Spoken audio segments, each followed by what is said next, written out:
The absolute luckiest moment of a young man's life happened right after his ex-girlfriend dumped him, when he encountered a pitiful girl by the riverbank.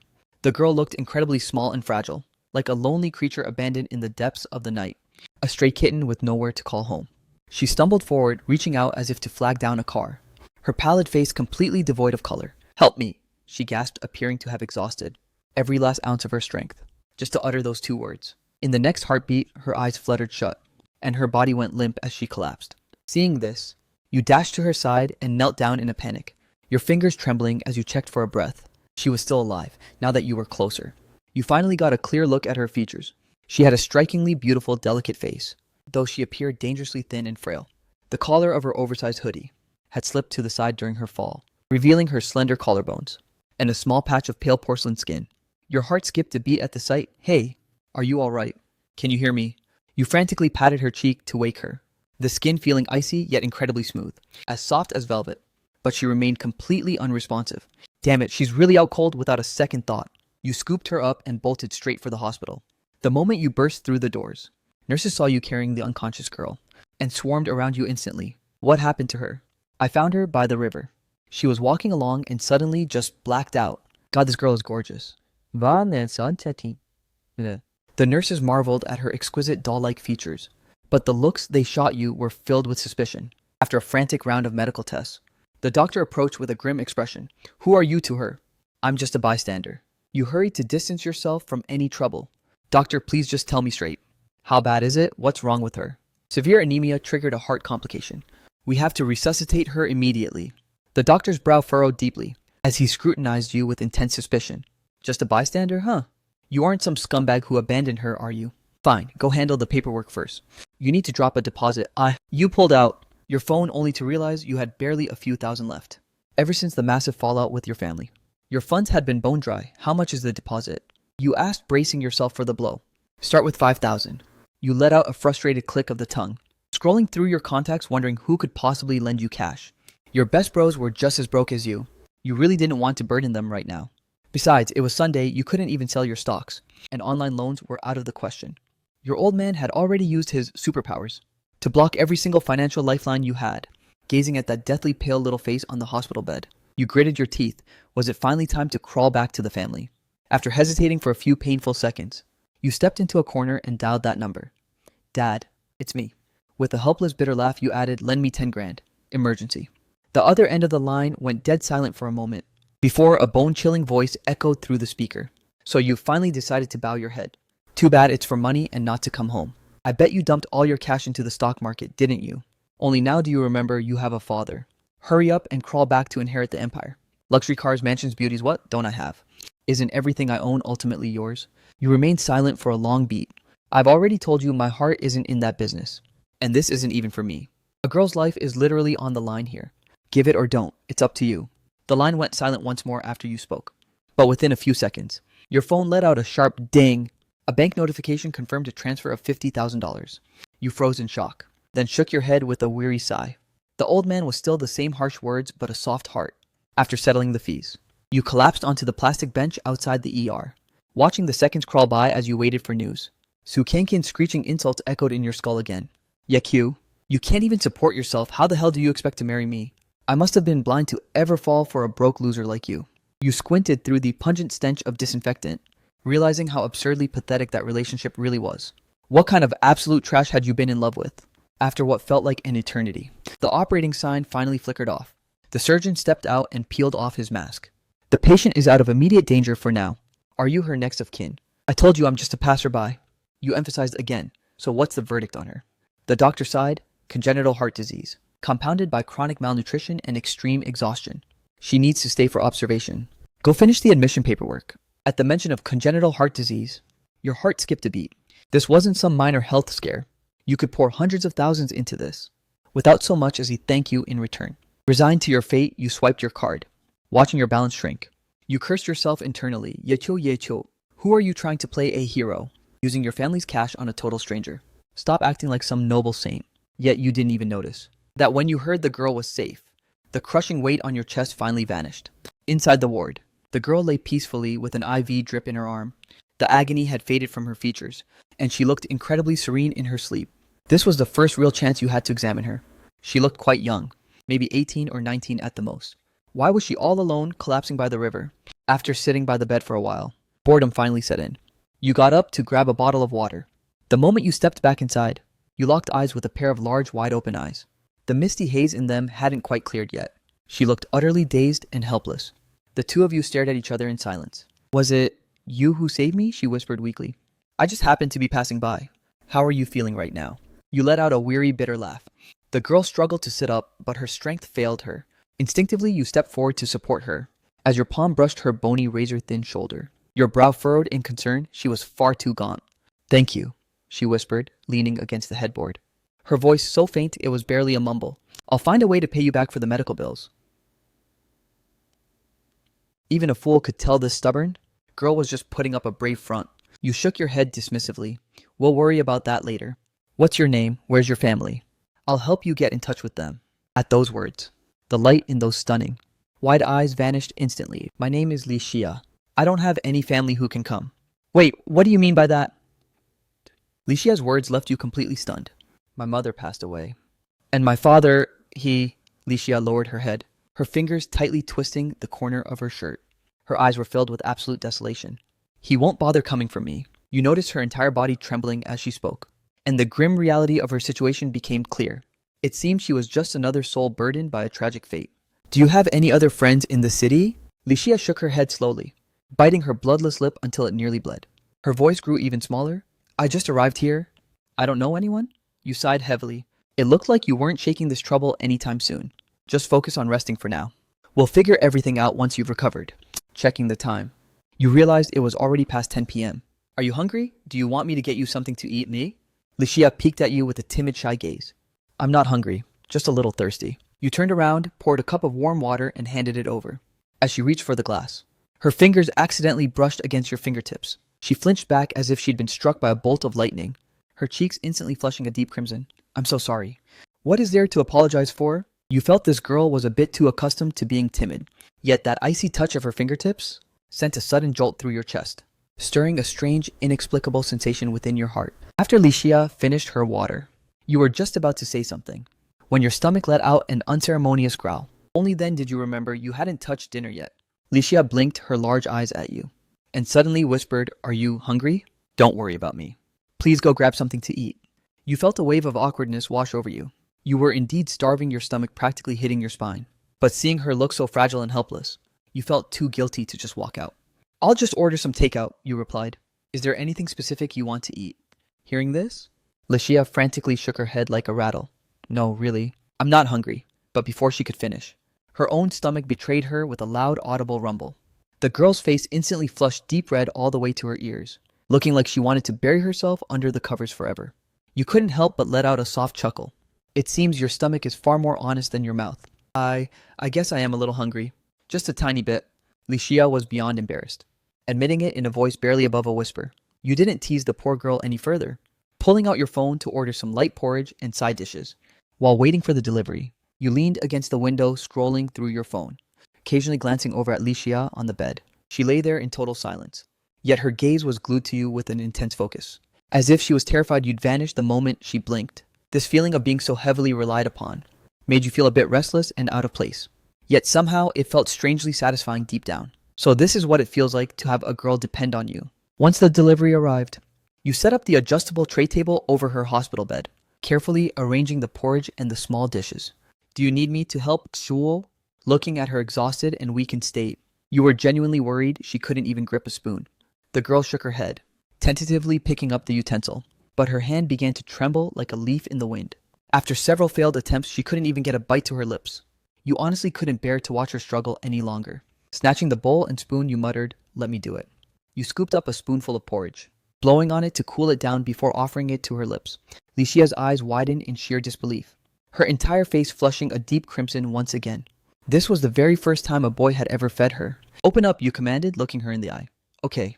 Li Xia timidly parted her lips, taking small delicate bites of the porridge you provided. Between every few swallows, she would steal a fleeting glance at you, filled with a mix of awkwardness, gratitude, and a glimmer of joy on her exquisite face. By the time you finished feeding her the bowl, your own stomach was roaring like a caged beast. You tore into your lunchbox and began devouring the food. Halfway through your meal, You suddenly realized that Li Xia was staring at you with those big blinking eyes, looking so irresistibly precious it hurt. It hurt. Your hand froze midair, and your gaze uncontrollably drifted downward. Her tiny bare feet were peeking out from the edge of the hospital bed covers. Her toes were delicate and porcelain white, looking as tender and fresh as newly sprouted bamboo shoots. No, Yakyu, you're a human, not a beast. Hold on to your damn principles. What kind of depraved thoughts are swirling in your head? You mentally slapped yourself twice for the stray thoughts. But honestly, her cuteness was practically a cheat code. Want a little more. You swore to yourself. It wasn't because she was adorable that you were being so helpful, but purely because you were worried she wasn't full. The girl gave her small head a gentle shake, her voice as faint as a fading whisper. Watching you eat, it actually makes the food look delicious. That comment nearly made you choke on your rice right then and there. What kind of bizarre compliment was that supposed to be? After the meal, the nurse came by to change Li Xia's medication. The sedative effect must have kicked in quickly, because in no time at all, she was fast asleep again. You stood by the bed, engulfed in a fierce internal struggle. Finally, you resigned yourself to fate and slumped into the nursing chair. You couldn't just leave this poor, pitiful soul, all alone in a cold hospital without a second thought. Night had fully descended, leaving only Li Xia's faint, rhythmic breathing in the ward.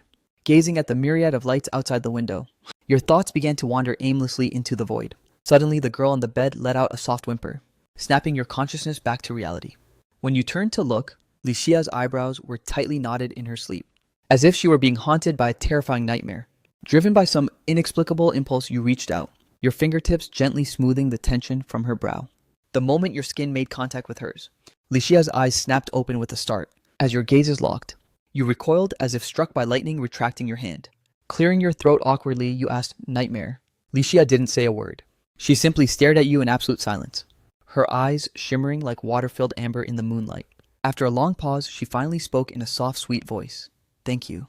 Big brother. That title sent a jolt through your entire body. It took several seconds for you to recover and nod. "Don't mention it. I'm so sorry, big brother. My brain was a total mess and I forgot to ask your name." Li Xia murmured shyly, "My name is Yechu." "Yakyu. Big brother, good night." As soon as the words left her lips, her breathing became steady and deep once again. She had drifted back to sleep in a heartbeat. You, however, were now wide awake with zero sleepiness. You lit up your phone screen, only to find a text message from Su Qiangqian waiting there. Without even glancing at the content, you swiped left and deleted it. In the blink of an eye, 3 days had passed. You were leaning against the wall outside the ward, practically scrolling your phone screen into oblivion. Man, the info I requested on Li Xia's background should be here by now. With a sharp ding, an email notification popped up. Your spirit surged, as your eyes became glued to the glowing screen. But the further you read, the tighter your brow furrowed. Li Xia, 18 years old. Originally from a remote, impoverished mountain village. Mother deceased, father still alive. Left with only a grandmother in her 70s back home. As you continued to scroll down, your fingers suddenly froze. In the attached medical records, the words congenital heart disease were written in cold black and white. She requires lifelong medication, and in severe cases, surgical intervention is unavoidable. This situation is becoming incredibly complicated. You ran a frustrated hand through your hair, lost in thought as you pushed open the door. The scene inside the room made you freeze in your tracks. Li Xia was wide awake, struggling to reach for the water glass on the nightstand. The sleeve of her oversized hospital gown slid down, revealing a wrist so painfully thin. It looked as though it might snap under the slightest pressure.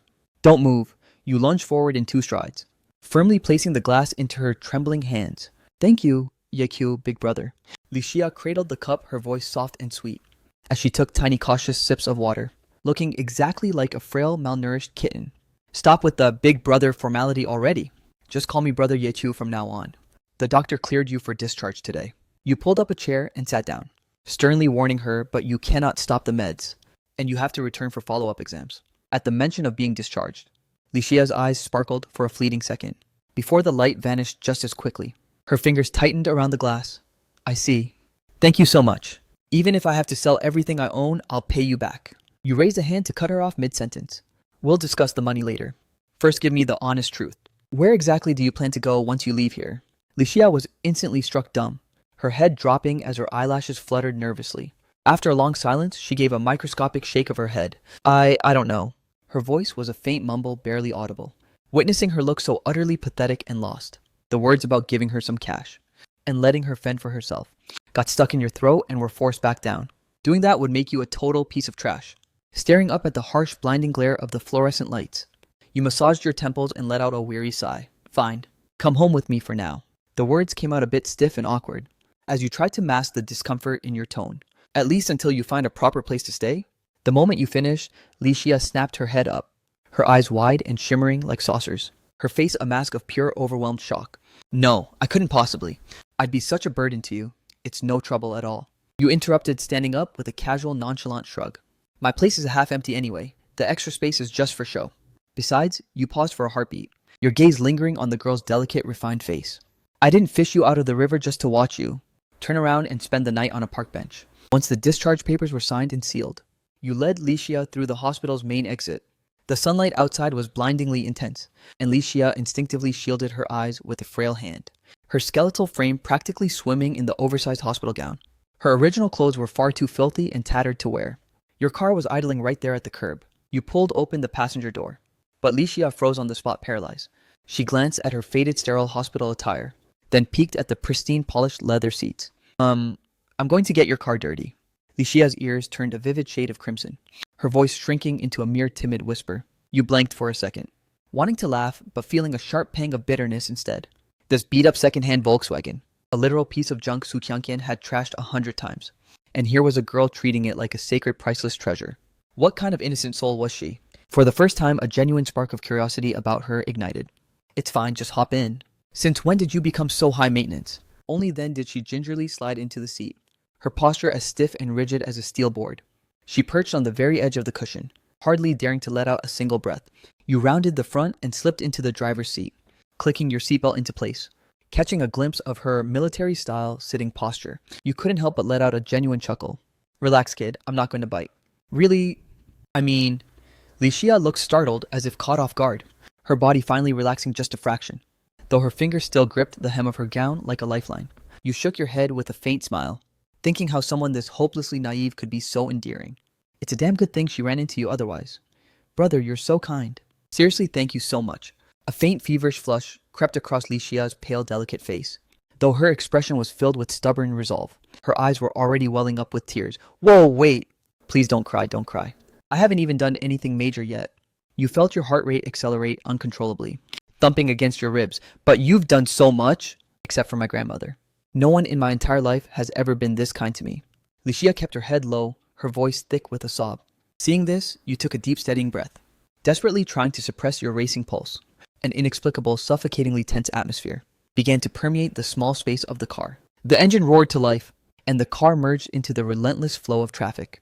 After driving for a while, you noticed the silence beside you was unnervingly heavy, to the point where you couldn't even hear her breathing. Seizing the chance while waiting for a red light, you stole a glance to the side. Licia had her small head tilted toward the window, staring at the blurred city skyline as if she were utterly spellbound. Is this your first time in a major city? You finally broke the heavy silence, tossing the question out casually. Licia snapped out of her trance instantly, giving a soft, hesitant nod. Back home, we don't have these massive skyscrapers, or roads that stretch this wide. Are you here for university? You kept your eyes on the flickering green light, and lightly pressed down on the accelerator. Licia hesitated for a fleeting heartbeat, her voice dropping to an even lower register. I got accepted into a college here. You keenly picked up on the evasiveness in her tone. Images of her registration records from that remote backwater county flashed through your mind, along with that heavy, grim medical diagnosis. You decided not to press her any further. After all, everyone has secrets they aren't ready to share. The car eventually pulled into a weathered, older residential area. Once parked, you led Licia up the stairs toward your place. Your apartment was a standard 2-bedroom unit. It wasn't huge, but after living alone for so long, it always felt somewhat desolate and hollow. You leaned over. You rummaged through the shoe cabinet and pulled out a pair of brand new men's slippers, tossing them onto the floor. They're a bit oversized, but they'll have to do for now. Licia stepped into the slippers that looked like giant boats, making a comical patter-patter sound as she walked, looking both ridiculous and incredibly adorable. She stood stiffly in the center of the living room, her wide eyes cautiously scanning the unfamiliar surroundings. You casually tossed the bag of medication onto the coffee table. You'll take the second bedroom. The bathroom is over there, and the kitchen is to your left. The fridge is fully stocked with food and drinks. Help yourself whenever you're hungry. But most importantly, your expression instantly turned dead serious. You tapped the medicine bag emphatically, 3 times a day. Take your medicine on schedule. Don't let me catch you secretly flushing it down the drain. Licia shook her head so vigorously she looked startled, her cheeks puffing out. like a frightened little pufferfish as she waved her hands in panic. I won't. I promise I won't. I'll be good and swallow every single drop. Her dorky cute reaction made the corners of your mouth twitch upward. At least she actually values her life. Good. Just make sure you take care of yourself. You heard what the doctor said. No overexerting yourself, and absolutely no extreme emotional swings. Understood, Li Xia whispered, nodding obediently. The room suddenly fell into a heavy silence, and the atmosphere became somewhat awkward. Seeing her standing there, looking completely lost. You cleared your throat to break the tension. Anyway, feel free to look around and get settled in. I need to make a quick call. You ducked out to the balcony and faked picking up your phone, but you were actually frantically texting your best friend Gu Bing emergency. Get me some women's clothes. Everything from the inner layers to the outer ones.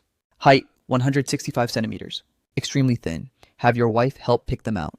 As long as they're wearable, it's fine. This single message was like a boulder dropped into a calm lake. Gu Bing's call bombarded your phone instantly.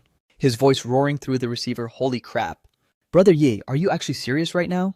Didn't you just get your heart ripped out by your ex? Moving on this fast is a pro gamer move. You held the phone away from your ear in pure disgust, waiting for his howling to subside before snapping back. I literally picked her up off the street. She's a sick, pitiful girl who was practically at death's door. Was I supposed to just let her die? You gave him a quick summarized explanation of the whole chaotic situation. The other end of the line went silent for a beat. Gu Bing's voice sounding genuinely shocked for once. Fine, you've always been a hopeless softie. Send me the address. Your bro will drop the stuff off in a bit. But seriously, Brother Yi, you just got burned by that gold digger Sukyang-kien. And now you bring home a mysterious beauty. This plot sounds like something straight out of a webtoon. Webtoon my ass. Hurry up and delete those trashy novels off your phone. Stop rotting your brain with those main character fantasies. You cursed him out with a laugh and hung up immediately. Turning around, you saw Li Xia still standing there like a statue, frozen in the exact same spot, staring down at her toes in those absurdly oversized slippers. The sight only made her look more heartbreakingly fragile. You sighed and walked over to her, popping the daily dosage out of the medicine bag, then handed her a glass of warm water. Be a good girl. Take your meds first. Li Xia took the pills and the water obediently, tilting her head back to swallow them down. As her slender neck arched slightly, it revealed a delicate, vulnerable, and graceful curve. Your Adam's apple bobbed as you swallowed hard, frantically averting your eyes. Don't be a creep, Brother Yekyu. Li Xia set the glass down, a soft blush creeping onto her cheeks, her voice barely a whisper. Would it be okay if I took a shower? Of course you can. You pointed toward the bathroom. There are fresh towels and toiletries in the cabinet, all brand new and unopened. Wait, you froze suddenly, as a glaringly awkward problem flashed through your mind. She didn't have a single change of clothes. Besides, underneath that gown, she was completely exposed. Li Xia clearly realized this fact too, and her delicate face instantly flushed a deep crimson. Even her translucent earlobes were stained a vivid pink, as she buried her head low, not daring to cast a single glance in your direction. The air was thick with a suffocating awkward tension. Rubbing your nose nervously, you stammered, my friend is dropping off some clothes shortly. Maybe you can just endure it for a bit. The moment the words left your mouth, you wanted to slap yourself. What kind of nonsense was that? Who talks to a young girl like that? You were truly behaving like a hopeless, low EQ steel straight man. Just then, the doorbell rang at the perfect moment. Relieved, you dashed to the door to swing it open. As the door creaked wide, there stood Gu Bing clutching a massive shopping bag, while looming at the entrance. He peeked inside with a mischievous, shifty gaze. Where is she? Let me see the legendary goddess, who finally made our stoic brother Ye's heart bloom. You grabbed him and hauled him into the foyer, snatching the bag from his grip. See what nothing. You've delivered the goods, now get lost. Watch. Gu Bing refused to give up, standing on his tiptoes to look, and his eyes landed right on her as she heard the commotion. Li Xia was peeking her small head out from the living room. Their eyes met for a split second, and Li Xia, terrified like a startled kitten, instantly vanished back into hiding. Gu Bing stood there, utterly paralyzed with shock. After a long beat, he slammed his hand onto your shoulder, hissing in a low, stunned voice, holy crap. Brother Ye? You literally picked up a 2D anime waifu and brought her home. He followed it up with that vulgar laugh only men understand. What's all this 2D nonsense? Give it a rest. Just shut your mouth. You irritably shoved him toward the exit. Move it, Dick. I'll transfer the cash for the clothes later. Hey! Don't push. At least let me say hi to the little sister. Ow! Gu Bing couldn't even finish his sentence before you ruthlessly slammed the door in his face. Carrying the bag back to the living room, you handed the clothes to Li Xia, who was playing ostrich in the corner. Your change of clothes is here. Go ahead and take that shower. Li Xia took the bag, her face still burning red. She stammered a faint thank you. "Thank you," in a voice like silk. Then, swift as a startled rabbit, she darted straight into the bathroom, listening to the rhythmic splash of water from the shower. You massaged your aching temples. What have I gotten into? It was truly one chaotic event after another. You slumped onto the sofa completely drained, and flicked on the TV, though you couldn't focus on a single frame. Suddenly, your phone vibrated in your hand. It was a WeChat message from Gubing. "For real, brother Ye. The way that girl looks at you is pure electricity. You better keep it together. Don't turn into a total beast." You rolled your eyes in sheer annoyance, and fired back a single word, "Scram." Just as you set the phone down, the bathroom door creaked open. Lishia stepped out clad in the newly purchased clothes. The sizing was clearly too large, which only served to emphasize her frail and slender silhouette. Her damp hair draped loosely over her shoulders, with stray droplets of water glistening on the tips. Her face, now washed clean of its sickly pallor, glowed with a soft pink hue. However, the top seemed strangely restrictive, accentuating her figure far more than expected, and highlighting certain areas with distracting prominence. She tugged at the hem of her shirt, feeling restless, her bare feet resting on the cold floor, as her rounded toes curled in embarrassment. "Brother Yechu, the pants fit perfectly, but the top is a bit too tight, and the underwear is also too small. I can't get it on at all." Your eyes instantly nearly popped out of your skull like a cartoon. "Wait, hold on, little sister. Does that mean you're currently completely exposed underneath? Is that even something you should be saying out loud?" If the inner layers are too small, this presents a massive awkward dilemma. Right now, a fierce internal battle was raging in your soul. The silhouette of her skin beneath the fabric was tantalizingly clear. As a 26-year-old single guy, how were you supposed to handle this kind of stimulation? You racked your brain for an eternity, desperately searching for a solution, but found nothing. Finally, you let out a resigned, defeated sigh. "If all else fails, you can borrow one of mine." "Brother Yechio, you actually own women's underwear?" Lishia's eyes widened in total unfiltered shock. "I meant wear my oversized clothes." "What exactly were you thinking, sir?" You instantly felt your face burn with embarrassment. Lishia bit her lip awkwardly, nearly drawing blood with her teeth, looking as if she had something more to say. "Is there another problem?" Your gaze began to wander, no longer daring to look her straight in the eye. Also, Lishia's face turned so red it looked ready to burst. The bottom ones won't fit either. But aren't you already wearing the pants, oh?" You looked at her, completely bewildered. It's the underwear inside." "Don't tell me you aren't wearing those either." "Yeah, they're just too small to get on." Lishia bit her lip as hard as she could. So humiliated, she wanted to vanish into the floorboards. Her porcelain skin was flushed a deep, vivid crimson. "Then, just wear my spare pair too." As soon as the words left your mouth, you bolted into your bedroom, terrified that staying 1 second longer would lead to disaster. Who could possibly handle this much tension? Lishia stood obediently by the bathroom door, shrouded in the lingering misty vapor, the air filled with the faint, sweet scent of body wash that tugged at your very heartstrings. Inexplicably, you stole a glance back at her. Your eyes met once more. The girl's gaze was innocent and dazed, her damp hair clinging to her pale, rounded shoulders. Those long, straight legs were practically glowing. Your heart rate instantly skyrocketed to 180. "Damn, did I really just bring a goddess home?" You crashed into your room and locked the door, leaning against it and taking several deep breaths, just to force your racing heart to calm down. Then, in a frantic, clumsy rush, you rummaged through your closet for a plain cotton, white t-shirt and a pair of athletic shorts. After a moment's hesitation, you acted like a thief, quickly grabbing a clean pair of boxers, rolling everything together into a frantic bundle. Walking back to the bathroom door, you cleared your throat, trying to make your voice sound as calm as a steady lake. "Here, I brought the clothes. I'll just hang them right here on the doorknob." There was a few seconds of heavy silence inside, before a whisper as faint as a mosquito's hum drifted out. The bathroom door creaked open, revealing a tiny silver of a gap. A single damp and shimmering arm glowing with a fresh, rosy post-shower radiance timidly reached out into the hallway. You swiftly pressed the bundle of clothes into her hand, but your fingers accidentally brushed against her cool, velvety, soft skin. A jolt of electric numbness surged through you, sending your mind into a complete whirlwind. The door slammed shut instantly. You recoiled a couple of steps like a startled rabbit, instinctively rubbing your nose, feeling as though that intoxicatingly sweet scent of body wash had become even more overwhelming. Behind you, the faint click of the door lock echoed, followed by the rustling sound of fabric sliding over skin. After a long, tense moment, pitter-patter footsteps approached from behind. "Brother Yekyu, I'm finished." You slowly turned your body around, only to find Li Xia swallowed by your massive, oversized white t-shirt. She looked exactly like a child caught wearing a grown-up's clothes. The hem draped down low, completely veiling her upper thighs, triggering a flood of wild, unbidden thought. Li Xia was biting her lower lip with everything she had, one hand desperately clutching the loose waistband of the shorts to prevent any embarrassing slips. Her other hand nervously twisted the edge of the shirt, as the wide collar stubbornly slid off one shoulder, exposing a glimpse of her delicate collarbone, and a breathtaking expanse of snowy white skin. This half-hidden, half-revealed look was far more devastating than any direct visual impact. It possessed a raw, fatal level of allure. You felt your throat go bone dry and tighten up. Your gaze darted frantically around the room, not daring to linger for even a split second on that flawless porcelain white skin.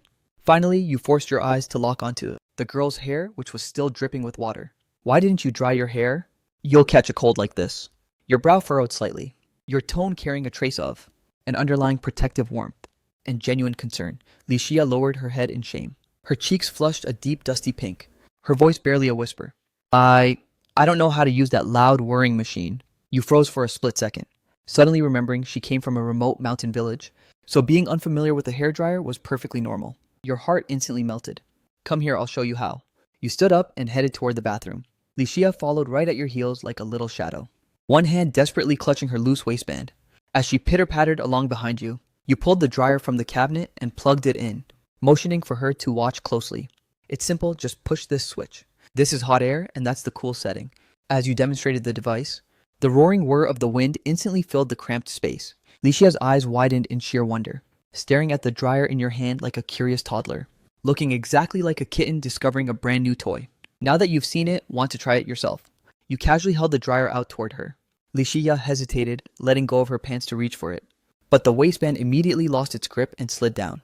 Terrified, she let out a sharp gasp of shock. In a frantic scramble, she yanked her pants back up and gripped them tight, her entire body turning as red as a boiled lobster. You bolted your gaze away instantly, feeling your own ears burning with heat. Maybe I should just dry it for you, since your hands are clearly occupied. Internally, you made a solemn vow that tomorrow, you were absolutely buying her some pants with an elastic waist. Licia let out a hum as faint as a mosquito's buzz, bearing her head as low as it could go, revealing the delicate, snowy white nape of her neck. She looked incredibly heartbreakingly obedient. Standing behind her, you flipped the power switch on, your fingers feeling clumsy, as they carefully raked through her damp, silky strands. The warm air carried a scent of fresh milk, mixed with the floral body wash that drifted right into your nose.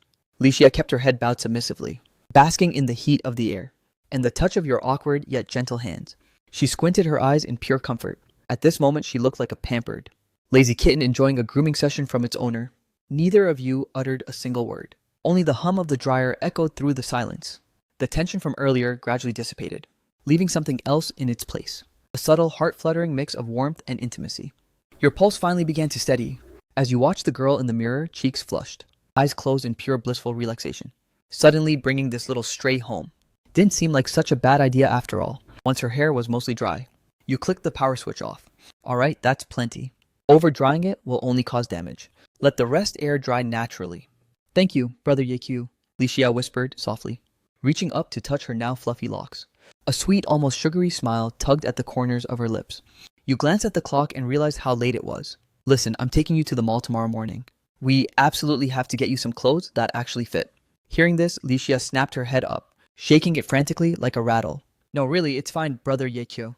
I'm perfectly okay wearing this. Please don't waste your money on me. Don't be ridiculous. You countered, cutting her off immediately. You can't just live in my oversized hand-me-downs forever. Besides, your gaze flickered toward the distracting sliver of snowy white skin at her collar, and your Adam's apple bobbed nervously. This is clearly not a proper fit. Licia followed your gaze downward, noticing her hand still death-gripping the waistband, and the gaping opening of the loose shirt. Her face instantly turned a vivid burning crimson. She stammered and stuttered, unable to form a coherent sentence. You scoundrel, where exactly were your eyes wandering? Don't you know that part of a girl's body is an absolute forbidden zone? But Brother Yekyo is clearly such a good person, and he's so incredibly handsome. There's no way he's some kind of leering pervert, right? Definitely not. After a round of mental gymnastics, Licia convinced herself, feeling like quite the clever little detective. Alright, it's settled then, you said in a tone that brooked no argument. Get some sleep. The guest room is all ready for you. I just put out fresh linens and blankets. Licia nodded with extreme docility, still desperately clutching that hopeless waistband, as she pitter-pattered her way toward the guest room. At the doorway, she suddenly halted and turned back to face you, her eyes as crystal clear as a mountain spring. In a voice as soft as velvet, she whispered, Brother Yechu, good night. Those two gentle, simple words felt like a feather brushing lightly against your heart, sending a subtle tremor through your very soul. Good night. The first rays of morning light filtered through the curtain gaps, stabbing directly at your closed eyes. You sat up bleary-eyed and still half asleep, habitually reaching for your phone to check the time. It was exactly 9:30 a.m., driven by the muscle memory of a seasoned stock market veteran. You instinctively tapped open your trading app. The next second, you were instantly wide awake. That forgotten trash stock buried in the corner of your portfolio was actually surging in a sea of vibrant red, hitting the daily limit and locking in a massive gain. When luck strikes, there's absolutely no stopping it. Muttering to yourself, your fingers moved with lightning speed, liquidating your entire position without a moment's hesitation. After all, a true trader's creed is profit in the pocket is the only truth. Get your money back and run. Gazing at the extra tens of thousands now sitting in your account, your mood instantly became incredibly blissful. While it wasn't enough to retire on, it was more than enough to solve your immediate financial squeeze. Now you could afford to take that poor little girl and buy her a proper wardrobe. That was plenty. You shuffled out of the bedroom in your slippers when your nose suddenly twitched in the air. The rich, savory aroma of fried eggs wafted into your nostrils. How could there be the scent of home cooking in this house? Tracing the fragrance with your eyes, you looked toward the kitchen, where a petite figure stood with her back turned to you. She was still swamped in your oversized t-shirt, making it look like her bottom half had completely vanished. Those long, straight, snowy white legs were practically blinding. She was on her tiptoes, struggling to reach the wall cabinet, causing the wide hem of the shirt to slide upward. It revealed a tantalizing glimpse of her cream-like tender waist and her perfectly flat stomach. The sight was enough to make anyone's blood boil. Ahem, hey, you let out a heavy forced cough, feeling guilty as you averted your eyes. Don't look. See no evil, speak no evil. Licia jumped in surprise, spinning around abruptly, while still clutching a bundle of noodles. Brother Yekio, you're awake. She hastily dropped back onto her heels, murmuring shyly, I just wanted to make you some breakfast. Yo. To repay you for letting me stay here. You stepped forward, watching her frantic, adorable little movements. Inside the pot, the noodles were rolling in the boil, accompanied by a perfectly golden poached egg. Oh, so you actually know how to cook? Mm-hmm. Licia nodded obediently. Her cheeks flushed a warm rose. Back home, I had to cook every single day. Flashes of her background, the gambling father and deceased. Mother streaked through your mind. Your heart grew heavy, so you didn't pry further, watching the bubbling noodles in the pot. You gave a heartfelt compliment. It smells incredible. Looks like you've got some serious skills. Hearing your praise, Licia's eyes lit up instantly, like a child who had just been gifted a piece of candy. A sugary smile spread across her face. It's almost ready. Brother Yekio, go wash up first. The morning sun bathed her profile, her eyelashes fluttering like the delicate wings of a butterfly, gazing at her pure, innocent smile. You suddenly felt that this morning was exceptionally beautiful. It wasn't just because of the bowl of noodles, but because the house finally felt lived in and warm. Indeed, a house only feels like a home with a woman's touch. But once you've helped her recover, once she grows up, and once she integrates into this bustling, heartless world, this little bird will eventually fly away, won't she? Brother Yekio, why are you just spacing out? The girl's soft, puzzled voice snapped you back to reality. It's nothing. Let's hurry up and eat. The noodles will get soggy soon. Here, Brother Yekio. I'm already eating. Ew. You should try it and tell me how it tastes. It tastes fantastic. You didn't have the heart to tell her that this was the first time a girl had ever personally made breakfast for you. By the way, you originally came to this big city for school, right? I noticed school is about to start. At the mere mention of going to school, a flicker of bewilderment and sheer panic crossed Licia's delicate face. Her fingers gripped the hem of her shirt. I don't want to go. Don't you dare say you don't want to. You pulled a stern face, donning the mantle of a strict guardian for the first time, with an aura that brooked no argument. At your age, you should be studying. What else would you do?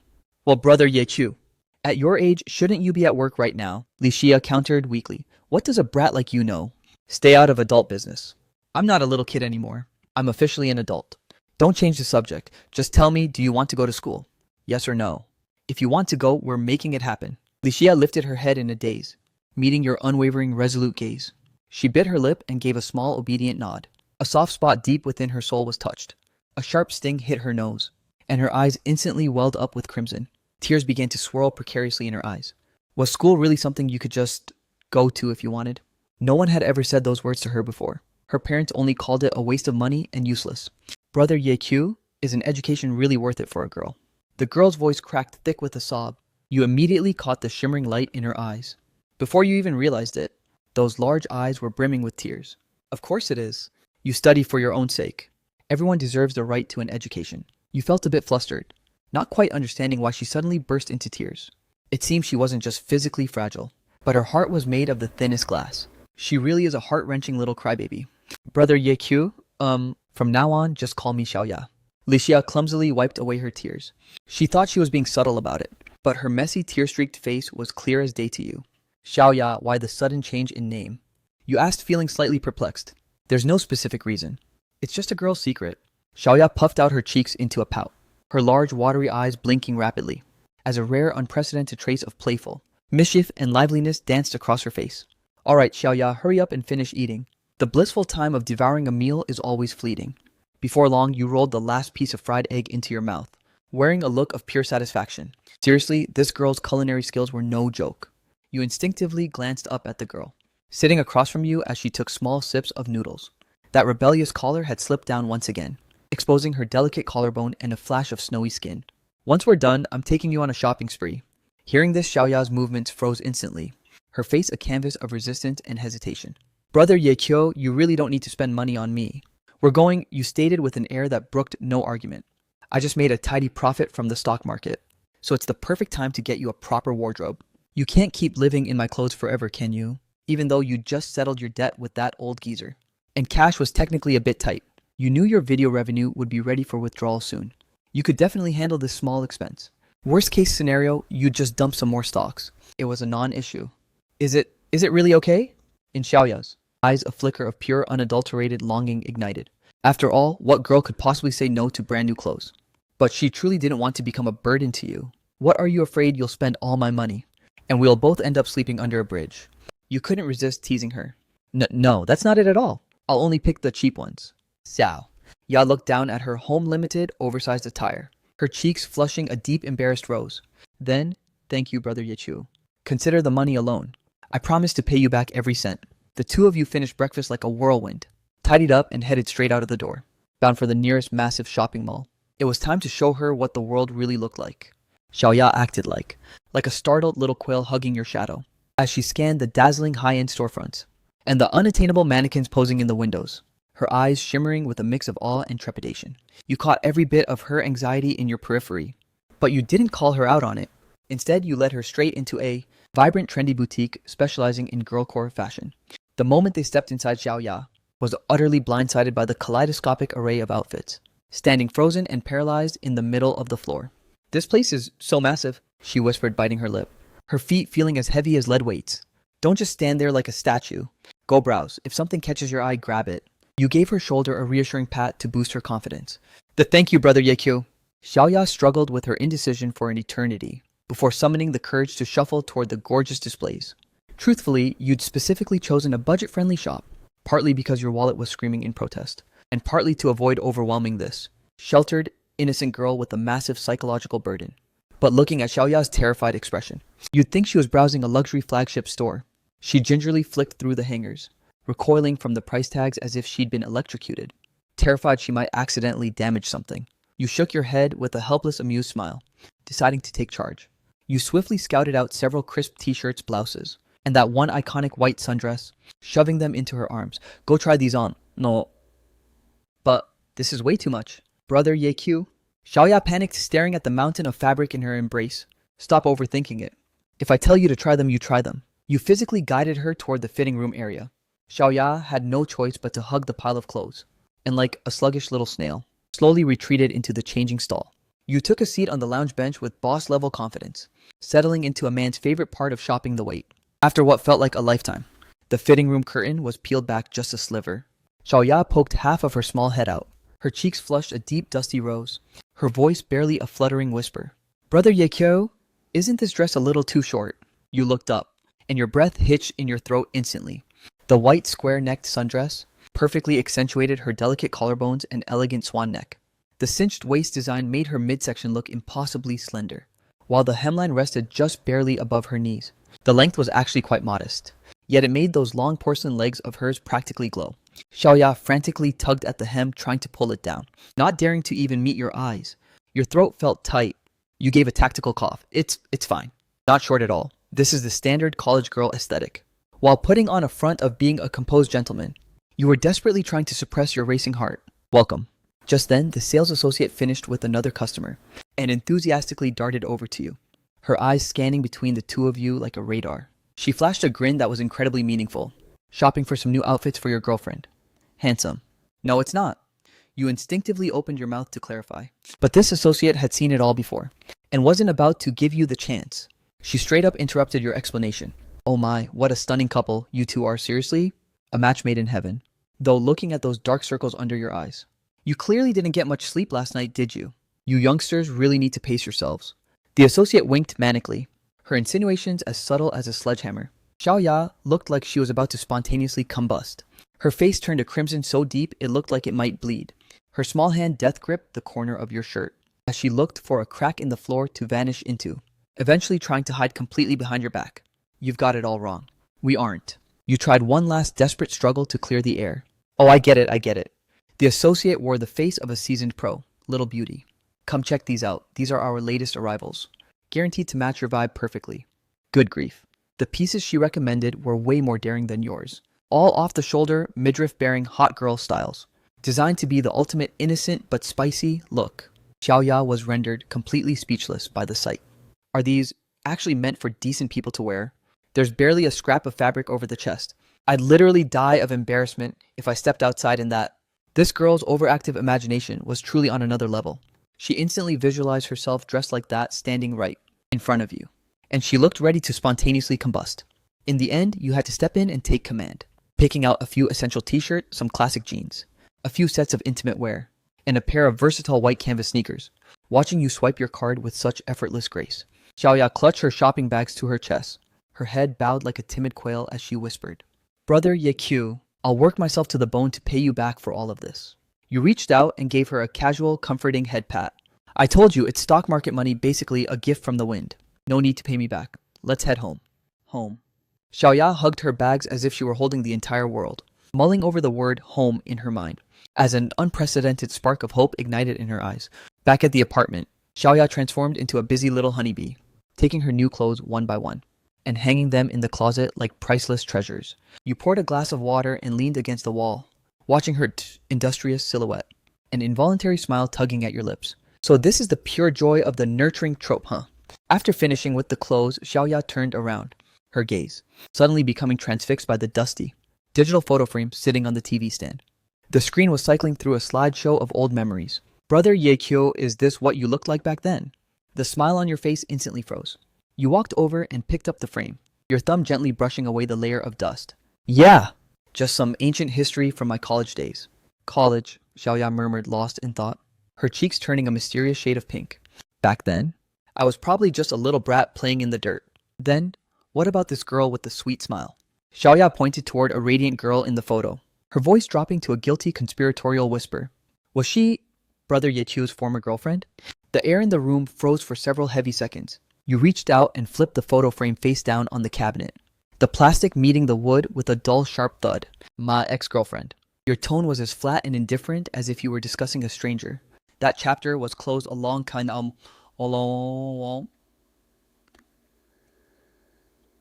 Xiaoya was quick enough to instinctively catch the sudden dip in your emotional state. A flicker of curiosity danced in her clear eyes, but she was sensible enough to remain silent. The truth is, after surviving that disaster, I realized love is just overhyped.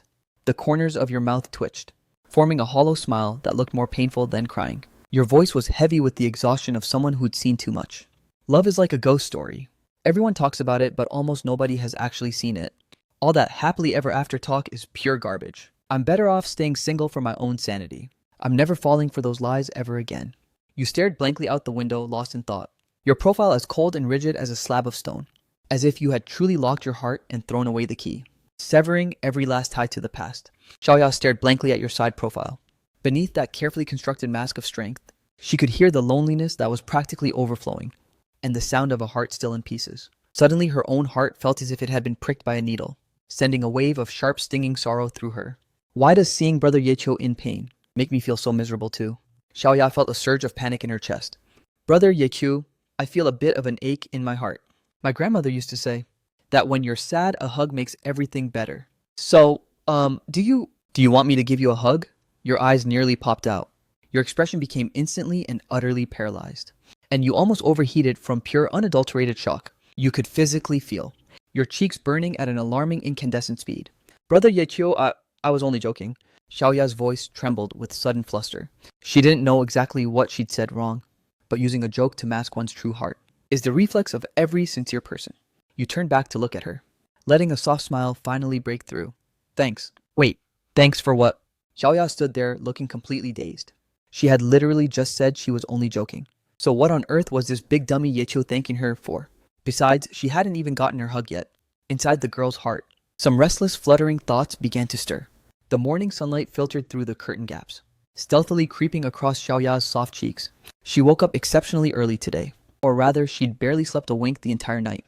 The mere thought of actually registering at the university filled her with a mix of wild anticipation and nerves. After your detailed questioning last night, Xiaoya had indeed confessed many details about her past. Though some parts remained vague and blurry, you understood the core of her story. She really did come to this city because she got accepted into university. This place was known as a premier tourist destination, the city of romance built on the hills. However, her insomnia last night wasn't entirely due to the start of the semester. The moment certain images flashed in Xiaoya's mind, her face became unbearably hot. When she finally drifted into a hazy sleep, she actually dreamt of the dead of winter, dreamt of soaking in a hot spring at a hotel with you, and then, why on earth would a girl have dreams like that? This was the very first time in Xiaoya's life experiencing such overwhelming bashfulness, and it felt like her whole world was out of sync. When in doubt, search the internet. Yesterday, you gave her an old phone to practice with, and it didn't take long for Xiaoya to find some rather bizarre and suggestive answers. They made her face flush like a raging wildfire, nearly causing her to drop the phone in shock. When you walked out of the bedroom yawning, you immediately saw Xiaoya sitting perfectly, upright on the living room sofa. Up so early? Have you eaten breakfast yet? Xiaoya shook her head timidly, her voice tiny. Actually, I just got up a bit ago. I whipped up something simple. Brother Yeqiu, please give it a try. I really just threw it together casually. Xiaoya scurried into the kitchen on light feet. She carefully retrieved 2 plates from the microwave, filled with rice and ham leftovers from the previous night. It might not taste that great. On the 2 white porcelain dishes, 2 neatly shaped triangular rice balls were arranged, each delicately garnished with a sprinkle of sesame seeds. You don't need to make breakfast daily. I used to skip it. Besides, I never thought breakfast was anything special. You paused for a moment, a flicker of genuine warmth crossing your eyes, before picking one up and taking a hearty bite. Delicious, your eyes instantly sparkled with surprise. After devouring the first one, you reached for the second and stuffed it into your mouth. So good. This is seriously tasty. In reality, the rice balls had a very ordinary flavor. Yet for some reason, they tasted extraordinarily savory to you. When did you wake up to make these just a little early? Licia lowered her gaze, her fingers twisting together nervously, as the tips of her ears turned a soft shade of crimson. Truthfully, she had crawled out of bed ages ago to struggle with them, failing several times, before managing to craft these few presentable ones. Seeing her look of seeking approval, mixed with that bashful, adorable shyness, your heart felt an unexpected surge of tenderness. You saw through it, but kept it to yourself, reaching out to playfully ruffle her bangs.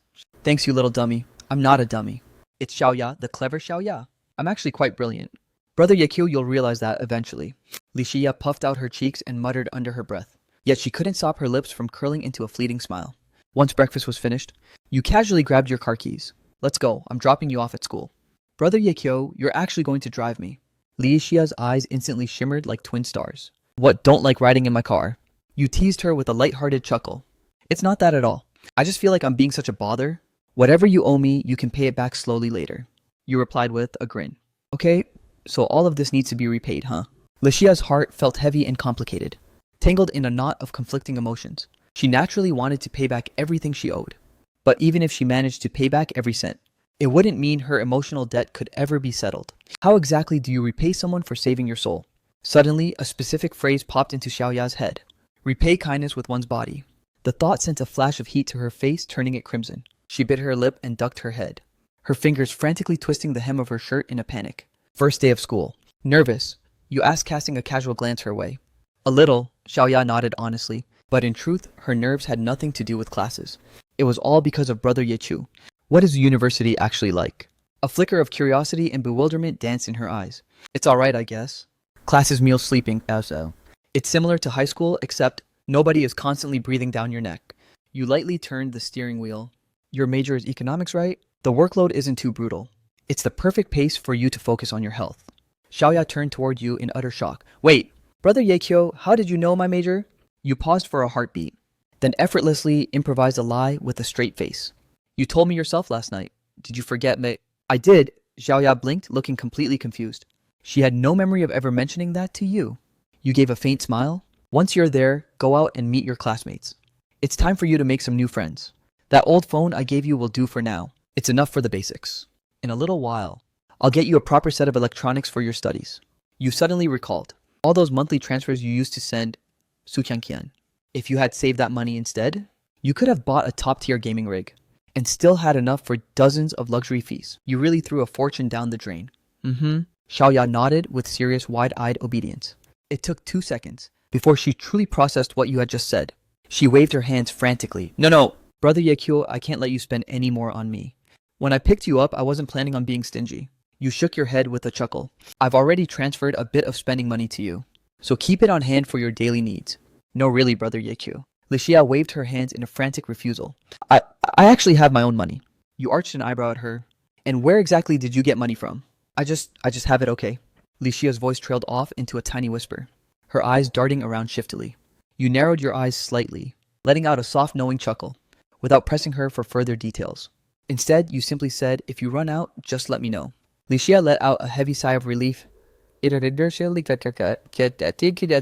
gently patting her chest in private. She was thankful you didn't dig any deeper. But she truly couldn't let you keep bankrolling her life. The car pulled up to the university gates, where the freshman registration area was buzzing with life. You parked the car and led Lixia through the crowd, searching for the liberal arts department's desk. The counselor was a woman in her 30s, wearing a pair of strict black-rimmed glasses, radiating an aura of serious professionalism. Are you Professor Lee? Hello, you took a confident step forward, gently guiding Lixia in front of you. This is my sister Lixia. She's here to register. Professor Lee pushed her glasses up her nose, sizing up Lixia for a long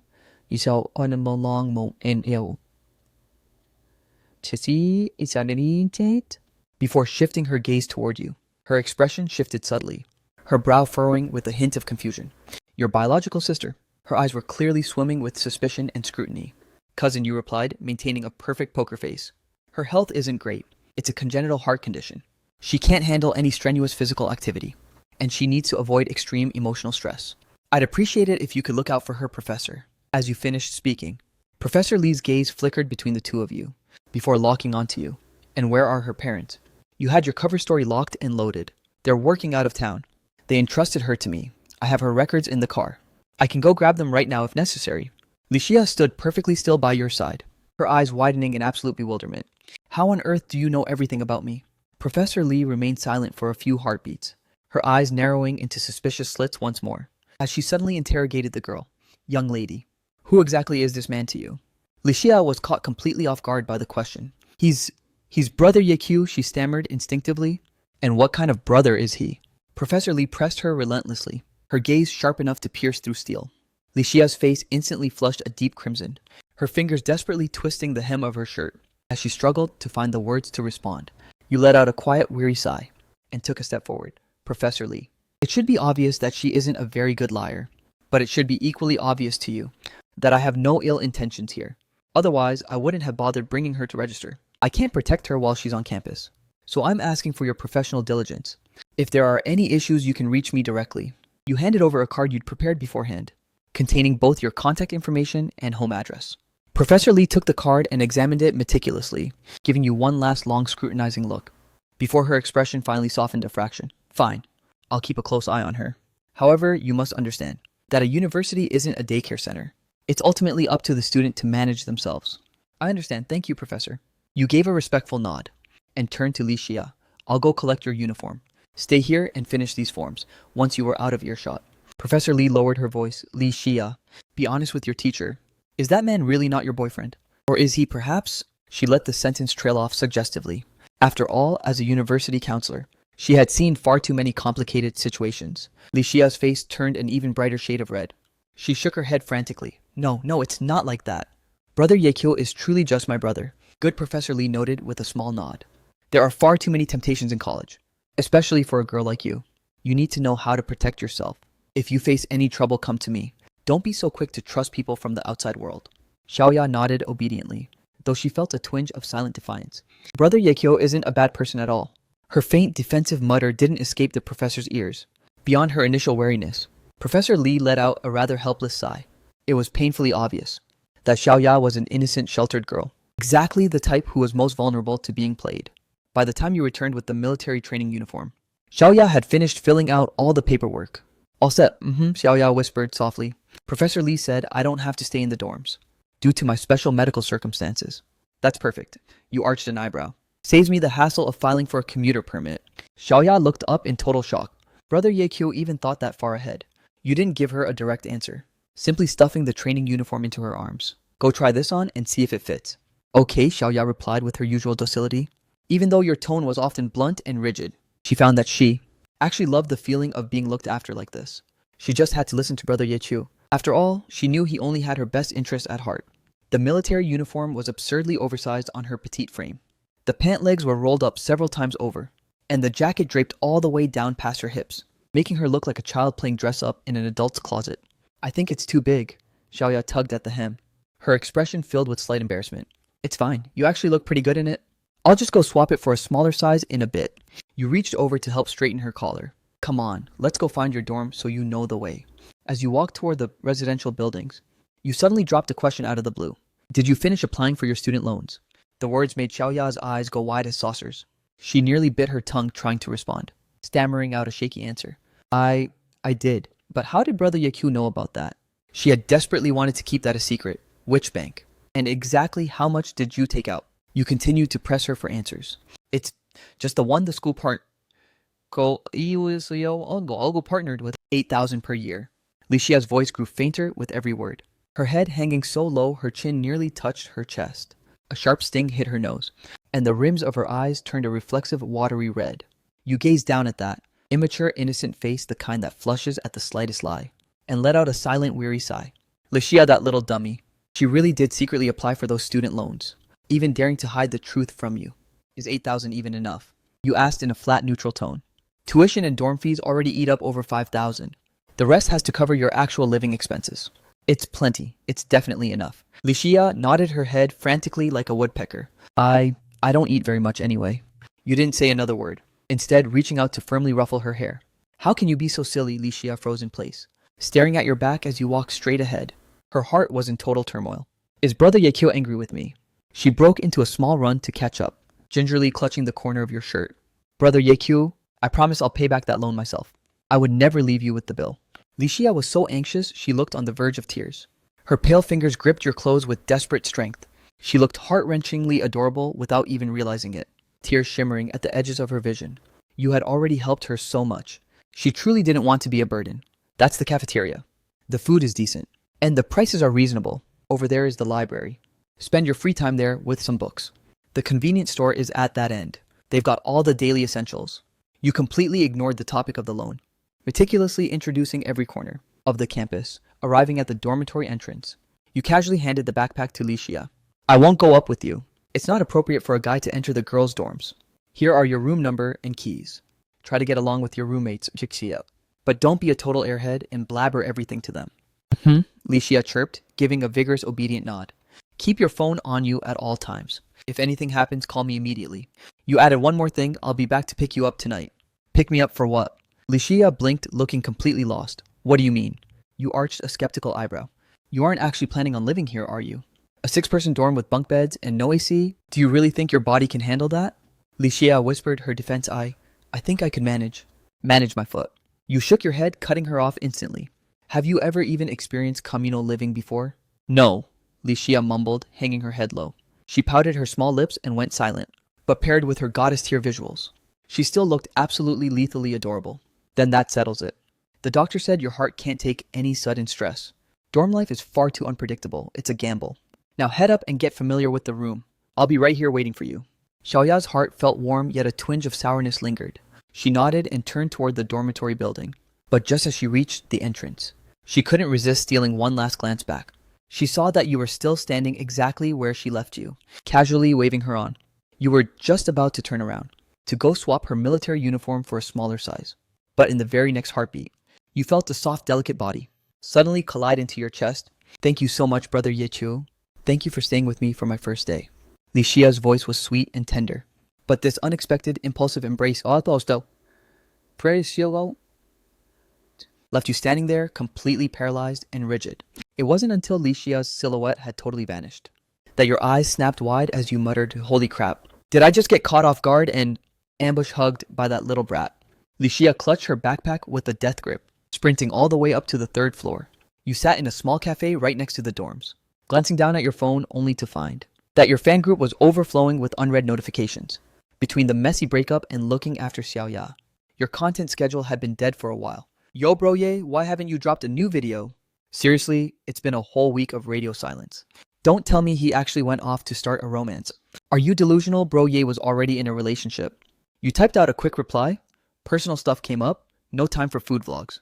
I'll be back on the grind in 2 days. Regular updates resume soon. The second the message sent, the group chat exploded. Wait, did you actually break up? I told you that girlfriend of yours looked like a gold digger. Good riddance, don't be too depressed, bro ye, even if you're destined to be single forever. We'll still be here to pity you. Watching these internet trolls go wild in the chat. You rubbed your temples and replied, stop guessing. New video drops on schedule in a few days. After closing the app, you looked up, just in time to see 3 girls walking out of the dormitory building. Xiaoya was sandwiched in the middle by her roommates. Her small face flushed a bright pink. The moment she spotted you, her eyes lit up like stars, though she quickly ducked her head in bashfulness. You're the famous streamer Ye Chu, right? Whoa, I've heard so much about you. I can't believe I'm actually seeing a celebrity in the flesh, Altik. Zhou Yuxin introduced herself with bold confidence. We made sure to walk your sister downstairs personally. Chen Xuan was also snickering on the side. Xia kept saying she was worried you'd be impatient, so she was practically begging us to hurry down. You arched an eyebrow at Xiaoya, seeing her looking like she wanted to vanish into the pavement. You found the whole situation pretty amusing. Thanks for looking out for her. You gave the 2 girls a respectful nod. Xiaoya is still learning the ropes of university life, so I'll have to trouble you to keep an eye on her. Oh, Xiaoya, that sounds awfully intimate. Is that a special nickname from her loving brother? Hey, can we start calling you Xiaoya too then? I'm seriously starting to ship you two. When the wedding happens, don't forget our invites. Y'all suck. Zhou Yuxin and Chen Xuan exchanged a look, instantly teasing and making a scene. Your skin was thick enough to handle it, but Li Xia was far too fragile for this kind of teasing. Her face flushed a crimson hue looking like a ripe peach. You turned your attention toward Li Xia. Is everything all packed and ready? Li Xia nodded with her usual docility, her voice barely a fluttering whisper. Brother Yeqiu, can we leave now? Catching the desperate plea for help in her eyes, you instantly understood the assignment. Turning to the 2 girls, you said, all right, we're out. I'll treat you both to a meal next time. After bidding farewell to the roommates, Li Xia trailed behind you like a loyal little shadow, only letting out a long sigh of relief once you cleared the gates. So how are the new roommates? You asked with a casual smile. They're very nice and extremely enthusiastic, Li Xia murmured softly. It's just, they wouldn't stop asking what the real relationship between you and me is. As the words left her lips, you glanced sideways at her. And what did you tell them? I just said you're my brother. Li Xia looked down, her voice a tiny mumble. Wasn't that what you told me to say? Her conviction was clearly wavering as she spoke. Good job. You reached out intending to pat her head, but suddenly realized the gesture felt a bit too intimate. You awkwardly pulled your hand back and rubbed your nose instead. Conveniently, your phone began to vibrate. Glancing down at the screen, you saw it was a call from Gubing. Yo bro ye, a luxury seafood buffet just opened in Zhangbei. Might treat you down or what? What have you even been doing lately? You haven't posted a video in ages. Your hardcore fans are literally harassing me for updates. Since you were on speakerphone, the voice naturally drifted into Li Xia's ears. Brother Yeqiu, she whispered hesitantly. Am I getting in the way of your work? You shook your head. Not at all. I was due for a break anyway. I was uploading so frequently before that the fans were starting to get bored of the routine. But Li Xia remained with her head bowed, her fingers frantically twisting the hem of her shirt. But they're all begging you to come back. Seeing her looking so aggrieved and pitiful, you finally couldn't resist ruffling her hair. The moment your hand touched her head, Li Xia became flustered and lost, biting her lip nervously, yet her eyes hid a flicker of indescribable bliss. Brother Yeqiu actually patted my head, and right here in public too. Don't be silly. I said it's fine, so it's fine. So it's fine. If you're truly worried about hindering my work, then you can just come on the job with me later. Come to work with you. Li Xia wore a dazed, adorable expression, completely failing to grasp what you meant for a moment. Yo bro ye, are you coming or what? On the phone, Gubing was pestering you like a broken record. It's my treat, man. You're seriously passing this up. I'll take a rain check. Rain check. With that, you abruptly hung up the call. The 2 of you arrived at the car, where you held the passenger door open for her, watching as she sat down and obediently buckled her seatbelt. Before you circled back to the driver's seat, Li Xia stared quietly at the city scenery racing past the window, suddenly murmuring in a faint, airy voice, Brother Yeqiu, I swear I'll never become a burden to you. She directed those words toward the glass, assuming you wouldn't be able to hear her, but your sharp ears caught it and you froze for a second. before turning your gaze toward her. Licia was still staring out at the world, her profile looking exceptionally soft in the sunset, yet carrying a trace of imperceptible fragility. The little crybaby's eyes were clearly turning red again, biting her lip as she tried to act tough. Why would you even say that? What makes you think you'd ever be a burden to me? You eased off the accelerator and asked her in a gentle, low voice. Licia lowered her head, her voice dropping to a near inaudible level. Because I've been distracting you from your career. Your fans are all demanding updates and I keep spending your money. You fell silent for a fleeting moment, then suddenly hit the turn signal and pulled over. Turning your body, you stared intently at Licia. Lift your head, look at me. Licia hesitated before slowly turning her head toward you. She instantly collided with your intense, steady gaze. First of all, quit treating yourself like some burden. You haven't even cost me a fraction of my pocket change. You articulated each word with heavy emphasis. Secondly, I've got my career under control. It's not your job to stress over it. You paused for a beat, your voice finally softening, and as for everything I've done, nobody forced my hand. I did it because I wanted to. Got it after hearing your declaration. Xiaoya's eyes widened in sheer disbelief, her long eyelashes trembling ever so slightly as a shimmering mist gathered in her eyes. She parted her lips as if to speak, but ultimately she just gave a small obedient nod, watching her react like this. You chuckled inwardly and shook your head, dummy. How could such a hopelessly naive girl exist in this world? Then again, recalling how Su Qianqian had played you like a fiddle, you could only manage a self-deprecating smirk. It seems you were both absolute fools. Neither of you had the right to judge the other. Two fools actually sounded like a pretty decent match. Wait, Yekyo, what kind of nonsense are you thinking? You shook off the thought and slammed your foot on the gas. The setting sun bathed Xiaoya's profile in a warm glow. You meant to check the rearview mirror, but your gaze accidentally snagged on her, golden-tinged lashes catching the light. Her skin was as flawless as snow, radiating a pure ethereal beauty beneath her dazed look. So beautiful you couldn't help but praise aloud. Are you talking about the sunset? Xiaoya asked with a bewildered blink. I'm talking about you. The moment the words landed. Xiao. You felt like her face was being slow roasted by the evening sun. Later at the buffet, you held up your camera, focusing on the exquisitely plated seafood sashimi. The scampi at this spot is genuinely top-tier fresh, with a perfect bouncy texture. You delivered your professional commentary to the lens, yet your peripheral vision caught Xiaoya, clutching her chopsticks with extreme hesitation, totally overwhelmed by the fancy spread before her. It's all you can eat, just dig in. The clumsy little crybaby's eyes were so red she looked ready to sob. Suppressing a grin, you hit pause on the recording. You leaned in and whispered, "What's wrong? Are you not sure how to eat this? You got that." Licia's face instantly flushed a deep crimson, her fingers twisting together nervously. Her voice was as faint as a mosquito's buzz. I've never actually eaten stuff like this. She kept her head bowed low, her porcelain white neck tinged with a soft pink. The collar of her oversized hoodie draped slightly, revealing a glimpse of her delicate collarbone. Seeing the girl looking so utterly lost and overwhelmed, an unexpected pang of heartache surged through you.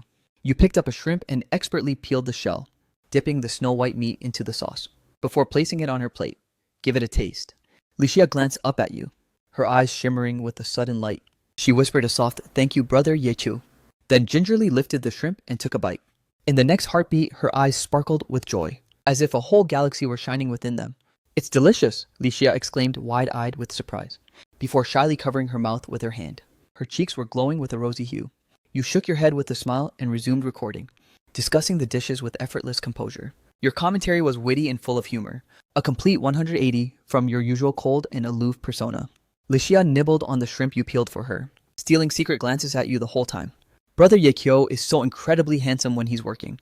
Suddenly, a memory of something her roommate Joe Yukin said in the dorm surfaced. Your brother is a famous local food vlogger. He used to feature his girlfriend in his videos all the time. Back then, Licia felt an odd tightness in her chest, thinking about it now, while watching you speak so eloquently to the camera. Licia's beautiful eyes flickered with a trace of inner conflict. After a moment of silence, she softly bit her lower lip. The moment you paused the recording again, she spoke up timidly. Brother Yechu? Yeah. You noticed the girl was hesitating to speak, her cheeks burning with an intense blush. Licia instinctively twisted the hem of her shirt, her voice dropping to a tiny trembling whisper. Brother Yechu, could you maybe put me in your video too? The moment those words escaped her lips, Licia looked ready to bury her head in her chest. Even the tips of her ears were glowing a deep red. Honestly, she regretted the request the second she made it. But once the words were out, there was no taking them back. Licia was dying of embarrassment, her mind a chaotic whirl of panic and inner conflict. How could she have done something so boundary-crossing? You froze for a second, genuinely caught off guard by Lixia's sudden request. In shock, you asked, "Wait, why the sudden urge to be on camera?" Lixia just sat there, stammering and stuttering without a coherent follow-up. Was she supposed to admit it's because your ex-girlfriend used to feature? How could she possibly say something like that out loud? Observing her distressed yet adorable expression, you managed to guess about 80% of what she was thinking. It seemed this little klutz actually had a bit of a competitive streak. You couldn't resist the urge to tease her a little. Being on camera isn't impossible, but you'll have to act a lot more natural. You can't just keep your head buried in your chest like that. Lixia instantly snapped her head up at your words, straightening her back as she declared, "I can do it." Unfortunately, her movement was a bit too enthusiastic, and her elbow nearly sent the juice glass flying off the table. You lunged forward to steady the cup, but the corners of your mouth were twitching upward uncontrollably. You were completely charmed by the clumsy loli before you. Easy now. Nobody's trying to steal your spotlight. Right at that moment, a familiar voice rang out from the side. "Bro, yay, what the hell? You told me you weren't coming, but here you are on a date with a girl." You turned around to find Gubing standing in the aisle with a look of utter shock, his eyes darting wildly between you and Lixia. Gubing looked totally stunned, clutching his chest in mock agony and betrayal. "Stop playing dumb with me. If your girlfriend hadn't dumped you, would you even call me? Weren't you crying about being broke lately? Yet here you are, bawling out at a seafood buffet. Why can't I be here? Does your family own this restaurant or something? If you can eat here, so can I. You rejected my invite, only to sneak out with a girl behind my back. Do you even care about your brother's feelings at all?" Gubing was fuming with faux indignation, as if you had personally struck a nerve. After grumbling a few colorful curses, his gaze shifted suddenly, and he flashed a wide, cheeky grin at Lixia. "Hey there, little sister. We meet again." Lixia flushed red and whispered back, "Hello." "Don't be nervous, kiddo. I'm one of the good guys. A total saint just like your brother Yechu." Gubing kept snickering to himself until he collided with your literal death stare, prompting him to awkwardly rub his nose in retreat. At the mention of relationships, Gubing's face instantly crumbled into a sour pout. "Don't even... My girlfriend has been busy with who knows what lately. Always claiming she's doing overtime. I can't even get her out for a single date." He complained for a bit before a thought suddenly struck him, his expression turning dead serious. "Oh, by the way, make sure to remind Sister Shia to absolutely never walk home alone at night. There's been talk of a freakish stalker roaming this area." Hearing this, your expression darkened. "Since when?" Gubing replied casually, "Just recently. There have already been several police reports, but they haven't caught the creep yet." Gubing checked his phone and yelped, "Oh crap, I got a blast. The squad is waiting for me to hop online." Seeing the visible tension on your face, Gubing was internally dancing with joy, nearly bursting into a full-blown laugh. He thought, "Bro, yay, you're still too green. One tiny test and you've shown your hand." Gubing found it hilarious, yet he felt a strange sense of relief for you. Everyone wants to see their brothers thrive after all. He always knew Su Kyung was bad news, but Lixia, she seemed like a perfect fit. Totally the right vibe for his best friend. You, however, remained with your brows tightly knit. A stalker? That's a serious threat that needs attention. From now on, picking up Shia from school is non-negotiable. But as you recalled the way Gubing left, that smirk, that wasn't quite a smirk. It suddenly dawned on you. That little brat was testing my feelings, and apparently you had walked right into his trap. Once you had eaten your fill, you filmed a few more B-roll shots. Only then did you guide Lixia to her feet and head out. The night streets were ablaze with neon lights, brushed by a cool, refreshing evening breeze. Lixia blinked her big eyes and whispered, "Brother Yechu, that seafood dinner was way too expensive. Let's not eat at such pricey places anymore, okay?" You arched an eyebrow. "What's up? Did you not enjoy the food?" No, not at all." Lixia shook her head like a frantic puppy. "It was delicious, but it's just such a massive waste of money." At her words, you ruffled her hair. "Don't be a dummy. This is a business lunch. It's totally tax deductible." In reality, it absolutely wasn't. You just didn't want the girl to carry a heavy heart. Lixia nodded, half understanding and half dazed, clearly falling for your smooth-talking nonsense. "Go grab 2 milk teas. They've got a buy-one-get-one deal over there." You gestured toward a milk tea shop across the street. The buffet restaurant had just opened, and their drink selection was pathetic. You were actually feeling pretty parched after the meal. I'll go buy them. Brother Yekyo, it's my treat. Wait right here and don't wander off." Lixia's pockets were nearly empty, yet her gaze remained fiercely determined. Without waiting for an answer, she scurried toward the shop, watching Lixia's silhouette trot across the road. Looking so vibrant and youthful in the night glow, you couldn't help but let a grin tug at your lips. How can this little klutz be so damn precious? But your good mood didn't survive for long. Yekyu, a cold, sharp voice rang out from behind. It was your toxic ex-girlfriend Su Kyung. You turned around slowly. Su Kyung was standing nearby in her professional attire, wearing that same old plastic-looking fake smile. "So it really is you." Su Kyung took a few steps closer, her eyes scanning you with judgmental scrutiny. Her tone was dismissive, filming a food vlog all by yourself. That doesn't really seem like your style. Couldn't find anyone to eat dinner with you lately. The sarcasm was as sharp as a thorn. It was so pathetic you couldn't help but let out a dry laugh. Looks like someone is actually getting desperate. This was the first time you'd seen Su Qianqian acting this salty. What exactly are you laughing at? Su Qianqian bit her lip hard, her brow furrowing with a subtle sharp twitch, as if your reaction had utterly offended her. Nothing, you replied with a flat cold chuckle. I just realized you truly haven't changed a bit. Su Qianqian's expression instantly soured. She absolutely loathed this specific attitude of yours. The way you had absolutely nothing left to your name, yet still acted so calm, composed, and completely indifferent to the world. Whether I've changed or not is irrelevant. Su Qianqian's voice dropped several degrees. What matters is you, Yechu. Look at the pathetic state you're in now.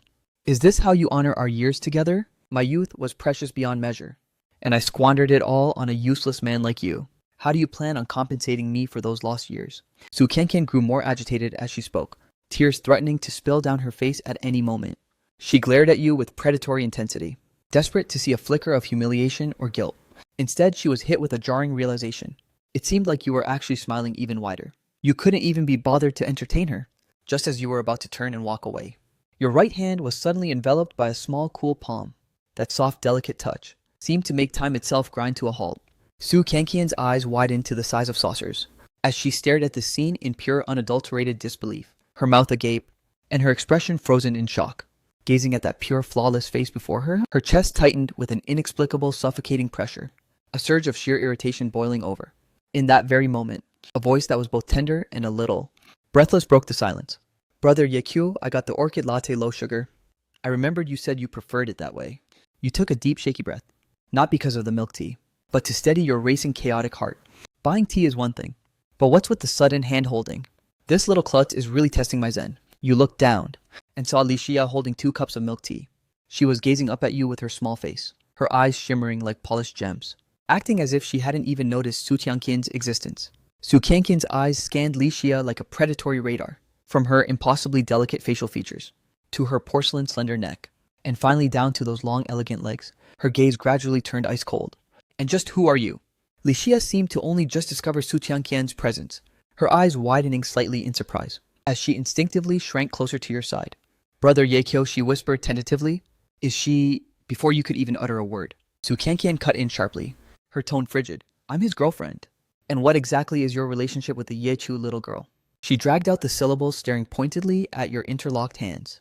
Li Xia's face instantly exploded into a deep crimson. She reflexively tried to pull her hand away, but you countered by tightening your grip firmly. My apologies, you countered. Not girlfriend. Ex-girlfriend. Your voice was void of any lingering emotion. It didn't sound like you were explaining things to Su Qianqian, but rather as if you were offering comfort to the girl, clutching the milk tea beside you. Before you could say anything else, Li Xia suddenly found a surge of hidden courage. She took half a step forward, tilting her head slightly to meet Su Qianqian's gaze. Her voice was soft yet laced with a trace of resolve. Brother Yechu, you need to drink your milk tea quickly. The clerk said the cream has to be eaten within 5 minutes. Otherwise, it won't taste good anymore. Her voice was still timid, yet it carried an inexplicable stubborn strength. Seeing this, a warm current surged through your heart. You took the tea and took a cooperative sip, nodding as you said, it's delicious. Li Xia's eyes instantly brightened with joy. A sort of invisible magnetic field seemed to form between you two, blending perfectly with the surrounding nightscape. The atmosphere was thick with a romantic tension. Su Qianqian stood frozen on the sidelines, her face flickering between pale and flushed with rage, staring at Li Xia's flawlessly exquisite face, and then at your visibly softened expression. She felt a suffocating tightness in her chest. However, she couldn't exactly throw a tantrum in front of such a seemingly innocent young girl. So she suppressed her rage and forced a rigid smile. How thoughtful of you, little sister. But let me give you a piece of sisterly advice. You need to be realistic when choosing a boyfriend. Being caring isn't enough to survive in this world. You need a solid financial foundation. She shot a pointed, derogatory glance toward you. Otherwise, you won't even afford a wedding. How tragic. Li Xia let out a soft, airy OIC in response. The moment those words left her lips, the radiant light in her eyes flickered and dimmed. She gazed at you intently, her clear eyes swirling with an unidentifiable emotion. It wasn't disappointment and it wasn't sadness. It was a profound, overwhelming sense of pity. Brother Yekyu, so this is the kind of person you used to date? Thank goodness you two finally broke up. You'll never have to endure that kind of pain again. Li Xia bit her lower lip, her eyes brimming with a sympathy so deep it nearly overflowed. Your own expression shifted through various shades, as an indescribable surge of emotion began to spread throughout your chest. Su Qianqian, however, looked completely bewildered. What the hell is with this brat's expression? I don't understand her reaction at all. She clenched her fingers together with white-knuckled force, feeling like she had just swung a punch at a cloud of cotton, staring at Li Xia's sincere, mournful face, and seeing you clearly stifling a laugh beside her. Su Qianqian felt her blood pressure skyrocket. She opened her mouth to retort but found herself speechless. Yaku, can you really just throw away all those years we had, seeing you've already drained half your milk tea? Su Qianqian finally resorted to playing the victim card. Hold on, weren't you the one who demanded the breakup? I love you, but I can't wait. Isn't that it? You scoffed, mockingly reciting her own classic breakup script back to her. Yaku, you're an absolute jerk. Su Qianqian's composure completely shattered. She shot you one last venomous glare, spat out a bitter "have a nice life," and stormed off into the night in a fit of rage. You watched her retreating figure and shook your head. The past is nothing but dust in the wind. It's all just smoke and mirrors now anyway. You turned to look at Li Xia beside you, only to find the girl secretly clutching her chest and exhaling, looking like she had just survived a major disaster. Not bad, Xiaoya. You raised an eyebrow, teasing her playfully. I didn't realize you were such a savage. You're like a little piranha. Li Xia's face instantly turned a deep shade of crimson. She lowered her head and mumbled, I wasn't trying to be mean. I wanted Brother Yaqiu to drink his tea while it was fresh. Her fingers mindlessly toyed with the hem of her shirt, even the tips of her ears glowing red, witnessing her incredibly soft and mauve display. Your heart completely melted into a puddle. You reached out and ruffled her hair. Let's go. Time to head home. Li Xia nodded vigorously, secretly reaching out to grab your hand again. But this time, you felt her hand trembling even more violently than before. What's wrong? Stunned, you came to a halt. The girl who was smiling just a moment ago now had eyes rimmed with a fragile watery red.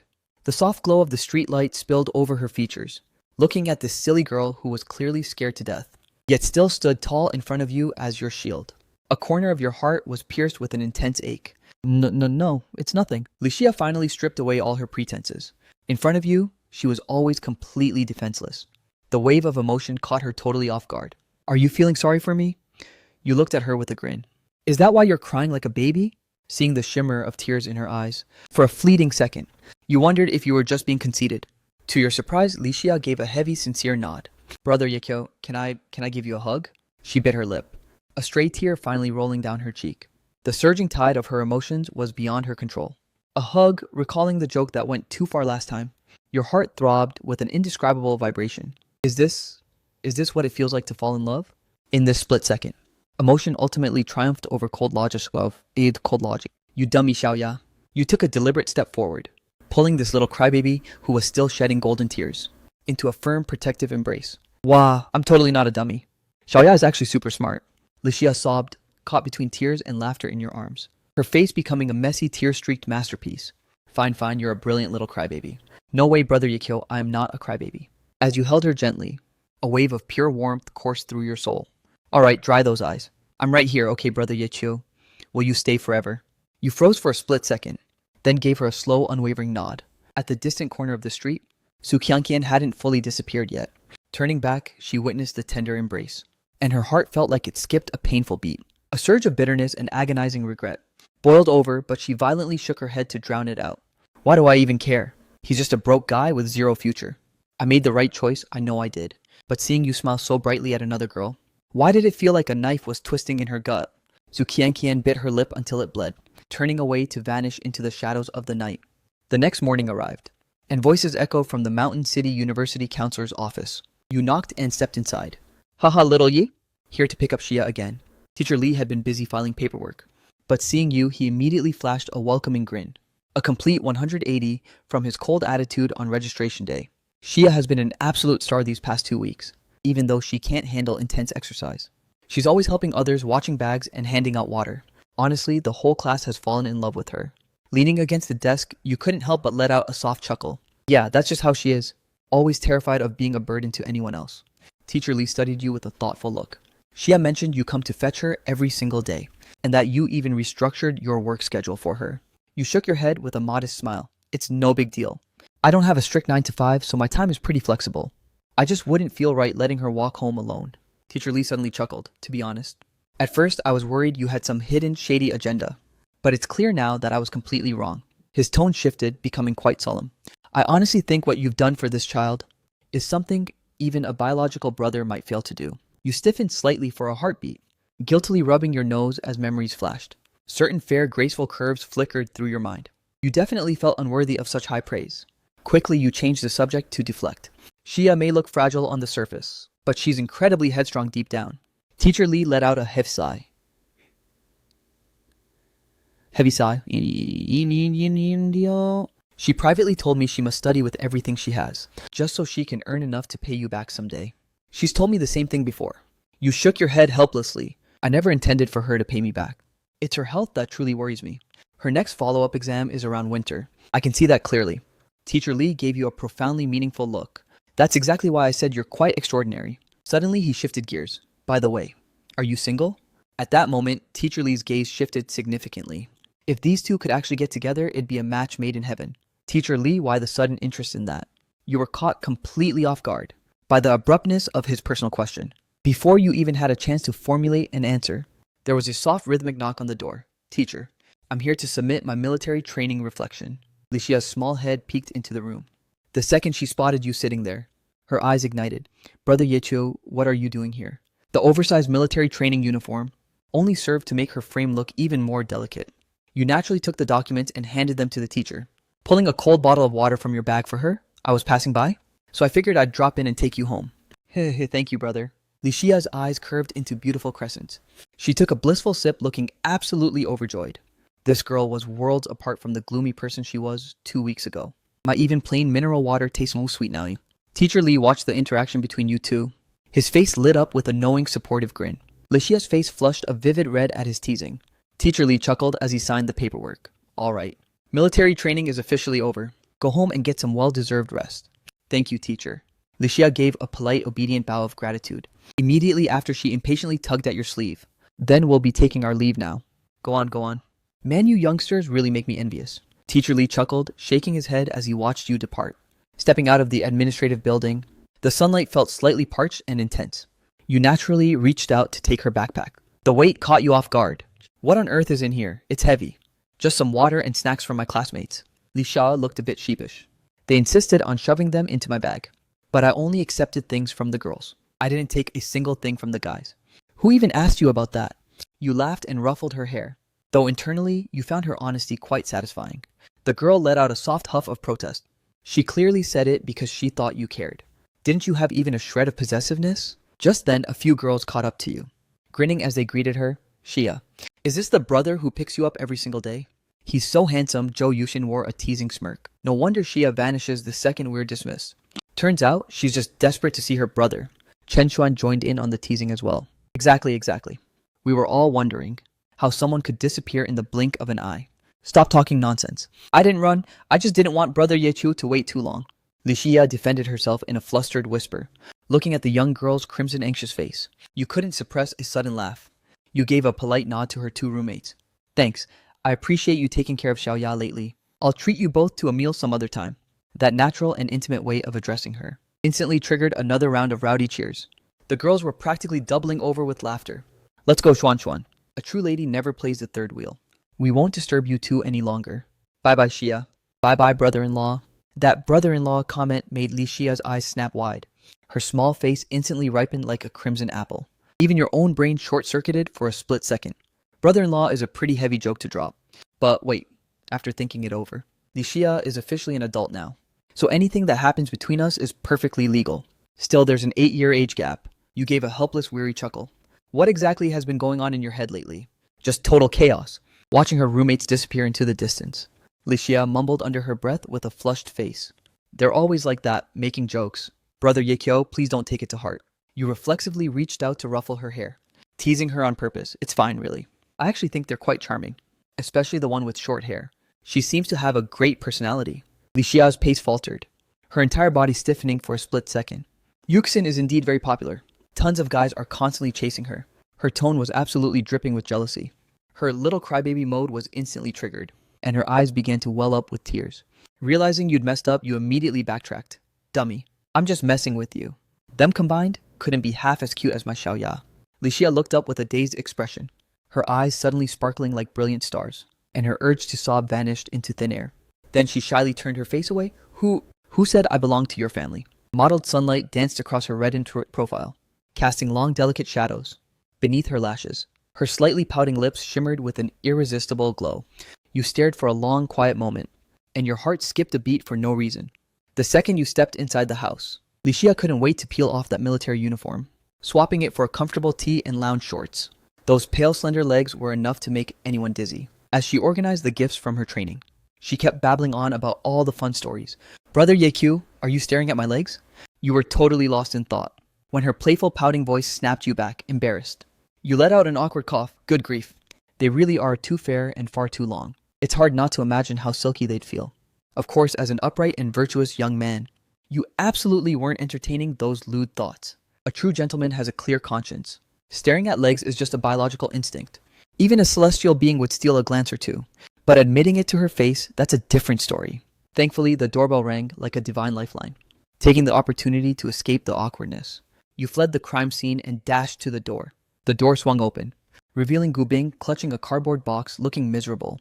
Behold the world's most overworked delivery man, here to toil away for you once again.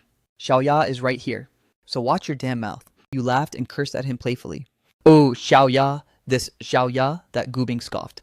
Anyway, I dug up all that junk you wanted. Laptop, tablet, camera. I have no clue why you're digging up these relics. Didn't we agree at graduation to keep them at my dad's?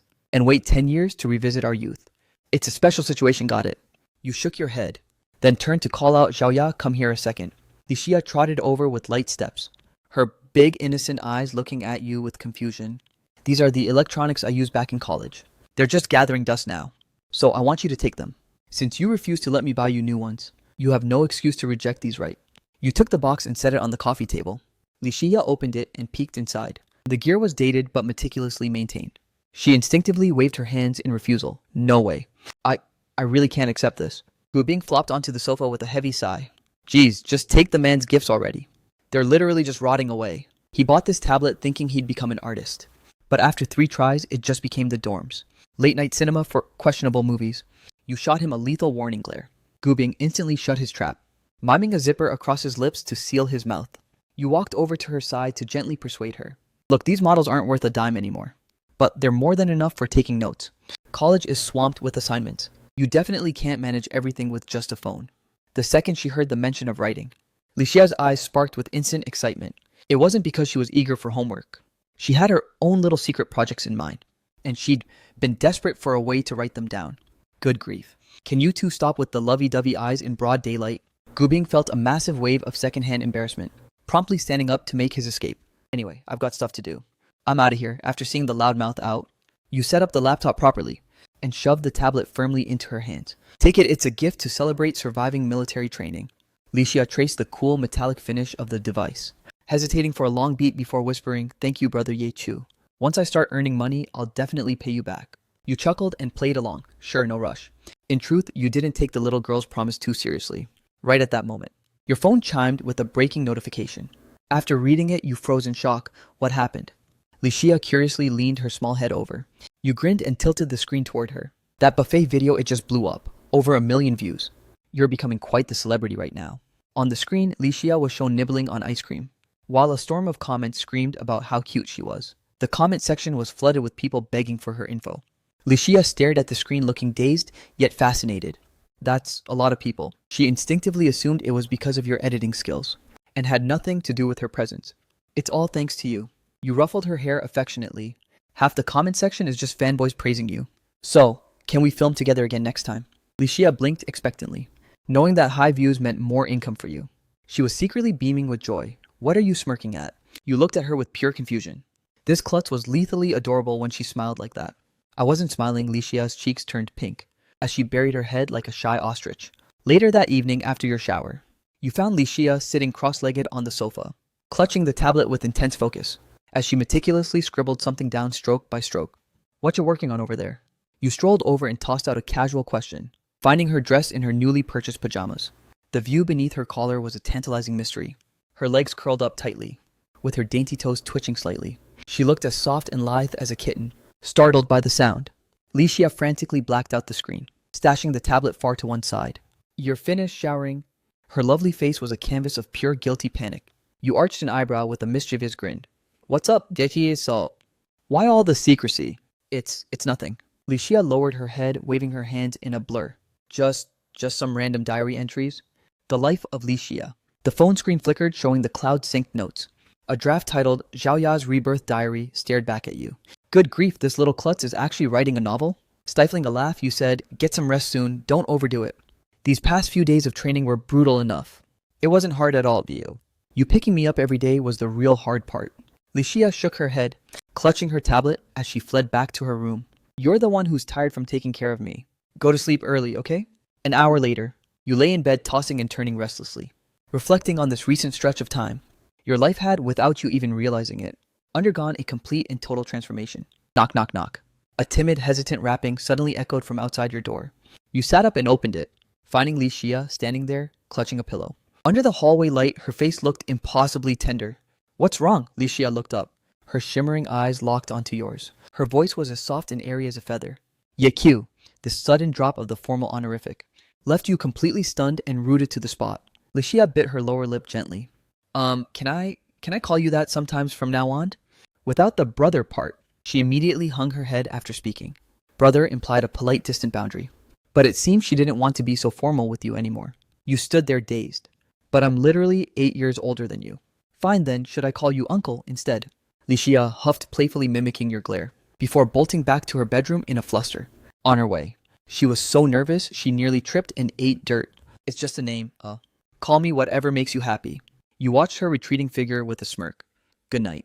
Yeq, Licia's eyes were brilliantly bright, as if she had unlocked a legendary achievement, looking absolutely electrified with excitement. Good night, Kletsiya, you chuckled in response. It's super brilliant and witty Xiaoya. Licia corrected you, hands on her hips with a huff. Summer faded into autumn. You sat at your desk, fingers rhythmically tapping the wood. Yet your gaze kept drifting toward the sofa. Licia was curled up there, locked in a deathmatch with her homework. Her slender fingers gripped her pen tightly, brows knit together in an expression of pure focus. Autumn in Mountain City arrived with a sudden chill, the temperature outside plummeting to the teens, forcing you to crank up the wall-mounted heater early. Inside, both of you were still rocking breezy summer clothes. While this had always been your habit, looking at the current situation, summer outfits were undeniably a feast for the eyes. Damn, this homework is seriously pale and smooth. Yeqiu, get over here and save me. This problem is impossible, I'm totally stuck. Licia snapped her head up suddenly, colliding directly with your unshielded, lingering gaze. She blinked slowly like a pampered, lazy kitten. After noticing your stare, she acted completely unbothered. Anyway, that was the vibe. If you love to look so much, she might as well give you a full show. You let out a tactical cough, and sat down right next to her. Which problem, Sigal? The faint floral scent of her body wash drifted into your senses. You instinctively leaned back a fraction as you reached for the textbook. This stupid economics model right here. Licia leaned in closer, pointing at the page, her silky hair grazing against your arm. That brief contact felt like a jolt of pure electricity. You forced yourself to focus and looked at the problem. Isn't this basically elementary? Listen up, keep your eyes right here. Licia was incredibly sharp. Whenever you explained a concept, she'd grasp it instantly. Teaching her was never a chore. Brilliant, you said, giving her a genuine thumbs up. Well, obviously. Whose family did you think this smart Xiaoya belonged to? She seemed to bask in the warmth of being pampered. Those words gave you pause. Something wasn't right. Was it just you, or was she getting bolder with the flirting? Is she actually hitting on me? No way. Absolutely impossible. By the time the homework was conquered, dusk had already begun to settle in. You glanced out the window and asked nonchalantly, feel like catching a movie? A movie Licia's back snapped straight, with you together. Is that actually allowed? Can we really go? Of course. At your age, you probably haven't even stepped in a theater, right? The cinema was a stone's throw from the apartment, so the two of you strolled over together. Licia was buzzing with excitement like a songbird, her steps light and bouncy, her ponytail swinging rhythmically behind her. The setting sun dyed her lashes a brilliant shimmering gold. In that fleeting moment, you were utterly captivated. Is it really that exciting for you? You couldn't help but let out a soft chuckle. Of course I'm happy. Licia's eyes sparkled with countless tiny fragments of light. But what exactly is making you so giddy? You pressed her for an answer, because with you she started but suddenly bit her tongue. Humph, I'm not telling. She dashed ahead before you could react, her profile glowing radiantly under the twilight sky. Inside the theater, you returned with sodas and popcorn, finding her staring blankly at a movie poster. Under the lobby lights, her silhouette was devastatingly tender. Popcorn, those curious eyes of hers, had been glued to the popcorn machine earlier. You didn't even bother asking. You just went ahead and made the move. I already bought some. I've actually never tasted this before. Licia shook her head slightly, staring at the bucket of golden treats with a dazed expression. Then it's high time you finally tried some. I'll just have one then. Licia pursed her lips, though deep down she was a total curiosity seeker. It was mostly because of the time you took her to eat so-called authentic Hangzhou cuisine, vowing that it was 100% true to the original, only for her to end up calling you a big liar and a villain. Even though that fish looked like a culinary masterpiece, who knew the taste would be so borderline inhumane? This time she quickly realized you weren't trolling her. The second that popcorn hit her tongue, her eyes widened like massive copper bells. It's delicious, absolutely heavenly. Watching her puff out her cheeks, munching away with such a satisfied aura, the corners of your mouth twitched upward uncontrollably. You really are a little glutton. You couldn't resist teasing her. Licia's head shook back and forth like a frantic puppy. I'm definitely not a little glutton. Then who is it currently shoveling handfuls into their mouth without stopping? Xiaoya doesn't know anything about that. She flashed an innocent face and pouted at you, then immediately grabbed another massive handful and stuffed it in. The movie soon came to a lackluster end. The plot of the cliché teen flick was mid at best, but it certainly didn't hold back on the melodrama. If it weren't for the fact that every other movie was worse, you wouldn't have bothered watching this trash at all. Wow, that was way too emotional. That baby is so pitiful. How could that guy make her give it up? They already had their marriage license and everything. Licia took the tissue and blew her nose with a loud honk, her voice thick with heavy sobbing. They went through so much just to be together. As you approached the mall exit, this little crybaby's nonstop whimpering caused passersby to stare at you both in confusion. Well, actually, they ended up getting divorced anyway. The moment that harsh truth escaped your lips, Licia let out a wail and started crying even more violently. You felt like slapping yourself across the face. Talk about having zero tact at the worst possible time. Seriously, shut your mouth? Yakyu? If only Licia's tearful eyes could speak what was on her mind. But the mere thought made her face explode in a crimson blush, leaving her completely tongue-tied. The idea of carrying your child was far too advanced for her, especially since she had absolutely no clue about the biological mechanics of making a baby. This little ditz only had a vague understanding of the birds and bees. Her biology teachers always skipped that specific chapter, and the textbooks were as clear as a thick fog. Yakyu, do you know what a boy and girl actually have to do to specifically make a baby? Curiosity eventually triumphed over her sorrow. She tilted her head upward, asking with a face of pure unadulterated innocence. That question about making babies hit like a lightning bolt, leaving you absolutely charred and stunned to the core. Your brain was practically short-circuiting. Well, you stammered, unable to form a coherent sentence, as a fierce blush burned its way to the tips of your ears. Yet this girl looked like she'd discovered a new continent, pointing at your face and shouting in genuine surprise. Wait, why is your face turning so red too? Awkwardly, you tried to avert your gaze, letting out a guilty forced laugh. Making babies? That's something we'll discuss later. Discuss it later, huh? Okay, then we'll definitely do it later. She nodded obediently, her gaze so clear it made your guilt levels skyrocket. Clearly, she had no idea about the double meaning of those words. To her, your word was law. Just as you stepped out of the mall's main entrance, the heavens suddenly turned sour and began to pour. You knitted your brows in frustration, cursing your own brain fart for not bringing the car. Staring at the convenience store across the street, you planned to make a dash for an umbrella. A little rain wouldn't hurt a rough guy like you, but with Licia's fragile glass-like constitution, if she caught a cold and fell ill, it would be a total catastrophe. Wait here, I'm going to go buy an umbrella. Just as you were about to bolt, a small icy hand suddenly snagged your arm. Turning back, you saw Licia biting her lip, a look of stubborn resolve on her face. You'll get soaked. You opened your mouth to explain, yet she gripped your arm with a death hold and wouldn't let go. Just listen to me for once, okay? You exhaled a heavy, helpless sigh. No, she retorted, talking back to you for the first time ever. If you go buy an umbrella, you'll get drenched too. Do you think your health doesn't matter at all? You were instantly rendered speechless. In the past, Su Qianqian would only blame you for forgetting the umbrella. She never gave a damn whether you lived or died. Even if you called a cab, you'd still have to walk through the rain into the complex. The outcome would be exactly the same. Just as you were about to suggest Plan B, Licia suddenly tilted her head back, her eyes shimmering like starlight as she gazed at you. Brother, don't you want to run through the rain with me? In that moment, as if possessed, you slowly nodded. The two of you plunged headfirst into the downpour. She actually laughed and skipped like a jubilant child, her soaked long hair clinging tightly to her porcelain cheeks, as you followed close behind her, staring at that lithe, carefree silhouette. Your heart was suddenly flooded with a long-lost primitive sense of joy. By the time you reached the lobby, you were both like drowned rats. Inside the elevator, Licia hung her head low and let out a sudden thunderous sneeze. See, now you've gone and caught a cold. Though your words were full of complaints, Your heart was aching with worry for her. It's totally fine. She rubbed her bright red nose, her eyes shining with a light brighter than the elevator lamps. Today was absolutely amazing. That simple sentence left you completely dazed. Back home, you hurriedly ushered her into the bathroom, while you retreated to the balcony to let the cold wind cool you down. Out of habit, you opened Xiaoya's rebirth diary. As her #1 secret follower, you realized this wasn't some epic rebirth novel. It was clearly just Li Xia's romantic daily log. Scrolling to the latest chapter, the title read Walking in the Rain Together. The top comment on the update from 3 hours ago said, "Running through a storm together is the ultimate romance cheat code."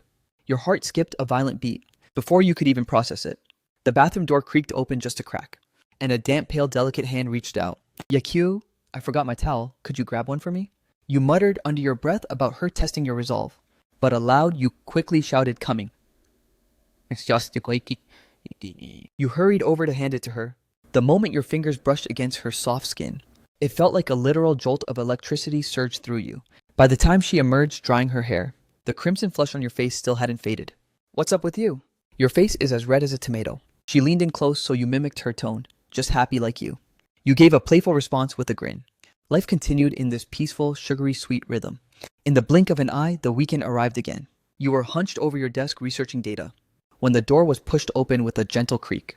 Li Xia walked in carrying a tray of tiramisu, beaming as she announced, "Afternoon tea time is served."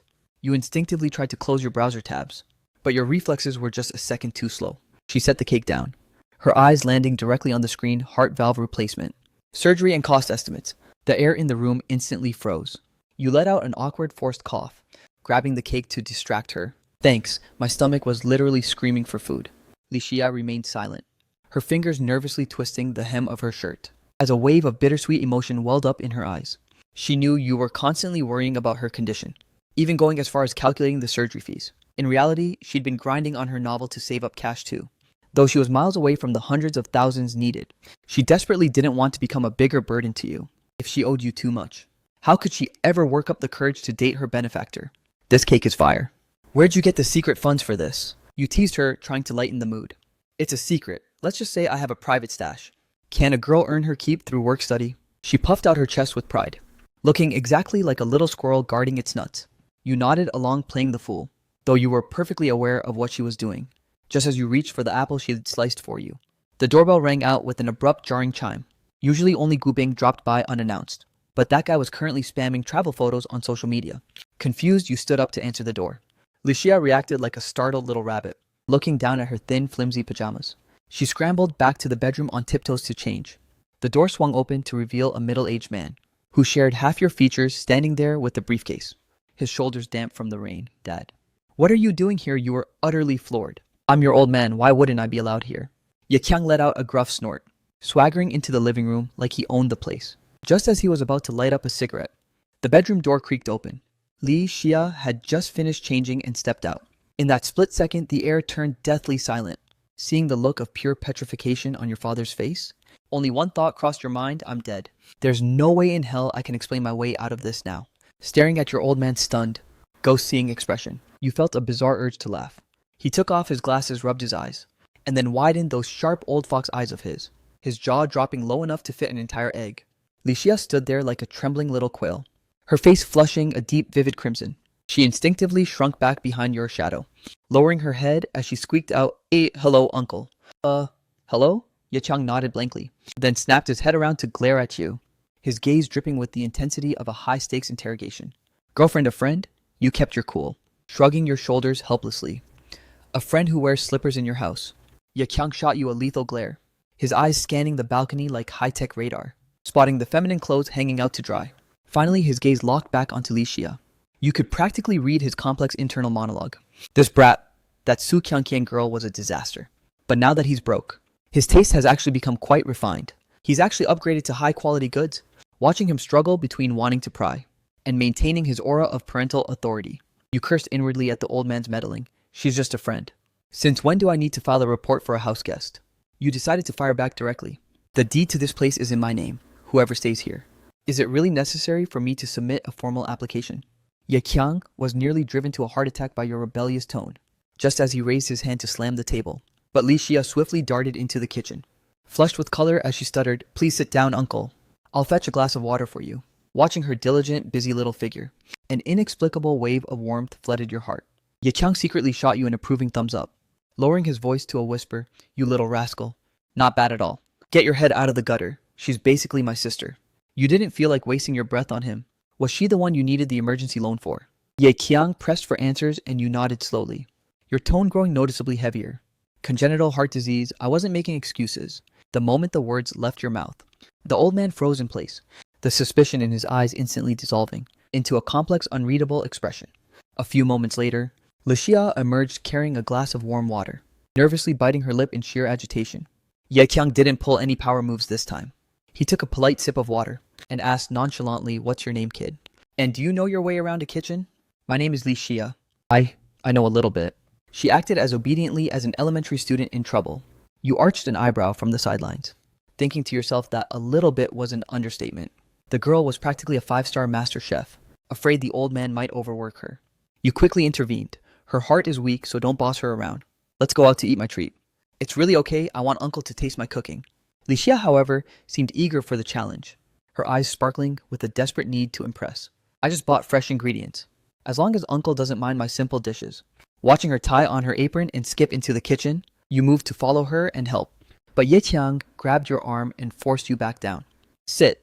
Have a proper chat with your old man for once." The sound of rhythmic chopping echoed from the kitchen, but the atmosphere in the living room was cold enough to frost.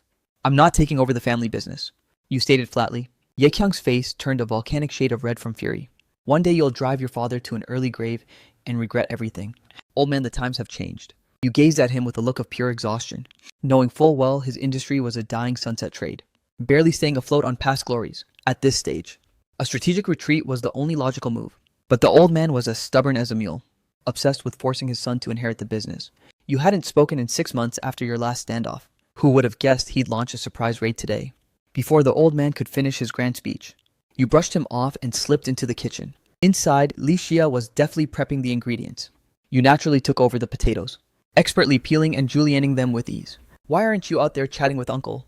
Li Xia cast a worried glance your way. 3 sentences in, and we'd be at each other's throats. "I'd much rather help you with the heavy lifting." You let out a soft, amused chuckle, looking at her focused profile. You suddenly felt this domestic life with her was a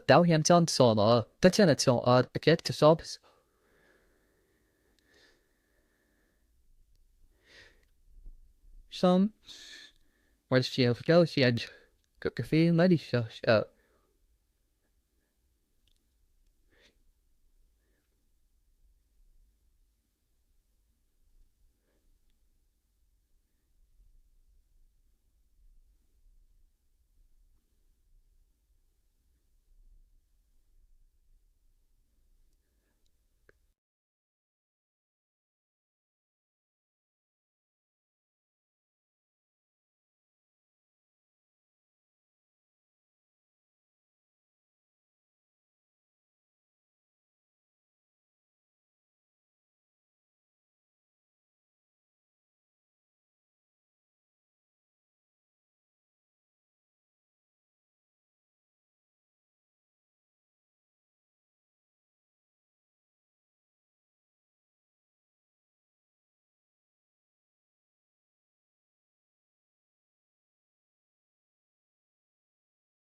Soon, Ye Qiang was peeking through the kitchen door.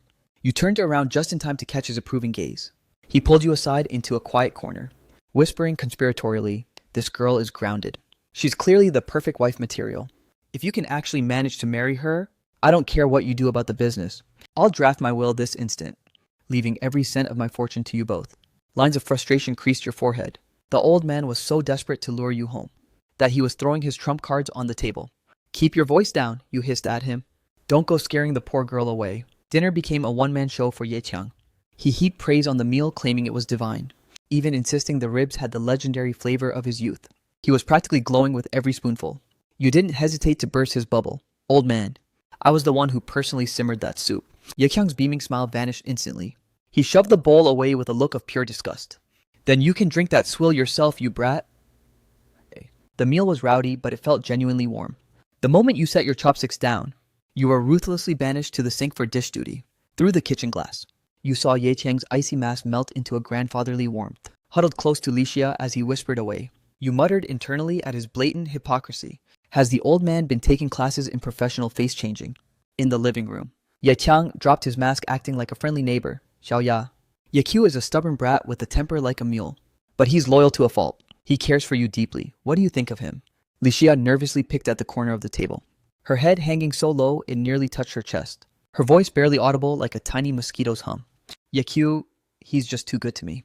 But uncle, I feel like I'm not worthy of him at all. As her emotions swelled, her eyes began to redden. The inferiority and grievances she'd suppressed for so long seemed to finally find a desperate breaking point. Nonsense, Ye Qiang barked, eyes widening for a second, before softening his tone. Love isn't about being worthy. Finding mutual affection is a blessing in itself. If that brat found you, his ancestors must be smiling in their graves. Licia looked up at him, tears shimmering in her eyes like broken glass. But his ex-girlfriend left him completely shattered. She trembled. What if he's locked his heart away forever? Upon hearing this, Ye Qiang froze for a beat. Then, as if he'd just heard the funniest joke on earth, he erupted into a fit of boisterous laughter. The sound was so loud it made you poke your head out from the kitchen. The old man pointed right at you, his face turning a deep crimson from laughing so hard. He winked at Xia playfully. Don't listen to his melodramatic trash. That boy is clearly just waiting for you to be his cure. You gazed out at the intermittent rain through the window, listening to the joyous laughter drifting from the living room. For the first time, you felt this humble little apartment actually radiated the genuine warmth of a home. You shrugged helplessly, turning back to the sink to finish the mountain of dishes. Even through the kitchen glass, you could feel your father's restless, mischievous gaze on you. At this very moment, where was the intimidating aura of a business tycoon?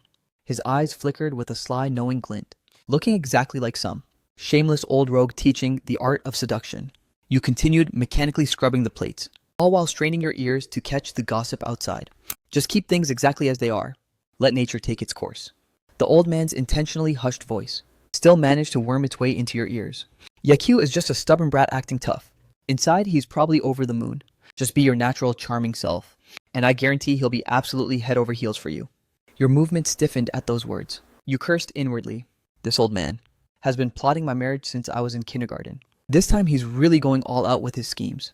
I can practically feel the calculations hitting me in the face. Is it really okay? Licia's voice trembled with uncertainty and a hint of pleasant surprise. But beneath it all was a crushing sense of trepidation. Her image instantly flashed through your mind, fidgeting with her fingers like a student in trouble. So humble, yet so incredibly sincere. You could even predict the thoughts swirling in her head. A sickly country girl like me. A dummy who has to research how to even have a conversation? Do I truly deserve to be by his side? The thought caused a sharp, sudden pang in your heart. You're the only girl in this house. If there were another, wouldn't this place be haunted? Ye Qiang chuckled slyly, before assuming a rare, solemn expression. I only have one question for you. You truly want to stay by that brat's side, don't you? Yes. This time, Licia's voice didn't contain a shred of hesitation. Then let me teach you a secret move. Wait until I leave, then you ask him this. Ye Qiang leaned in and whispered a few words in her ear, making the young girl's eyes widen into perfect circles, as a look of utter disbelief washed over her face. You finished the last bowl and pushed the kitchen door open, walking straight into the old man's sinister, satisfied smirk. You shot him a sharp, annoyed glare. Are you poisoning the poor girl's mind again? Xiaoya, don't listen to a single word of his nonsense. Get lost, you brat. Where are your manners?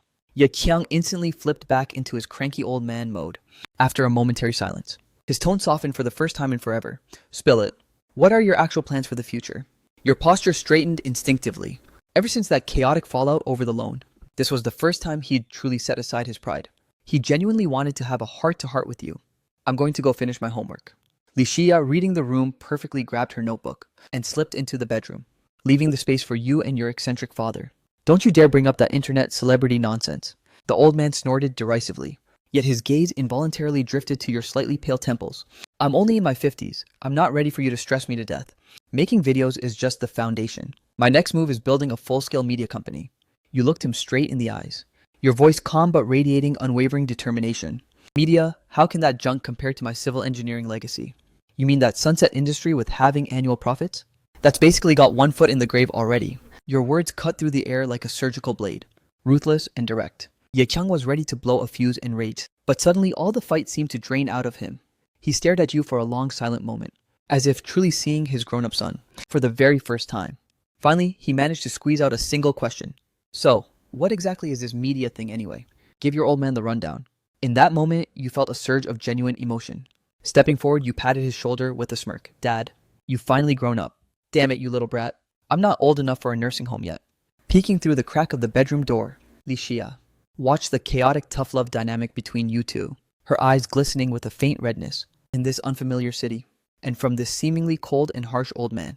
She had unexpectedly felt the thing she craved most, that fierce, clumsy, and overwhelming fatherly love. The conversation concluded in a state of eerie harmony. After seeing Ye Tiang out, tranquility returned to the apartment, save for the pitter-patter of the rain outside. Just as you were heading to your room, you were startled to see Li Xia standing in the center of the parlor, head down, hands behind her back. She looked like she was prepping for an earth-shattering speech. What's going on? You approached her, your voice instinctively softening. Li Xia suddenly snapped her head up. Her cheeks were so flushed they looked ready to drip blood. Breathing heavily, she unleashed the old man's ultimate weapon. Yeah, cute, what kind of girls do you actually like? You were instantly blindsided. The air froze solid for 10 agonizing seconds. Your brain went into overdrive. Did this girl just change classes to an assassin? How did her attack power suddenly max out like this? Why the sudden interest in that? You grabbed your glass for a tactical sip of water, your gaze drifting aimlessly toward the elms outside. I just want to know. She was as stubborn as a broken record, pitiably tugging at her hem while stealing a glance at you, only to recoil like a startled deer. Seeing this, you helplessly set down your glass and let out a long sigh.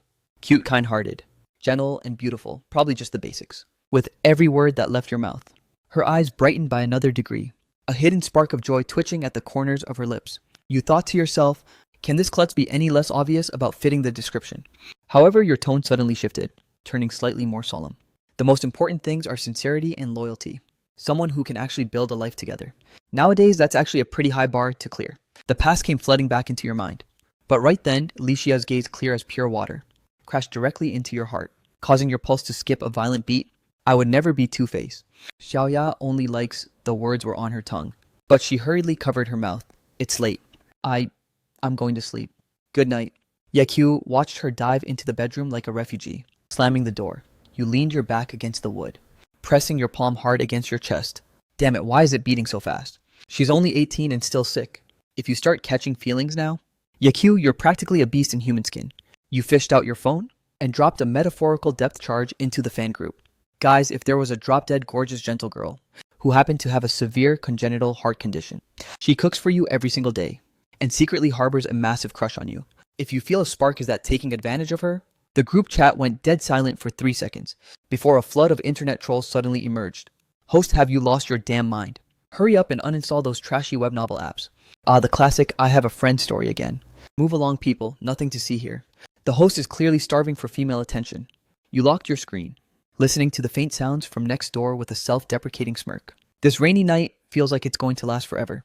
Watching those keyboard warriors spamming dead memes, you let out a helpless, frustrated sigh. As expected, these trolls are utterly useless for advice. You stepped out onto the balcony, the biting cold wind snapping you back to reality. Your hand reached into your pocket and brushed against a pack of cigarettes. After a moment's hesitation, you pulled them out with force and tossed them accurately into the trash can. Screw it, I'm quitting. You cursed under your breath. In fact, ever since Li Xia moved in, you hadn't touched a single cigarette. It wasn't just to follow the strict no secondhand smoke orders.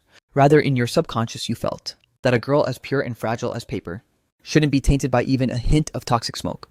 Your brow furrowed deeply, the irritability of nicotine withdrawal radiating from you in a heavy low-pressure aura. Yeqiu, is something wrong? A small head peeked out from the bedroom door crack. Li Xia was like a startled little fawn, gazing at you with a mix of confusion and worry. The gloom on your face evaporated instantly as you forced a smile, one so surprisingly gentle it even caught you off guard. It's nothing. Go to sleep. Be good. I'm already being very good, she whispered. Suddenly, as if remembering something, she plucked up the courage to look up. Then you have to be good and go to sleep too. Your movements stiffened for a beat, before you let out a soft chuckle. Fine. Good night. Watching her close the door, that inexplicable burning anxiety finally began to settle. December in the mountain city. The cold wind chilled you to the very bone. The day of the hospital follow-up despite the clear skies. The air remained lethally dry and frigid. Your hands gripped the steering wheel tight, your peripheral vision catching the passenger seat, where Li Xia's fingers were white-knuckled and interlaced, her head hanging incredibly low. For once you suppressed your usual playful banter, staring fixedly at the road ahead, as your own knuckles turned pale from the pressure. leaving indentations on the leather grip. It's just a routine checkup. Nothing to fear, yet that hollow sinking feeling in your gut was more nerve-wracking than stealing your old man's finest liquor. Suddenly, you felt a slight chill on the back of your hand, as a small delicate palm gently covered yours. Yakyu, are you feeling nervous? Her touch was cold as frost, causing your heart to violently skip a beat. Your eyelids flickered slightly, before you let out a scoff, as if, I'm just worried a certain dummy will cry in front of the doctor, and then I'll have to waste energy comforting her. What a massive pain. Humph, I definitely won't. And who said I wanted you to comfort me anyway? Licia bit her lip softly, but that faint, lingering trace of a smile couldn't be hidden. Stepping into the hospital, the overwhelming stench of disinfectant made you nauseous. Usually you didn't think much of it, but today it felt exceptionally pungent, causing your brow to furrow in deep irritation.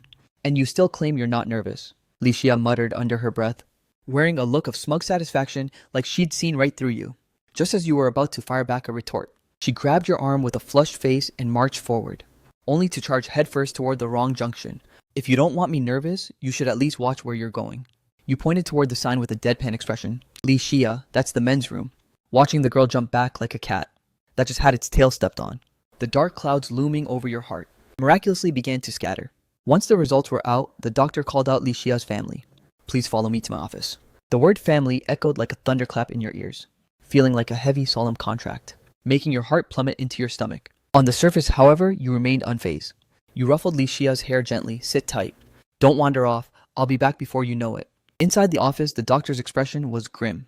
He adjusted his glasses and let out a heavy sigh. Conservative treatment is no longer a long-term solution. The cardiac load is peaking. Delaying further is too risky. Thankfully, her recent recuperation has been excellent. I strongly recommend radical surgery within 6 months. Your throat went bone dry the moment you heard that. Your clenched fists were slick with cold sweat. After the surgery, can she live like a normal person? If it succeeds, she'll be perfectly fine. But the barrier for this procedure is incredibly high. The lead surgeon's schedule is packed for months. You need to start making preparations immediately. You instantly read between the lines of the doctor's words. It was the unspoken code of the adult world. I understand. Is the success rate manageable? Your voice was so hoarse it was almost unrecognizable. We are very confident. The doctor smiled warmly. Go be with her. The nurses mentioned that during her checkup. Every single word out of that girl's mouth was about you. Your face flushed a deep crimson as you took a breath, stepping out of the office with purpose. The moment you pushed the door, you wore a carefree grin. This kind of pressure is for a man to shoulder alone. There's no need to let that dummy at home drown in anxiety. Unexpectedly, Gubing's call came through the second you exited. You waved your phone at Licia on the bench. Give me 3 minutes. I need to take this. Licia nodded obediently, sitting alone in the chill, her legs swinging gently. Yet, when you hung up 3 minutes later and turned around, that fragile figure had vanished into thin air. The bench was desolate and empty, with nothing but the whistling cold wind. In that instant, it felt like your heart had flatlined. An unprecedented panic surged like a tidal wave drowning you. Cold sweat instantly drenched your shirt. Where is she? Your heart thundered against your ribs. With violent, erratic strikes, you sprinted back into the hospital like a gale, your eyes frantically scanning the sea of strangers. Right at that desperate crossroads, you glimpsed Licia's frail, slender silhouette, shuffling out of the doctor's office. The moment you laid eyes on that familiar face, your frayed nerves finally snapped back into place, though your back was already drenched in a cold sweat. In 26 years of life, this was the first time a girl had made your heart spiral into such a panic. To your surprise, the second Licia spotted you. She looked exactly like a student caught misbehaving, hurriedly dropping her head in a frantic daze. Your brow furrowed instantly, your mind racing with 1,000 uneasy thoughts. Did she just eavesdrop on something she shouldn't have? Or did she ask the doctor a question she wasn't supposed to? Suppressing your internal chaos, you closed the distance in 2 strides, forcing down the rising tide of unease, while desperately trying to keep your voice steady. Why did you wander off over here? She lifted her small face, her expression appearing perfectly normal. There was even a faint, playful smile dancing on her lips. It's nothing. I just wanted to ask the doctor for some recovery tips. Come on, let's go home. Her eyes were as clear as a mountain spring, and her tone was so incredibly natural that you couldn't detect a single flaw in her act. Only then did your racing heart finally settle. All right, let's go. You reflexively reached out to take her bag, but unexpectedly, she instinctively jerked her hand back. Your entire body froze mid-motion, sensing the atmosphere turn heavy and awkward.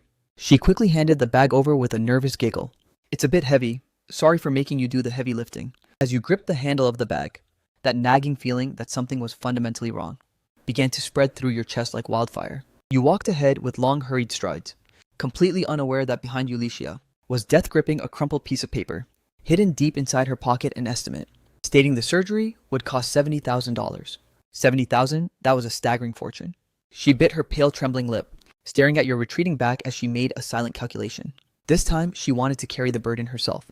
She couldn't bear to owe you a single favor more. Right at that moment, your voice suddenly boomed right next to her ear. That little brain of yours isn't already plotting how to pay me back, is it? Licia jumped as if she'd been struck by lightning, her cheeks instantly erupting into a burning crimson. No, I definitely wasn't. Gazing at her adorably dazed expression, you felt a mix of utter helplessness and amusement. You're seriously obsessing over paying back a millionaire every single day. Aren't you just devastatingly stupid? To your surprise, her lips quivered, and her eyes instantly welled up with tears. Fine, so what if I'm stupid, she whimpered. Seeing this, your face transformed at light speed. As you scrambled to soothe her, my bad. My Xiaoya is the sharpest girl in the world. Even if the sky falls, you're the genius here. I'm the moron. Only then did she break into a tearful giggle, sniffing softly. That's right. You're the dummy, and I'm the smart one. Looking at that mischievous, triumphant smirk on her face. You had a sneaking suspicion you'd just been played. No way.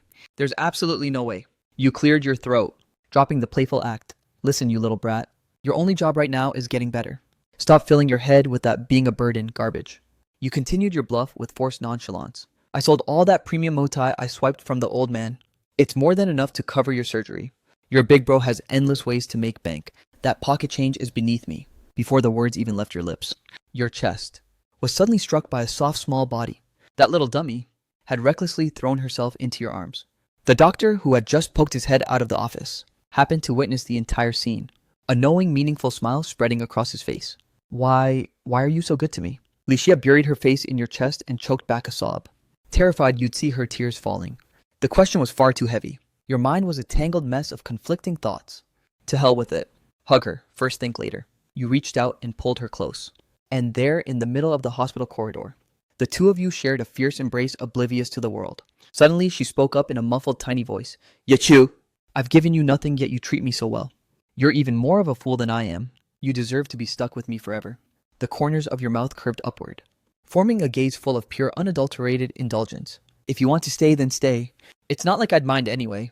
Just as the atmosphere was reaching a fever pitch, a sharp, impatient roar shattered the moment. Hey, you two, have you hugged enough yet? Stop blocking the nurses from doing their jobs. Before the voice even faded, you grabbed Licia's hand and bolted like a fugitive. Run, let's get out of here fast. You didn't snap back to reality until you were miles away. Both your hands recoiled as if struck by an electric shock. How does holding hands feel more intense than a full embrace?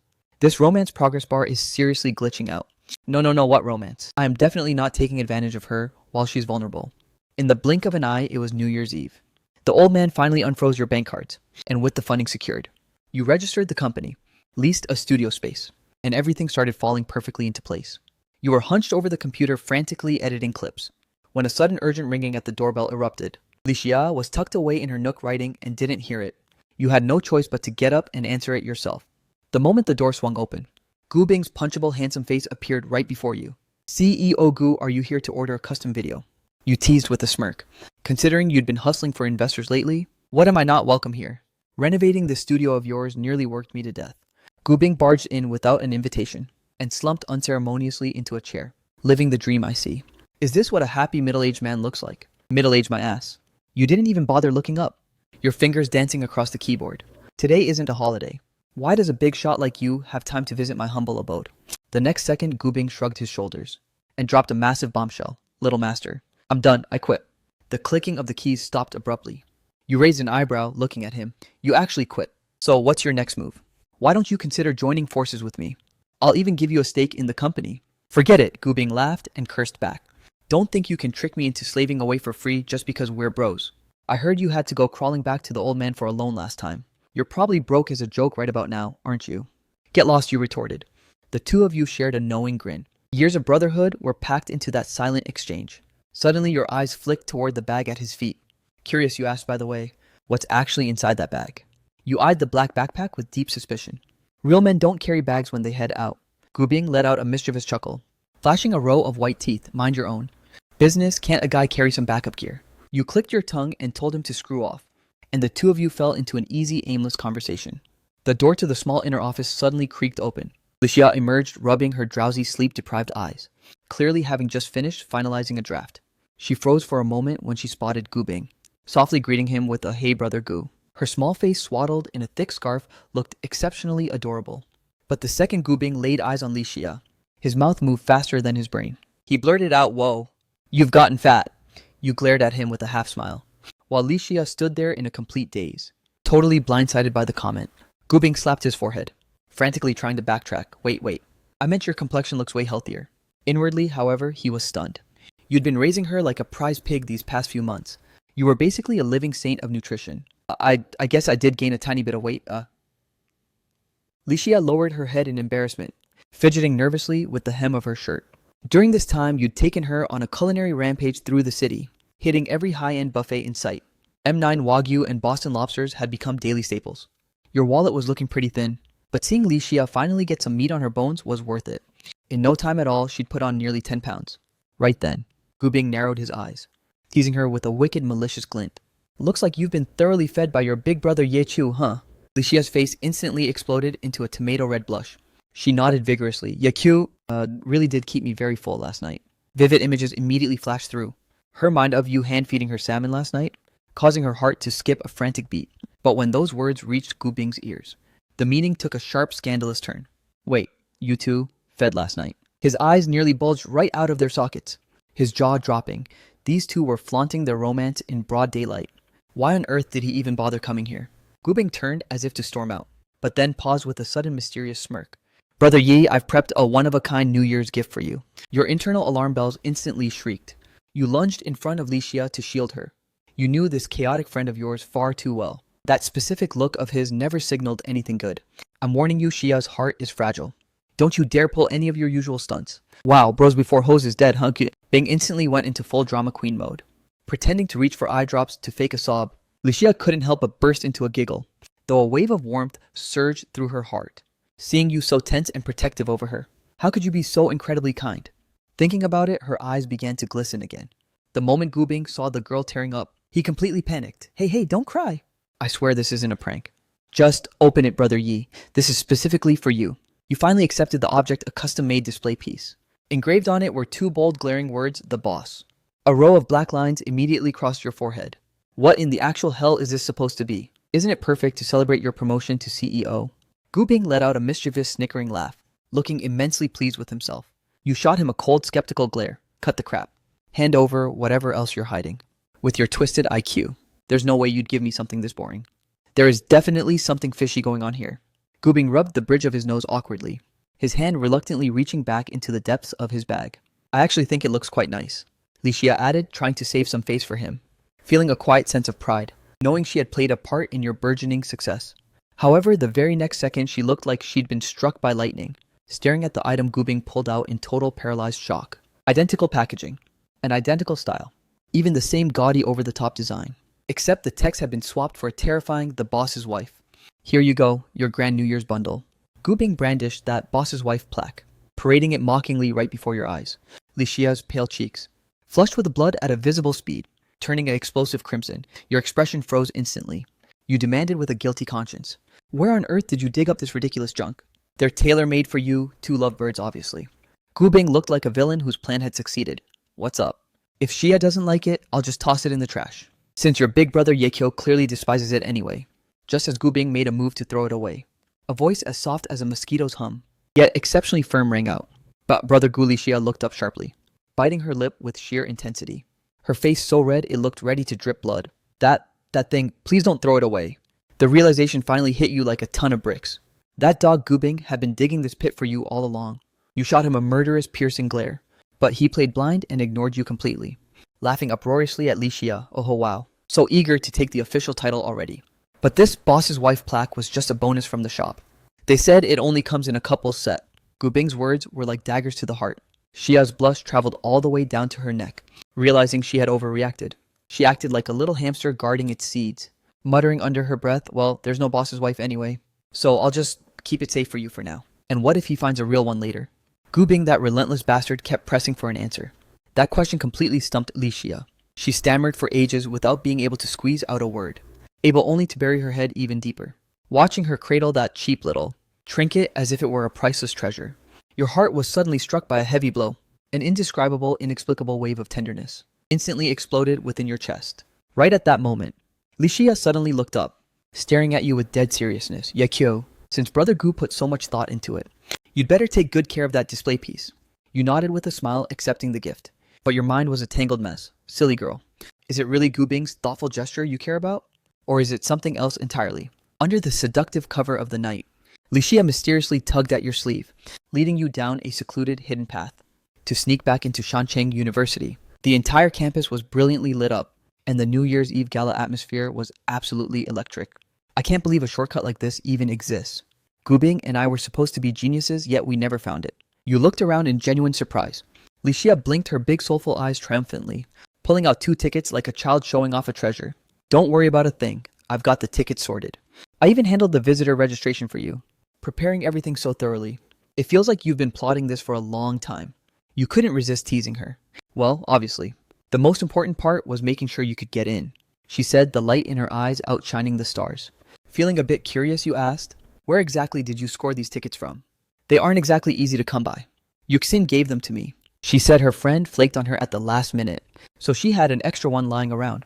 Licia's knuckles turned white as she gripped the paper, her eyes darting around shiftily. You saw right through that clumsy, transparent lie. This silly girl must have gone through hell and back, just to make sure you could be here tonight. A sudden wave of warmth flooded your chest. The gala venue was packed shoulder to shoulder, and you felt countless eyes practically glued to you, even more than when you were with Daiji or Su Tianqian. It finally dawned on you with a jolt of realization. This little ditz you'd picked up and brought home actually possessed an incredible hidden charm. Yakyu, why are you just staring into space? Licia tilted her head, watching you. Is there something on my face? You chuckled and asked back, is there? She nodded honestly. But under your teasing, smiling gaze, her heart began to flutter. Her cheeks instantly caught fire, burning a deep red. Just then, Zhou Yushin and Chen Xuan suddenly burst onto the scene. Over here, Xia. The 2 girls wore meaningful, knowing smirks, plastered across their faces, just as I thought. Xia definitely begged for those tickets for her dear brother. Every day it's Yeqiu this and Yeqiu that, Zhou Yushin's booming voice was loud enough to need a megaphone. You'd already anticipated this chaotic energy, reaching back to pull out 2 fruit candies, to precisely plug their gossiping mouths. But as you turned your head back, you found yourself staring into a pair of big, watery eyes. Yeqiu, is there no candy for me? You cleared your throat, and as if performing a magic trick, produced a bucket from your bag, steaming freshly popped popcorn. Is this specifically for me? The sheer delight in Licia's eyes was overflowing. Dream on, it's for your roommates. You teased her with a mischievous grin. No way. This belongs to me. She instantly transformed into a protective little tigress, clutching the popcorn fiercely to her chest. You flipped through the program Zhou Yushin had shoved at you, remarking casually, I see a lot of singing and dancing acts. You really ought to show off your skills too. You knew perfectly well that her voice was heavenly. I'm not doing it. Licia rejected the idea with a sullen pout. You shook your head with a smile, gazing off into the distance. Actually, you deserve a much more dazzling stage. You should see the vast world out there. At the mention of the word future, the spark in Licia's eyes flickered for a moment, before quickly dying out. Her head slumped down low, her voice barely a whisper. Signing up means rehearsals. Then I wouldn't be able to cling to you anymore. I don't even know if there is a future for me. I just want to spend every second I can with you. Those words hit you like a sledgehammer, slamming violently against your heart. Your composure, usually steady as a rock, nearly crumbled on the spot. Don't you dare talk such nonsense. You stared directly into her eyes, emphasizing every single word. Your future is going to be long and bright. Do you hear me? Unable to control yourself, you suddenly grabbed her soft, delicate little hand. The surrounding roar of the crowd seemed to instantly fall silent. The only sound left was the thunderous racing of your heart. Yakyu, you're being so fierce right now, Licia whispered, staring blankly at you. She murmured to herself, it's so unfamiliar, even though she had never seen this side of you. Being held by you made her heart feel inexplicably secure. On stage, the lights were dazzling and vibrant. Licia was focused on the performances, but your eyes were fixed solely on her, and in truth, she wanted nothing more than to look back at you. This silly, oblivious girl had absolutely no idea that in the anonymous campus beauty polls, she was already the undisputed #1 by a landslide. Under the shimmering gala lights, you lost yourself gazing at her flushed profile. Ever since this girl crashed into your life, your world had been turned completely upside down. She transformed from a fragile porcelain doll that might shatter at a touch into the vivid, spirited young woman she was now. She even dared to demand with total confidence to cling to you. Your brain started buzzing. Done for. I'm totally done for. This time, you had fallen for her hook, line, and sinker. Right at this critical juncture, disaster struck. Yuxin suddenly clutched her throat and wailed, Xia, I'm finished. My throat suddenly hurts so much. My performance is going to be a total train wreck. She tugged pitifully at Licia's sleeve. Ishisuli. Yet her shifty eyes kept darting suspiciously towards you. You froze on the spot. This acting was beyond over the top. It was obviously fake, wasn't it? And yet Licia fell for it completely hook, line, and sinker. She started pacing around in a frantic panic. You lost your voice. Then what about your song? But it's almost my turn on stage. Jo Yuxin continued her miserable performance. And it's a duet of A Little Happiness with Shu Zihang. Her tone shifted instantly. As she lunged for Licia, Xia, save me, you have to take my place. You have the voice of an angel. Me go up there, Licia looked absolutely terrified, her soul nearly leaving her body. She shook her head like a rattle. No way, no way. That's a romantic duet. Watching this ridiculous stage drama unfold. The corners of your mouth twitched into a faint smirk. Just as you were about to ruthlessly expose the act, your counselor Mr. Lee happened to stroll over. Jo Yuxin immediately reported the crisis, while pushing Licia into the spotlight. With everything she had, Mr. Lee studied the two of you thoughtfully, then suddenly beamed. Yakyu, don't you have a fantastic singing voice? I remember you recording a track for the anniversary years ago. Since it's a romantic duet, why don't you take Xia up there and perform together? You were completely dumbfounded. Wait, what? Mr. Lee, what kind of twisted logic is this? It's inappropriate to sing with a male classmate, but singing with me is perfectly fine. You're literally leading the charge and stirring up trouble. Is this really okay? Licia nervously shrank behind you, her small hand gripping the corner of your shirt in a death vice. I can't do it. Feeling her hand trembling ever so slightly. Your heart instantly melted into a chaotic puddle. You whispered soothingly, how about we give it a shot? I'll be right there with you. Is it really appropriate? She asked, looking utterly lost in control. You're lost and kini? It's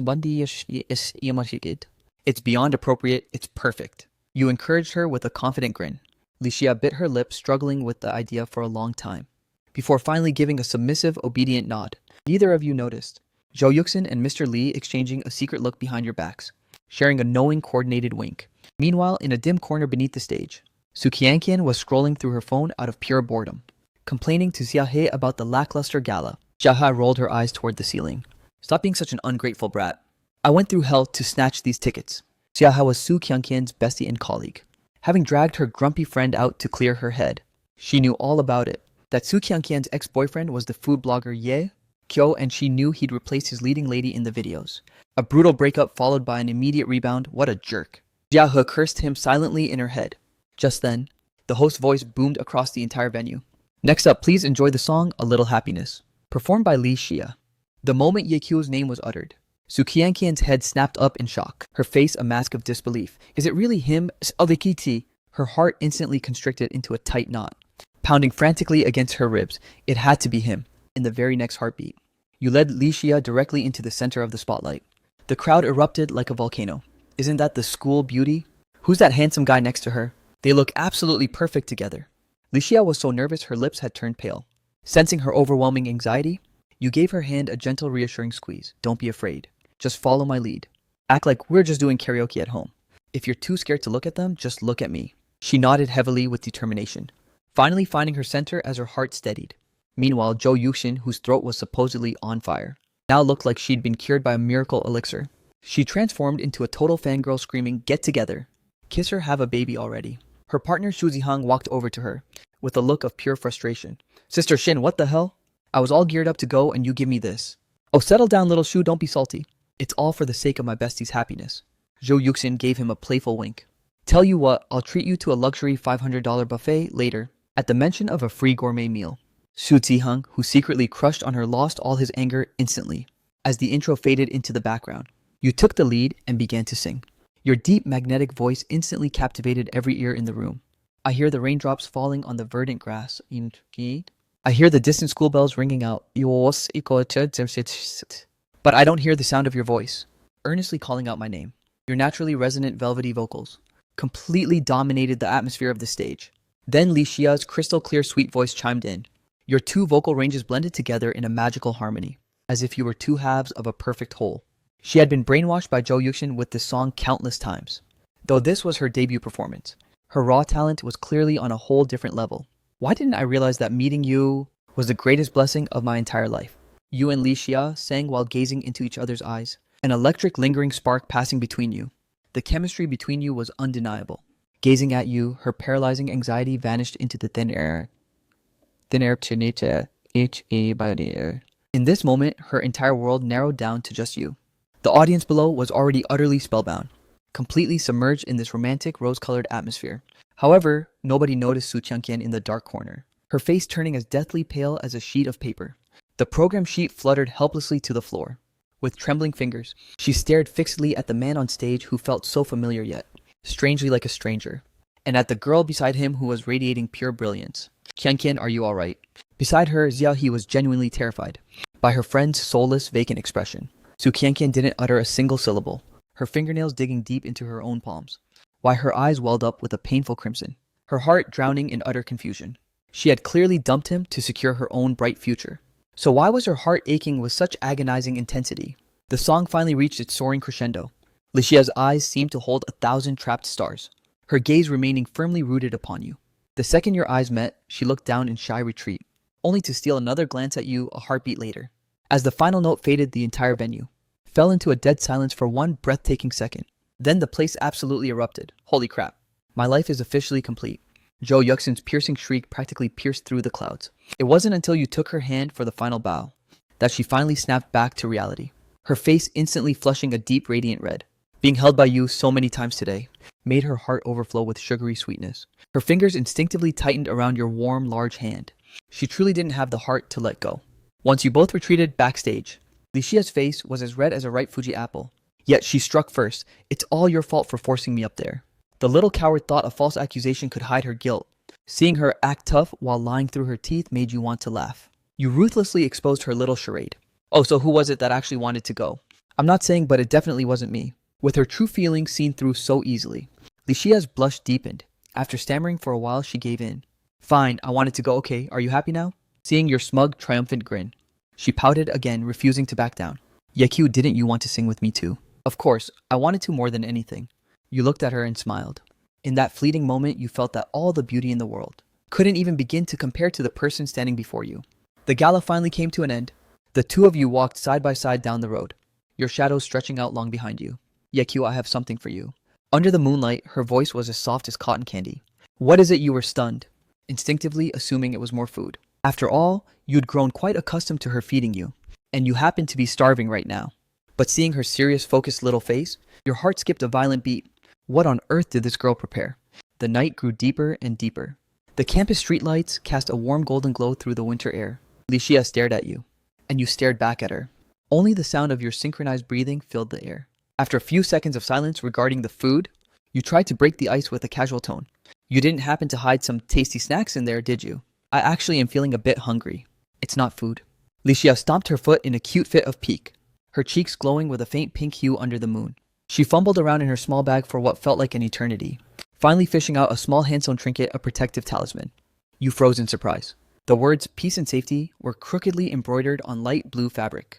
Looking at the stitching along the edges, it was obvious the maker was a complete amateur. The red string knot was loose and shaky. It was undeniably the work of a total beginner. Yeqiu, this is for you. She carefully handed the talisman over to you, her eyes darting away, not daring to make contact. It's a New Year's gift for you. Do you like it? You can hang it in your car or carry it with you. You reached out to take the talisman, your fingertips brushing against her cool palm. The girl jerked her hand back as if she'd been burned, the tips of her ears turning crimson before your very eyes. I love it. As long as it's from you, I'll love anything. The words came out as naturally as breathing. Did you make this yourself? You meticulously examined the protective charm, feeling something soft deep within your heart being struck. This was the very first time a girl had ever handcrafted something like this just for you. Lixia gave an obedient, delicate nod, her voice as faint as a mosquito's hum. It actually took me quite a long time. I even pricked my fingers with the needle a few times. As the hour grew late, a wave of drowsiness washed over her, making her usually sharp mind lag by half a beat. And when the mind slows down, the truth tends to slip out. The instant Lixia realized her mouth was faster than her brain, she instinctively tried to hide her hands behind her back. But you swiftly caught her by the wrist. The tiny wounds were already long gone, yet your heart felt as if it had been pierced by her casual confession. Yeqiu, I was lying. Actually, I didn't really poke myself honest. Lixia pouted, offering a defensive, aggrieved explanation that looked both pitiful and incredibly adorable. You dummy, you muttered, gently stroking her fingertips, your voice laced with a localized ache you hadn't even noticed. Don't force yourself if you don't know how to do it. You struggled to find words, unable to bring yourself to scold her, only able to curse your own stupidity in your head. You had been so preoccupied lately that you completely forgot to prepare a New Year's gift for your silly little Shia. But I really wanted to give you something. Lucia grumbled softly before suddenly remembering something, hurrying to add a disclaimer. Yakyu, you're not allowed to hate it. Even though it looks a little, well, ugly. I truly put my entire heart into making it. Her soft, sweet tone was barely a whisper, yet it carried a heavy weight that settled deep in your soul. Gazing at the crooked, messy stitching on the charm, you let out a low, soft chuckle. It really isn't the best looking thing, is it? Facing Lishia's wounded puppy dog eyes, you solemnly tucked the talisman into your inner jacket pocket, patting your chest for emphasis. But I absolutely love it. The warmth in your words dissolved the biting winter chill. Licia snuggled deeper into her padded coat, feeling a cozy, radiant heat spreading through her chest. Her beautiful eyes crinkled into crescent moons as she smiled. Is there really only one of these charms? You asked casually. Oh, of course, there's only one? Licia blinked, feeding you a blatant lie, as she stealthily fingered the identical twin in her pocket. You dummy, Yakyu. How could there possibly be just one? These things only work their magic if they're in a pair. But such a clumsy movement couldn't escape your sharp eyes. Your gaze flickered with realization, an indescribable emotion swelling within your chest. Suddenly, you felt like you had to do something right now. Want to take a selfie? You fished out your phone, waving it with a grin, to commemorate someone's first ever handmade gift to me. A selfie with you. Licia's eyes widened in adorable surprise. Taking a photo with a boy was something she had never done in her short life. Her heart raced with a surge of excitement, but she immediately fretted over her lack of makeup. All her roommates were masters of the craft, yet Licia was still a complete novice, and barely owned any cosmetics at all. You're already stunning just standing there. You consoled her with a warm smile. Licia's face flushed at the compliment. So, how do we do this selfie thing?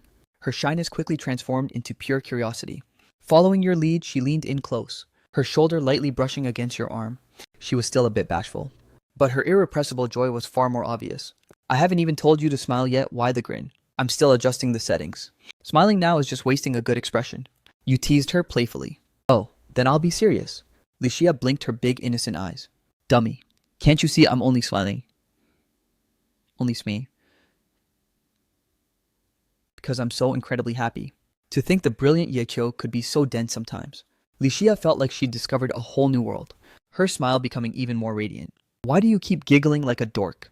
Being a bit of a blockhead yourself, you couldn't help but complain. I'll laugh if I want to, mind your own business. Licia pouted with a touch of tsundere attitude, looking like the ultimate cute but scatterbrained heroine. Suddenly you pulled her close by the shoulder, holding up that precious little talisman. The camera flash sliced through the darkness of the night, freezing the girl's tranquil, serene smile, alongside your own smugly handsome grin. You purposely picked a candid shot where Licia was blinking, and shoved it right in front of her face. Delete that right now, you teased, making her pout. Licia looked instantly aggrieved like a kicked puppy. She lunged forward to snatch the phone, but you effortlessly dodged her with a quick sidestep. No way, look how adorable you are. Under Licia's shocked and wide-eyed gaze, you shamelessly set that very photo as your lock screen wallpaper. I'm going to start charging you for that. Licia's face turned as crimson as a ripe apple. Oh, do I have to pay for the clothed ones too?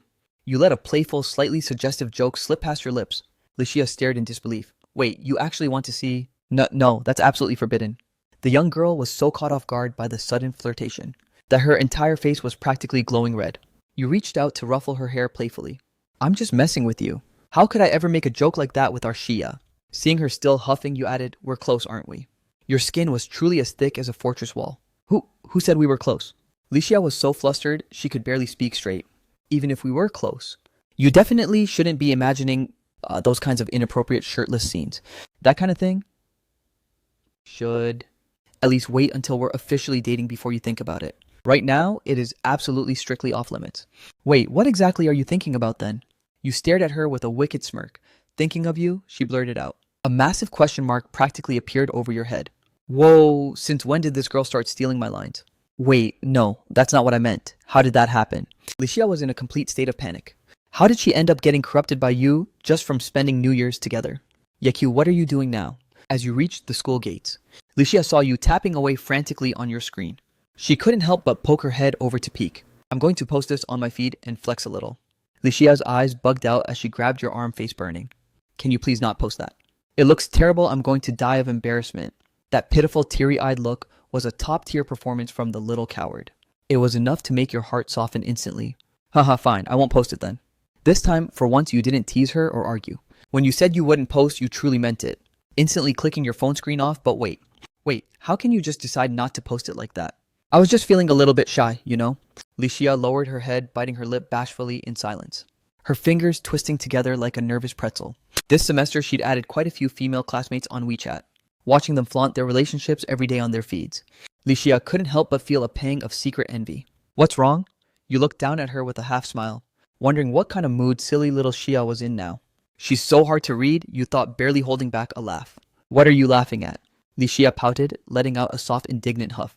Yakyu, why did you give up on posting so easily? Because my little Shia didn't give me the green light, and I'm a very obedient guy. Your little Shia is officially notifying you that you can post it. Wait, no, who's yours? It's not. Licia's tongue was tied in knots, as she stammered incoherently, the crimson blush spreading all the way to the roots of her ears. You're such a big bully. Always playing mind games with me. Licia grumbled, yet the corners of her mouth betrayed her by curving up. So are we posting it or not? You were getting addicted to teasing her. Actually, not posting is fine too. Can't you just make a decision for once? Licia was fuming, but seeing it had no effect, she could only stare at you with a red face. Then let's post it. I want you to post it. But could you maybe Photoshop it for me first? Licia's eyes were sparkling with excitement. The thought of appearing on your social media feed gave her a joy she couldn't suppress.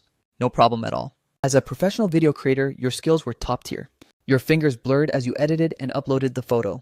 The caption read, a handmade charm from a certain little Shia. So cute. The comment section exploded instantly. Your best bud was the first to comment, followed by a long string of confused question marks. A second later, a call from the mercenary came screaming through. Brother Ye, you absolute scumbag. That heartbroken, wailing voice sounded exceptionally loud in the night. How could you shamelessly accept such an ugly-looking charm? Didn't you used to think these things were total nonsense? This one is different. Your tone was calm, yet filled with absolute certainty. Tisk, tisk, tisk. Looks like that little girl has you wrapped around her finger. The mercenary let out a low, teasing laugh on the other end. Sukiankian used to shower you with gifts all the time. But I never saw you flex quite this hard before. At the mention of that particular name, you instinctively knitted your brows in irritation. The mercenary had no clue about the pathetic reality. The so-called gifts Sukiankian gave you were bought with the generous cash gifts you sent her, only for her to flip that money into a cheap $30 cake as a half-hearted, superficial gesture.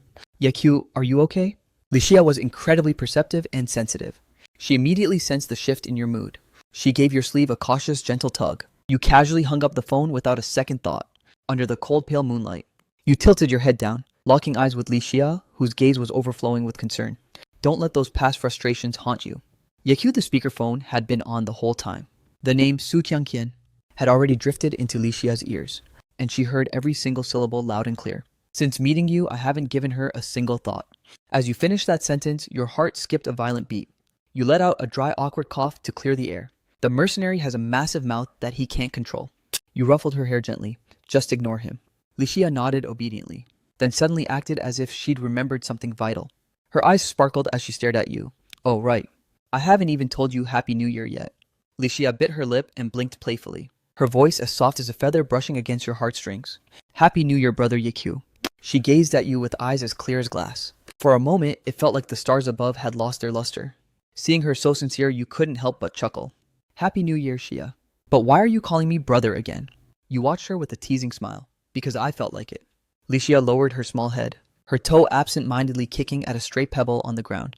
After a few seconds of heavy silence, she suddenly looked up. Her eyes shimmered with a mysterious light. Yakyu, could you give me a hug? Just consider it my New Year's gift from you. I mean, you didn't actually prepare a gift for me, did you? But I prepared one for you. So, technically you owe me one now. Can we just use this hug to settle the debt? Licia rattled off these words like a machine gun, faster than she had ever spoken before, as if she hadn't given her brain a single second to overthink it. You froze for a moment, a trace of tender pity flashing in your eyes. These words, your silly little Shia. She must have secretly rehearsed them 1,000 times in her head. Come here, you whispered, your voice low and velvet soft. Time seemed to hit the pause button at that exact second. Like a startled little rabbit, Licia bolted straight into your embrace, her arms wrapped tightly around your waist, her soft hair brushing against your chin. The fresh, clean scent of her shampoo swirled around you. You gently returned the embrace, holding her close. That refreshing scent brought a profound sense of peace. This wasn't just a gift for her. It was clearly a magnificent surprise from the heavens for you. The scene was so heartwarming, you wished you could freeze it forever. Immersed in their embrace, neither of them noticed that in the shadows not far behind them, two figures stood frozen like statues. Qiangqian, do you regret it now? I'm not sure what went down between you two, but I don't think Yakyu is the heartless type. If there's a misunderstanding, clear it up. Maybe there's still a chance to reconcile. Under the distant silhouettes of the trees, Sukyankin and Xiaohe stood side by side, taking in the entire sight of Yu and Li Xia locked in an embrace. Impossible. Absolutely impossible. Sukyankin bit her lip so hard it nearly bled, her voice stiff and trembling. Regret for what? The word regret doesn't even exist in my dictionary. Seeing her such absolute resolve, Xiaohe asked again, so Qianqian, was it really your idea to break up back then? Yes, I was the one who ended it. Su Qianqian took a sharp deep breath, as if she couldn't bear to watch this heart-stabbing scene any longer. She turned to Xiaohe and said, Yakyo, he simply isn't on my level. He can't be the anchor that stops me from finding true bliss. He's just not capable of it. As she spoke, Su Qianqian's voice cracked with a slight sob, as if she were the tragic victim forced into a difficult sacrifice. But are you genuinely happy right now? Where exactly is this bliss you keep talking about? These two piercing questions left Su Qianqian completely speechless, staring at the image of Yu and Li Xia locked in an embrace. A sudden sharp pang of heartache surged from her chest. Why Su Qianqian couldn't wrap her head around it. The breakup had happened so long ago, and she had felt absolutely nothing back then. Yet now her chest felt suffocatingly tight, as if a thick wad of cotton was stuffed inside, leaving her with an indescribable sense of misery. Time flew by in a blur, and in the blink of an eye, finals week had arrived. Your studio had officially become Li Xia's private study hall. Inside the cozy room, she was scowling at her math textbook. Are you busy? After burying her head in her studies for a while, Li Xia crept up to your side on her tiptoes and extended a single finger to poke your shoulder. You turned your head, meeting the gaze of a pouting, blinking, and pitiful Xia. Super busy, you teased with a grin? Oh, then I'll just head out. Li Xia tilted her small head, turning around obediently, ready to go back and resume her deathmatch with math problems. But your business is way more important than mine. The voice behind her successfully stunned her for 3 seconds. Yakyu, Li Xia spun back around and stared at you intently, her eyelashes fluttering slightly. Were you just flirting with me? You shook your head with a perfectly deadpan expression. It's only because we have such a close relationship that you're having these kinds of delusions. Is that so? Li Xia pondered your words seriously. Something about your logic felt a little fishy, yet it somehow sounded completely reasonable. Alright then, I believe you. Li Xia decided to fall for your nonsense. After all, you really did seem like a dense big brother type who couldn't flirt. Between a handsome guy and Xia trust is everything. You were instantly struck by her pure, clumsy innocence, and while your heart was practically doing cartwheels, you maintained a perfectly professional poker face expression. So, what was this critically important matter you needed to discuss? Help me solve this problem. Li Xia replied with total obedience. I mean, how do I actually apply this formula? I'm still totally lost. Her voice was so soft you could detect a hint of sweet whining. Alright, I'll explain it one more time. You took the textbook from her, switching into your patient tutor mode. But as you continued explaining, you realized this girl wasn't paying attention at all. She was just shamelessly zoning out while staring at your face. Student Li Xia. You flicked her forehead with a deadpan look. Can you focus for 2 seconds? But I am being serious, Li Xia retorted guiltily, rubbing her forehead while looking incredibly aggrieved. Suddenly a thought struck her. Oh right, since you've spent so many days helping me review, don't I owe you some kind of tutoring fee? You were genuinely amused yet again. And where exactly would you get the money?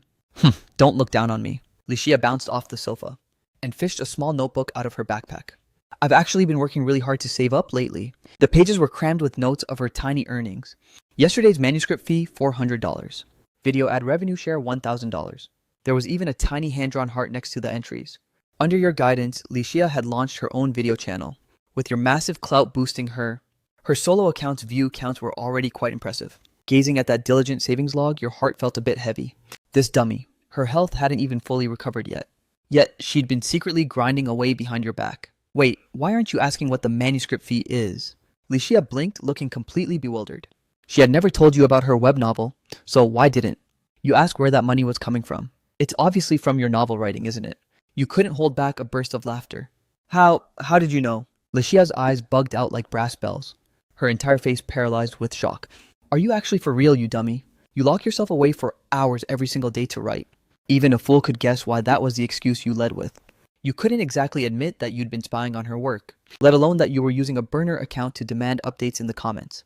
That would make you look like a total creep, and it would absolutely wreck your image as a refined gentleman. Wait, did you really not sneak a peek at my writing? Li Xia squinted at you suspiciously. Yakyu no lying. Do you really think I'd have the heart to deceive you? With eyes full of tenderness, you watched her think I guess not. Li Xia felt a pang of guilt for doubting your integrity. Fine then, the point is, I actually have my own money now. Even so, there's no need for you to pay me. Consider these tutoring sessions a complimentary service. You were struck once again by how adorably dim-witted she was. You couldn't resist reaching out to ruffle her hair into a mess. Forget the money. Just make sure you crush those exams. If you fail, I'm charging you double the tuition fee. You rogue, Li Xia huffed, glaring at you with puffed cheeks, though she secretly let a smile slip as she turned away. As night deepened, the two of you headed back to her place to continue the study grind in Li Xia's bedroom. The only sounds remaining in the room were the rustle of pages and the occasional quiet discussion. Gazing at Li Xia's focused side profile,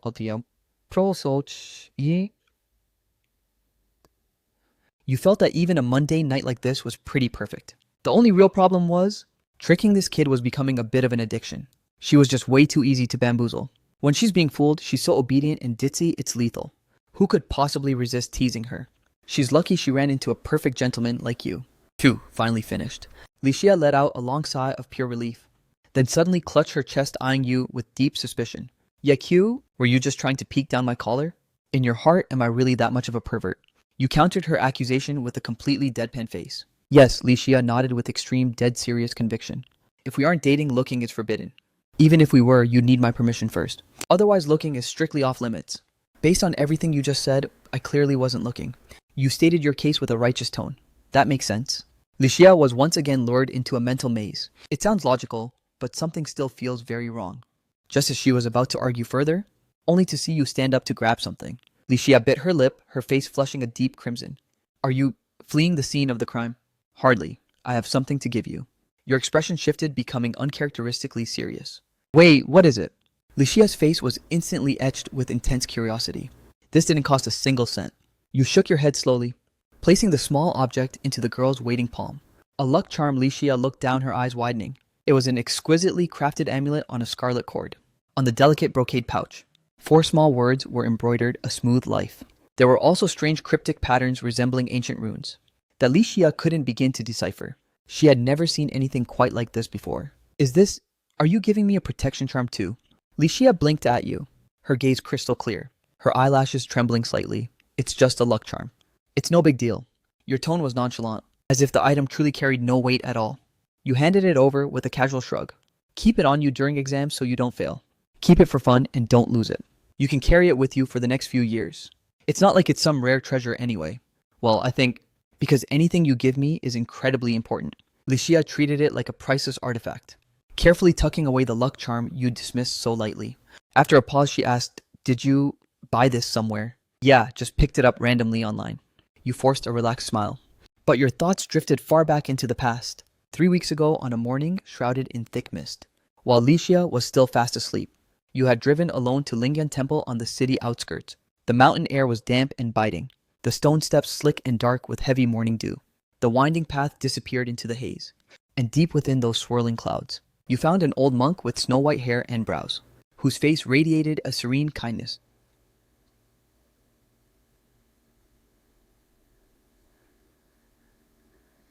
You stated your purpose clearly. Master, I've come to pray for someone's safety. The old monk raised his eyes to meet yours, his gaze calm yet piercing. And for whom? For someone who means the world to me. You paused for a beat, your voice low but steady. Her health hasn't been great, and she has a major surgery coming up. I just want her to be safe, healthy, and free from pain, or any more misfortune. The old monk gazed at you intently, slowly nodding. Sincerity moves the heavens. Follow me. Inside the prayer hall, sandalwood incense swirled in the air, silent and profoundly solemn. You knelt devoutly upon the prayer mat, your palms pressed tightly together. The old master stood by, chanting scriptures to the steady beat of the wooden fish, his expression filled with deep reverence. Closing your eyes with your hands folded, your heart echoed the same plea over and over, until only the most primal wish remained: let her be safe, let her be healthy, let the surgery be a success, and let me stay by her side forever. Time flowed by unnoticed. When you finally opened your eyes, your knees were numb and aching, and your palms were slick with a thin layer of sweat. This suffocating tension and gravity was more intense than any pivotal moment you had ever faced in your life before. The old monk placed the consecrated and blessed protection charm into your hand, its crimson cord dangling softly. Kindness in the heart brings its own rewards. You cradled that sacred amulet in your palms, tucking it away before bowing deeply in gratitude. Thank you, Yekyu. With this, I'm definitely going to ace my finals. Li Xia's cheerful voice snapped you back to reality. She held the charm which still carried the warmth of your body, her fingertips tingling. She carefully looped the red string around her slender wrist, lifting her face with a radiant smile. You'd better. You affectionately ruffled her hair. By the way, once exams are over, I'm taking you somewhere. Where are we going? Licia leaned in closer, brimming with curiosity. Her eyes sparkling. It's a secret for now, no. You shook your head playfully. Back in her distant hometown, Licia still had a grandmother. She cherished a fact you never forgot. Last month, while helping her with her studies, you had caught a glimpse. Entirely by chance of words she'd absent-mindedly scribbled in her notebook. Grandma, I miss you so much. How are you doing right now? Those few scrawled lines have been weighing on your mind, leaving you unable to let it go. You and Licia had already opened up about her past, so you knew her grandmother had sacrificed everything to send her away. The old woman had wept, telling her that if she wanted to survive, she must never set foot in that small town again. But longing for home follows no logic. With her mother long gone, her grandmother was her only kin. Licia must be yearning for her desperately. Therefore, you were determined to take her back home. However, to bring Licia back safely, you had to systematically clear every obstacle in her path. You had already dug deep into her family background. The reason for Licia's fragile glass-like personality wasn't just her illness. It was her biological father, a gambling alcoholic, years of domestic abuse against her mother, and the brutal beatings Licia endured before her grandmother finally rescued her. Even while hiding at her grandmother's house, she was hounded by his verbal vitriol and relentless psychological torment. It's safe to say Licia's terror of her hometown, more than half of that crushing fear, stemmed directly from this blood-related monster. Many things might be hard to prove after so much time, but those who commit atrocities must face the full weight of the law. That was a conviction you held on to firmly. If justice was delayed, you would ensure that it was no longer denied. In the blink of an eye, finals were over. Licia stepped out of the examination hall, letting out a long sigh of relief under the pale winter sun. She jogged toward you at the school gates, the red string on her wrist swaying with every step. She remembered your words vividly. Wearing this luck charm meant she wouldn't fail. She just didn't quite understand why a luck charm said a smooth life. Isn't that usually reserved for protection amulets? So how do you feel? The girl with the high ponytail skipped up to you, and you naturally reached out to take her heavy backpack. I think I did okay, probably. At least I won't fail. Licia winked. Truth was, she felt incredibly confident. After all, you had been by her side through every study session. The exam was packed with familiar questions, so her score should be top tier. But she wasn't going to spill the beans just yet. She'd wait for the results to give you a massive surprise. Let's go home and pack your bags. Are you still not going to tell me where we're going?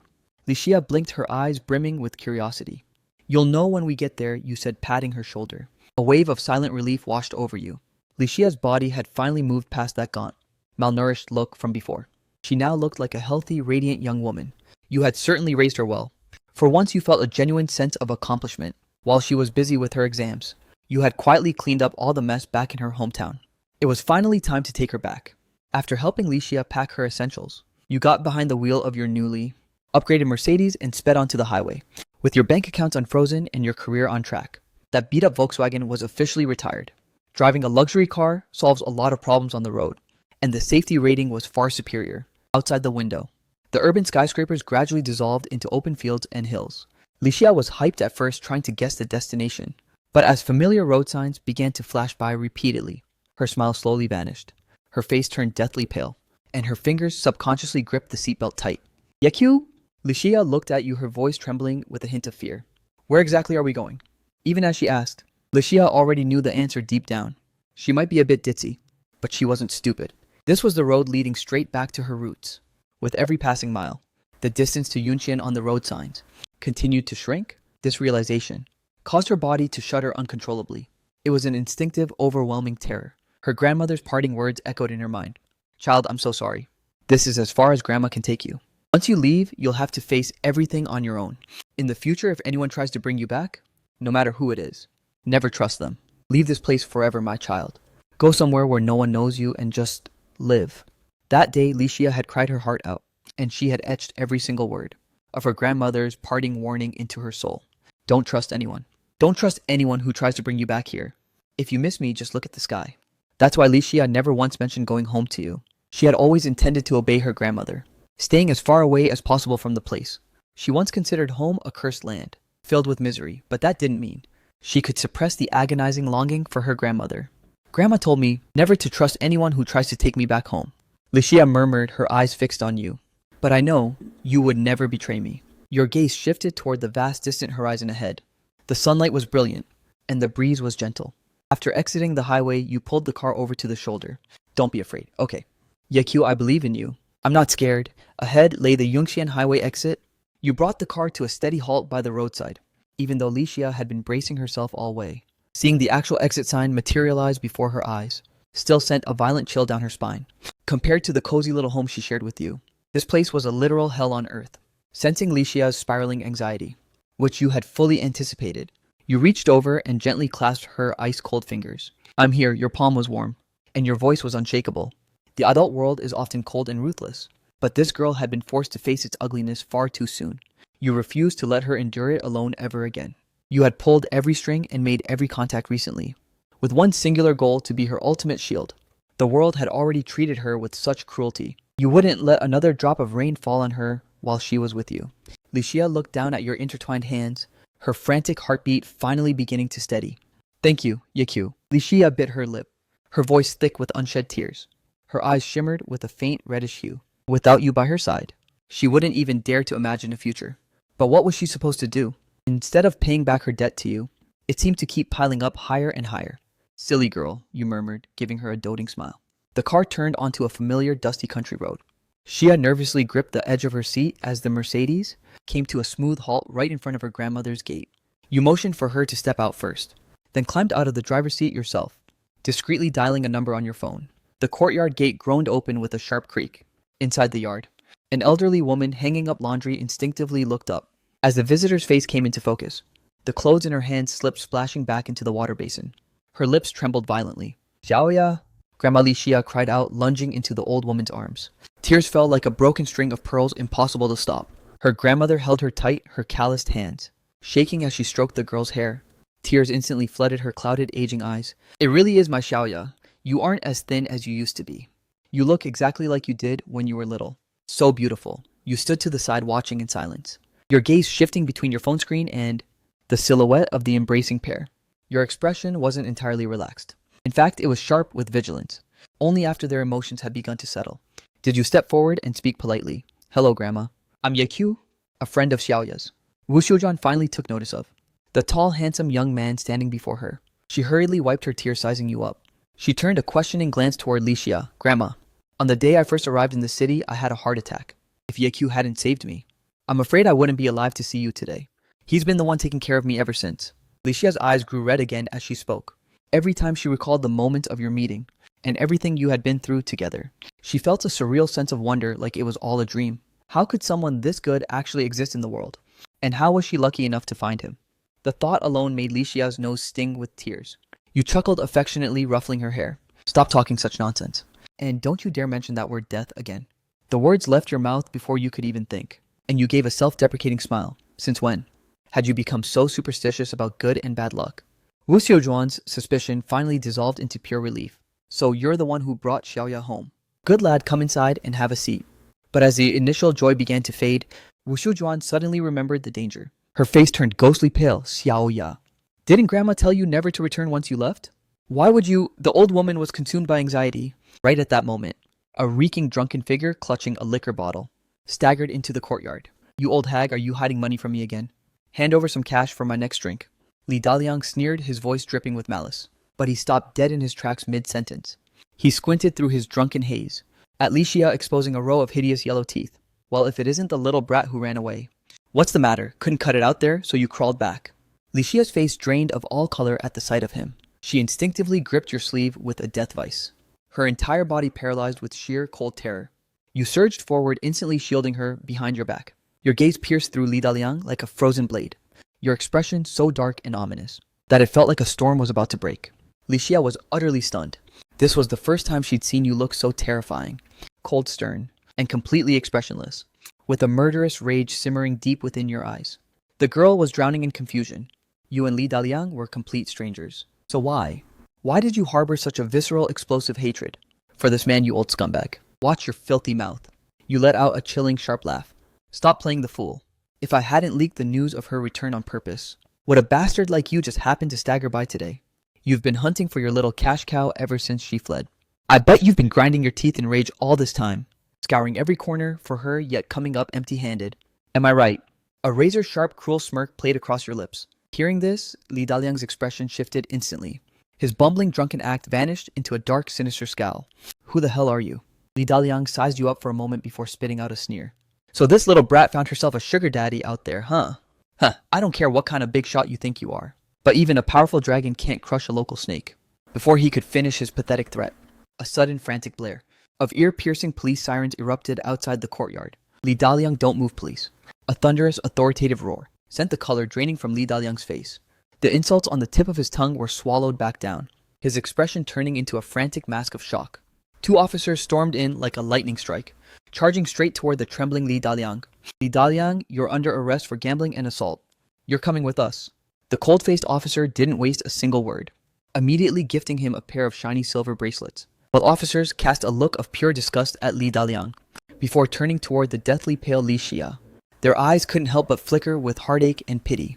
If you hadn't shown up personally, a week ago with a mountain of incriminating evidence, at the police station, these officers might never have believed that such a soulless, monstrous beast was hiding right under their noses. Even facing the police, you didn't bother to force a smile, because you knew the ugly truth deep down. Objectively speaking, this kind of domestic abuse nightmare is often the hardest to prosecute to the full extent of the law.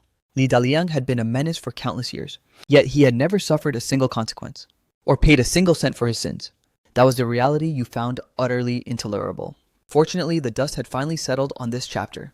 The days of living in fear were over. You walked over to Li Xia's side, reaching out to gently envelop her freezing little hand. Thank you. Yaku. Only then did Li Xia finally snap out of her state of shock. In an instant, she realized you were the architect behind it all. You were the one who had called the authorities in advance. Li Xia buried her head low, shielding her face. As a sharp sting of emotion surged through her, tears were already brimming, threatening to spill over. You've got the wrong man, unhand me. I haven't broken a single law. Mother, tell them, help me out here. On the other side, the handcuffed Li Daliang was finally sober, struggling in a state of sheer unadulterated panic, while death staring Wu Xiujuan for a lifeline. Wu Xiujuan coldly turned her head away, her voice as sharp and frigid as shards of ice. In this entire lifetime, I have never once acknowledged you as my son-in-law. As the police sirens wailed into the distance, Grandma let out a heavy, weary sigh of relief, reaching up to rub her tired eyes. Those clouded, aging eyes were already overflowing with tears. It took a long, quiet moment before she turned around to grasp your hand tightly. Child, thank you. Those words were uttered from the depths of her soul. It's simply what I had to do. You merely shook your head gently, a faint, comforted smile playing on your lips. You softly patted Li Xia's trembling shoulders until the long-repressed girl finally broke down into sobs, hurling herself into your protective embrace. You exhaled slowly. It's better to let the pain out. Only by crying your heart out can you truly sever the ties to that dark, haunting past once and for all. Inside the cramped, narrow little kitchen, the long-lost aroma of home-cooked food soon wafted out. For this particular lunch, Grandma insisted on preparing everything with her own hands. Li Xia hovered by her side, acting as a dutiful assistant, and from time to time the air was filled with the heartwarming laughter shared between grandmother and child. You sat in the small courtyard, witnessing this tender scene, and it felt as though the softest part of your heart had been struck by a powerful realization. Family, this was the purest, most intimate bond in the world. However, your thoughts took a sudden turn, and you figured family ties could be a bit complicated too. After all, stealing the old man's premium liquor was technically just helping him quit drinking. How could that not be considered a form of soul-stirring, heartfelt display of family devotion? Honestly, you were itching to show off your skills in the kitchen, but your culinary expertise was far too advanced for Li Xia and her grandmother to handle. After a brief, chaotic attempt to help, you awkwardly realized it was best to step aside. Staying out of the way was the greatest contribution you could make. The dining table today was exceptionally lavish, with most of the ingredients hauled from the city by you. Knowing Grandma's financial situation was tight, you had stocked up on every cut of meat and vegetable imaginable, even bringing along several rare delicacies, with the intent of boosting the old woman's health. Corn and pork rib soup, steamed eggs with foie gras, shredded pork in garlic sauce, sautéed sea cucumber with scallions, and the classic tomato and egg stir-fry. Wu Shujuan kept piling food into your bowl relentlessly. Xiaoyi, please eat more. I'm entrusting Xiaoya to your care from now on. As Wu Shujuan spoke, a shadow of profound helplessness crept across her deeply wrinkled face. She had known from the very beginning that Li Xia was destined to soar in the big city. This poor girl had fought tooth and nail to survive this far. Fate demanded she escape this desolate backwater. Yet as her only trusted kin, she felt she could offer no real support to the girl's future. This realization had always been a painful, immovable weight in Wu Shujuan's heart. You set your chopsticks down, meeting the old woman's eyes with absolute sincerity. Grandma, please set your mind at ease. I promise to take the best possible care of Xiaoya. Hearing your solemn vow, the heavy stone in Wu Xiujuan's heart finally dropped. Her gaze drifted between the two of you, and she couldn't help but let out a warm grandfatherly chuckle. Grandma thinks you two make a wonderful couple. Grandma. Li Xia buried her face in her rice bowl, eating furiously, though the tips of her ears had already turned a bright crimson. Once the meal concluded, Li Xia insisted on tackling the mountain of dishes herself. This left only you and Wu Xiujuan alone in the living room. Wu Xiujuan quietly pulled you into a corner, the relaxed warmth on her aged face vanishing instantly, replaced by an expression of grim solemnity. Xiaoye, there's a matter regarding her illness? Wu Xiujuan's voice trembled at the mere mention of the word, her clouded eyes swimming with desperate entreaty. Given how Li Xia suffered an episode the moment she returned, her current condition was clearly far from optimistic.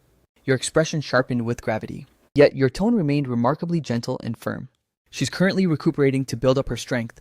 We'll be able to schedule the surgery very soon. Rest easy, Grandma. I'm handling everything. You gave her a concise rundown of everything that had transpired recently. Wu Xiujuan listened, oscillating between tears and smiles, her emotions shifting like a turbulent tide. I can't thank you enough, child. Xiaoya's mother left us far too early, and that father of hers is nothing but human trash. If she hadn't crossed paths with you, meeting you is truly the greatest blessing Xiaoya has earned in this life. Hearing this, she also looked toward the uncertain future. She knew the surgical fees must be coming out of your pocket too. Grandma's eyes instantly rimmed with a deep, painful red, her frail frame shuddering with emotion. She actually moved to kneel and kowtow in gratitude. You reacted with lightning speed, catching the elderly woman. Hearing Wu Xiujuan's self-deprecating words, you couldn't help but let out a soft, surprised chuckle. Under Wu Xiujuan's bewildered gaze, you simply smiled and shook your head. I'm afraid you've got that backward, Grandma. Being the one to find Xiaoya, that was actually my good luck. As you spoke, a smile as clear as a summer breeze lit up your face, leaving Wu Xiujuan utterly stunned where she stood. After a long silence, the old woman gave a heavy relieved nod of approval. In the kitchen, the slender silhouette seemed to have overheard every word, yet she feigned total ignorance of the conversation. She simply bent over, meticulously scrubbing the dishes. Everything appeared to be the same as always, yet everything felt fundamentally transformed. With New Year's Eve fast approaching, every street and alleyway was soaked in a festive celebratory atmosphere. Paradoxically, your studio was buzzing with frantic activity. Projects were advancing steadily, and you had even scouted several high-potential influencers. Your studio's strategy was refreshingly straightforward, utilizing your current massive account as the bedrock, building an entire content matrix, and launching a specialized MCN agency, but with a hands-on self-operated twist, scaling up first before hunting for new revenue streams. Lately, the two newly signed food vloggers haven't been hitting their filming targets. The rough cuts from the editors felt too sterile, lacking that raw, authentic soul of real life. Forced to take charge, you dove into the editing bay yourself. You've practically been living in the studio for days. Just as the final cut was approved, you sank into your chair and let out a massive yawn. Suddenly, your phone began to buzz aggressively on the desk. You glanced at the caller ID and raised an eyebrow. It was the old man himself. Answering the call, you couldn't help but feel that the old man was truly starting to feel his age. Ever since your last verbal ceasefire agreement, his relentless follow-up calls had been non-stop. You didn't mind the banter, though. After all, your entire career at the moment was thriving thanks to his financial lifeblood. But today's topic was completely off script. You brat, are you coming home for New Year's Eve dinner or not? His thunderous roar was punctuated by the rhythmic clanging of a spatula against a wok. Wait, what? You were completely blindsided. Say again, I've got my eye mask on, I can't hear you. Coming home, New Year's Eve. Dinner. When those words combined, your brain short-circuited. You genuinely wondered if you'd slipped into a parallel universe. The phrase, coming home for dinner, might sound mundane to most people, but for you, it was a luxury you'd craved for years. Ever since your parents' divorce when you were 10, those words never quite fit together in the same sentence. Even during the Lunar New Year, it was usually just finding a random diner that hadn't closed for the holidays to grab a quick bite, or simply drifting through the streets avoiding home entirely. You were just a kid back then, moving from desperate anticipation to crushing disappointment, until eventually the isolation became your new normal. You hadn't let that hopeful thought cross your mind in ages. Besides, in the few memories you actually possessed, your old man couldn't even stir-fry a dish without nearly burning the entire kitchen to the ground. Inviting you back this time, was he hoping you'd cosplay as a firefighter? If I'm going to risk death, it'll be with that dummy Li Xia. What does dying have to do with a crusty old man like you? I'll slap the life out of you, you ungrateful brat. Yakang's voice exploded through the phone in a fit of rage. Your old man has been grinding his culinary skills lately. I'm just using you as a guinea pig for a taste test. In the past, I was far too busy with important affairs to bother cooking a New Year's feast for a punk like you. I'm gracing you with an invite this year, and you're complaining. Ye Qiang's roar sounded as energetic as ever. Yet you keenly detected a hint of insecurity beneath his bluster. You chuckled internally. Is this just how the older generation acts? The more guilty they feel, the louder they bark. Fine, fine, I'll be there on the dot, you smiled, feeling a strange wave of emotion wash over you. The walls built between you and the old man over the years seemed to vanish into thin air in that very moment. If Li Xia hadn't entered your life, even if this day were inevitable, it certainly wouldn't have arrived this quickly. You definitely have to credit her for this win. And make sure you bring that girl Xia along. Through the receiver, Ye Qiang added his grumpy command. Wedging the phone between your shoulder and ear, you casually saved your project files. That's a pretty stiff invitation, Dad. All right, I'll ask her. Don't ask, just make sure she's here. The old man, Ye Qiang seemed to have something else to say, but he bit back the words at the last second. Got it, got it. I wouldn't want to come without her anyway. You couldn't suppress a genuine laugh as you stopped teasing the old man and finally hung up the phone, turning around. You were startled to find Li Xia already, standing daintily by the doorway. She was cradling a steaming mug of water, her large doe-like eyes blinking as she stared intently at you. I think I just heard Uncle inviting us over for New Year's Eve dinner. Li Xia tilted her head slightly, a spark of pure, uncontrollable anticipation dancing in her eyes. Come here. You patted the seat beside you, beckoning her over.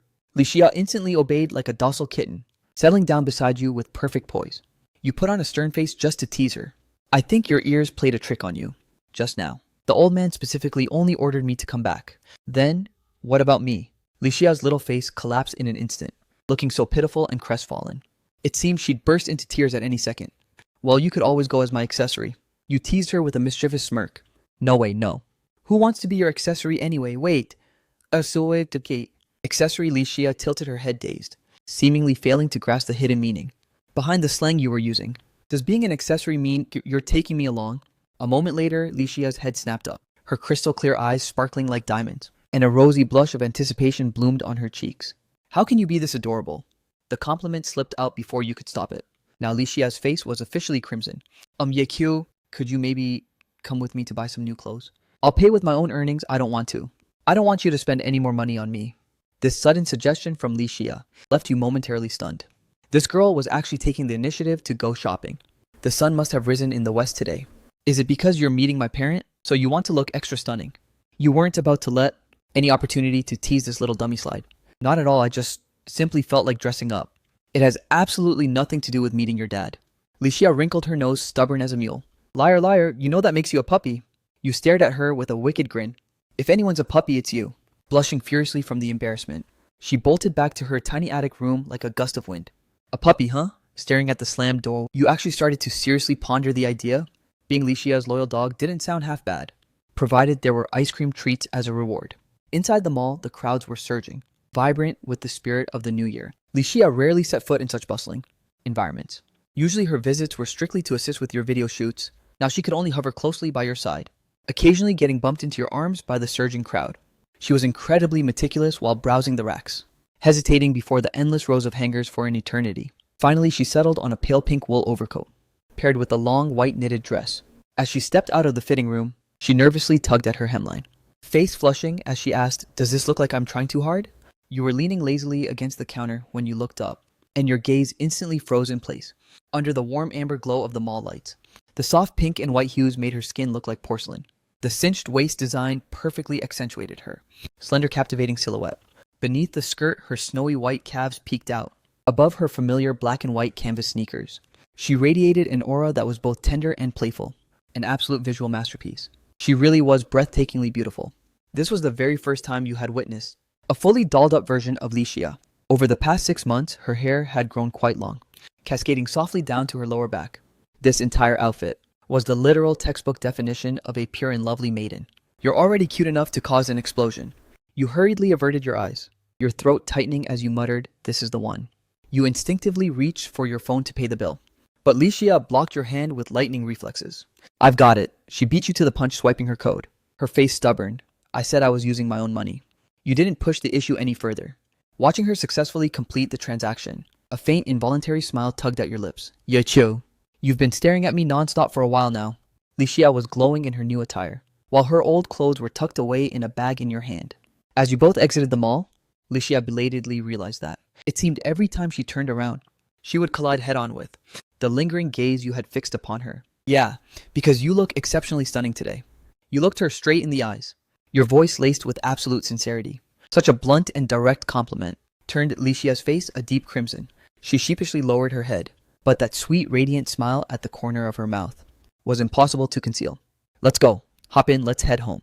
The engine roared to life as you merged into the inner ring traffic, glancing at the neon-lit cityscape outside the window, and then back at the girl in the passenger seat, dozing off with her eyes peacefully squinted.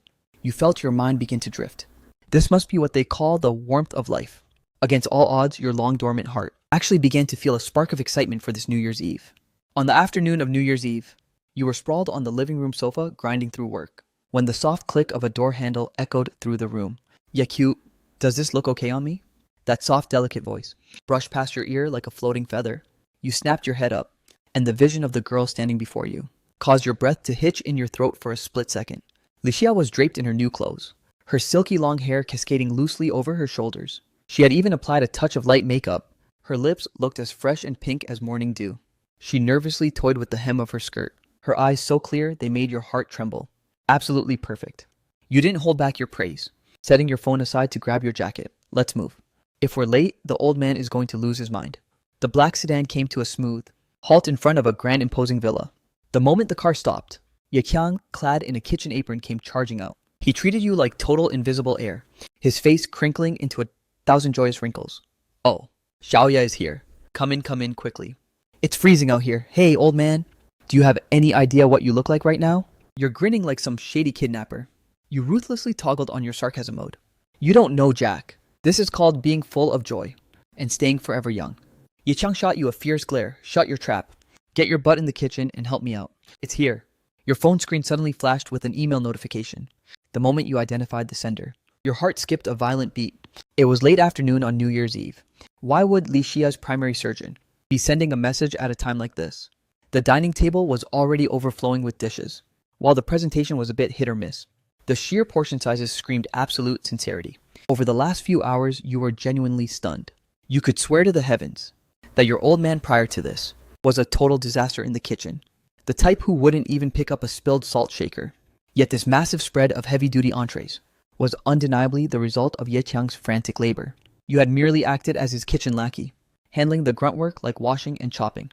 Unlike his last visit to your humble apartment, this time Ye Qiang was on high alert, stubbornly refusing to let Li Xia set foot in the kitchen. The girl tried to sneak in and help several times, only to be defeated at every turn.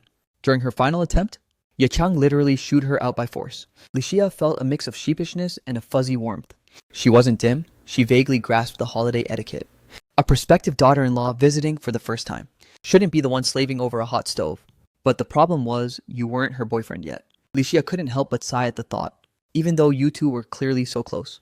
How much longer would she have to wait before she could officially claim you as her own? If she didn't step up her game, and if something went sideways during the surgery, wouldn't she be leaving this world with massive regrets? If only next month's royalty check was a bit larger, even just a tiny bit would be enough. Li Xia's mind was a chaotic mess of tangled thoughts. Her chopsticks remained suspended in midair as she stared blankly at the feast, completely zoning out. Hey Xia, why the days? Dig in, come on. Try these sweet and sour ribs. I followed a viral influencer's recipe to the letter. Ye Qiang enthusiastically piled food into her bowl, his eyes beaming with undeniable approval. Ye Qiang is a stubborn old mule. Ever since his first encounter with Li Xia, he had stubbornly made up his mind. This girl was definitively his future daughter-in-law. Come by often to taste my cooking, kid. We can have some heart-to-hearts if Ye Qiu ever dares to bully you. You tell me immediately. I'll beat him so hard even his own mother wouldn't recognize him. My mom doesn't recognize me anyway, remember? You shot a side eye toward Ye Qiang. She left for overseas before I was even weaned. Well, before I was 10, actually. Who knows if she'll ever return in this lifetime. Can't you focus on something positive for once? It's New Year's Eve. Do you really have to dig up all that ancient, irrelevant history right now? Is here right now? Ye Qiang instantly flared up like a live wire. Though his bark was ferocious, his expression darkened noticeably, as if haunted by ghosts of the past.